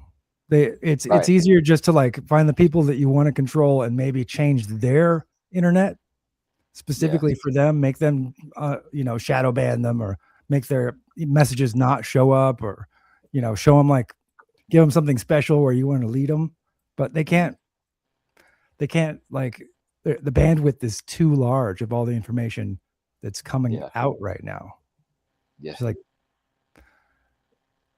I say, man, humans will find a way, man. I've got, from the Humboldt experience and having just the fact that I survived it is a miracle. You know what I mean? And then to have all this knowledge now and have all these solutions that, I mean, while I'm in these trances, I totally have like full conscious control of my thoughts. I mean, most of the time I'm sitting with my thoughts and they're just coming through and everything, and I'm sorting things out, but I'm thinking the whole time I'm doing this while my body's moving totally independently. You're in the flow state. You know? Yeah, man. But I haven't been able to talk to anybody. I haven't been able to write. I haven't been able to look at a computer screen. So I've had a lot of limitations. So this has been great, man. Just talking to other people who know what's going on and put myself out into the world for the first time in like literally like 5 years. I didn't know if I was gonna be able to do this again. You know, I used to host before I moved to California. Y'all might find this really interesting. Do you know Ben Stewart? Ben Stewart. I don't know Ben Stewart. He made Kymatica and Esoteric Agenda. They came out right after Zeitgeist in kind of the same style. Yeah. I showed both of those documentaries, and I showed other documentaries. I showed September Clues, which is the No Planes 9/11 documentary, which is awesome. I showed I showed a bunch of documentaries back then at bars, local bars. And I would have my buddies come play music between, and I would show you 2 documentaries, and I had the band play between and then after, you know. And it was like fun. It was awesome. Nobody had ever seen anything like it, you know. And because I booked music, I booked bands for bars, and I actually toured with a couple local bands. Went out to the Viper Room in Hollywood and did that whole scene with them. So I kind of had that background, and I was working in the film industry, and I was watching, you know, as many documentaries as I could find. What else did I show? House of Numbers about AIDS, which totally explains how they did the COVID op. And Fauci. I don't know if you've seen that. Mm-hmm. Yeah. House of Numbers. Probably the best documentary ever, honestly. But so I'm showing these movies, and then, you know, fast forward, I moved to Humboldt. I'm extracting. I started an extraction company with a few guys. One of them has a party, and there's this guy in there. He's got a ponytail. He's playing music and shit. And like, I'm an introvert, you know, so I just kind of wait for the right moment. We find ourselves in the kitchen and we're chatting, and he's like, "What do you do?" And I'm like, "Oh, I'm just an extractor, conspiracy theorist, and, you know, whatever." And he's like, "Oh, I'm into conspiracies. Like, I make documentaries." It was fucking Ben Stewart, you know? Oh, wow. At this little house party. And I was like, I worked in Hollywood, and I worked with all these famous actors. And I never got starstruck, not once. But at this party, I like got all like, "Oh my, you're Ben Stewart," you know, I geeked out. I think I might have cried a little bit, dude. I was so fucking freaked out. Oh, that's awesome. And no we became, coincidences. like, really good friends, dude. Oh, cool. We're still friends. Yeah. He talked to me a lot about posture, and he was going through a lot of he's real big into psychedelics, and I brought him around to interview a lot of the old, like, people from the original movement back in the 60s that were still alive, and got to, like, I had a lot of fun with him, you know, over the years I was in Humboldt. But it's that kind of magical place, you know what I mean? You should come back and bring him on with you. Oh, dude, I would love to. Super interesting. Man, once I catch up, I haven't been able to nail him down to have a conversation about, you know, where I am now and how much of an impact he had on the whole thing in the beginning. And then after meeting him with all the health stuff and the meditation, and he got me back into hacky sack, which will really, like, open your hips and your legs up. Oh, yeah. Strengthen your foundation. So climbing trees, you know, he was real big into that. So he's just he's a phenomenal human being, you know. But that's awesome. Yeah, it's all these experiences, you know. But really, man, to get back to the mystical Christianity real quick. I don't know how long you guys want to be on here, but when I put my hands on other people, I kind of compare that to like the laying on of hands, right? Which no Christian can explain to me, you know. That's absolutely it. Yeah. And I also think a lot of the head damage is like the muscles in my eyes are affected, and at certain points I go completely blind, right? Until it's like a muscle will relax and things will move into a new position and I can't see. And then I'll get another muscle to relax, and then I can see again. And it's usually one eye or the other, you know. Sometimes it's both. But I can totally see how someone could be afflicted in a certain way where they can't see, and just by laying your hands on their face, they could see again. You know what I mean? I've experienced this firsthand on myself, you know, not on other people, but I definitely, it's the only explanation for the whole laying on of hands Christian concept that I can come up with. And I can understand why something like that would be, you know, esoteric, you know, and kept in the mystical orders. There's also like the knots that come out. It's almost like sins coming out, right? Oh, yeah. And then the restoration of my health is almost like redemption of sin. right? And almost like salvation of like restoring my life and having a life again, a second chance at life, Like forgiveness almost. German new medicine, you have to figure out what the root cause of something, some injury. Maybe somebody said something to you 25 years ago that broke your heart, or if somebody died who you love, and that's once you find that forgiveness, your body has the grace to heal. Once you've dealt with that thing that is knotting you up, it's amazing. Yeah. For me specifically, man, it was a downward trajectory continuously over 20 years until I've discovered the root cause from this natural doctor who said the problem's in your head.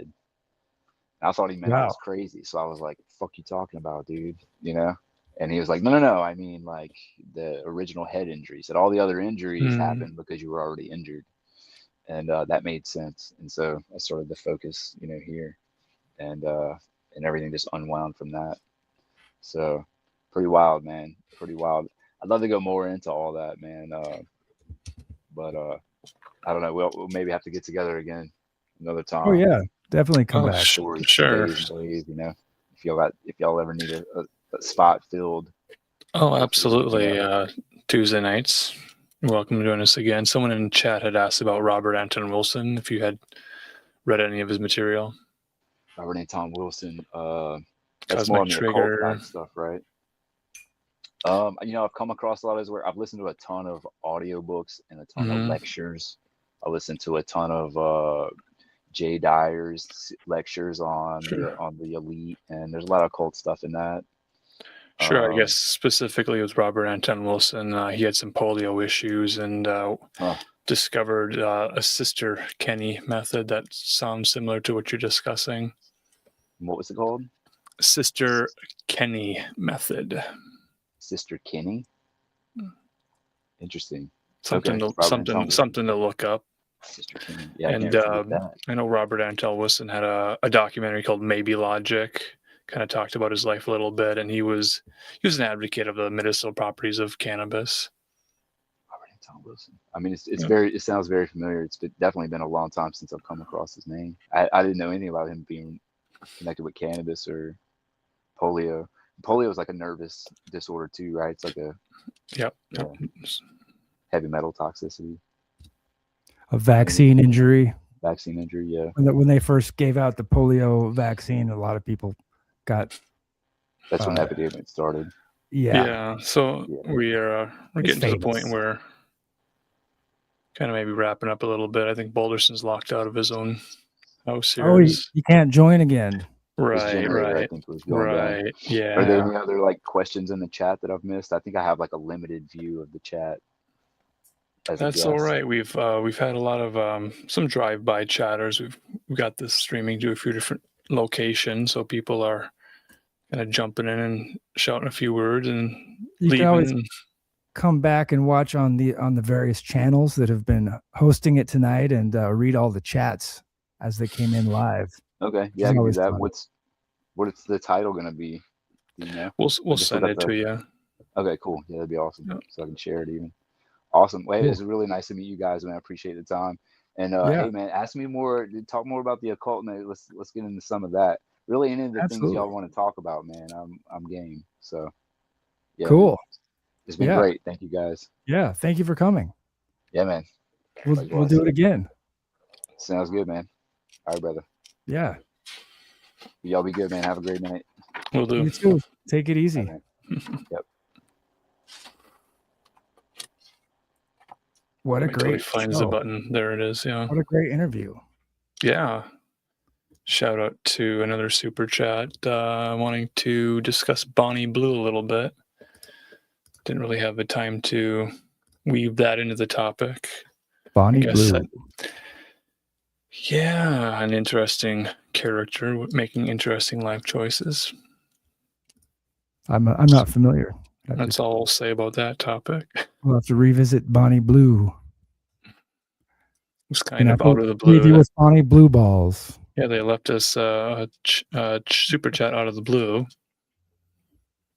That's all right. And thank you to Angela Baby Carson 796, and to all the members on the Benjamin Balderson channel. I don't know if any gems or anything came in tonight.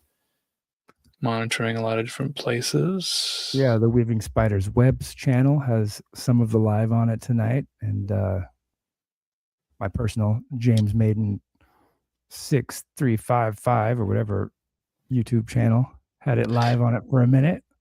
Yeah, they give everybody a unique username.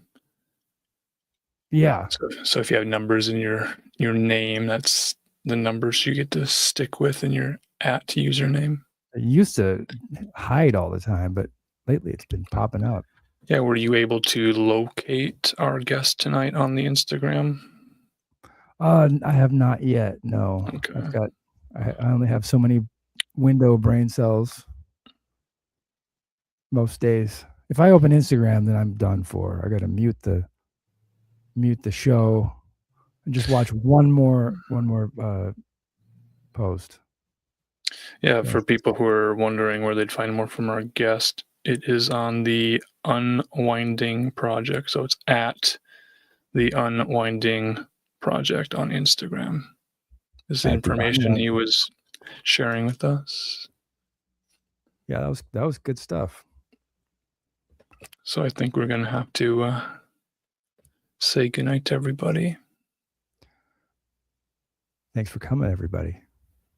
On behalf of Benjamin Balderson and Steve, take it easy. Take it easy. Take it easy. Good night. Good night.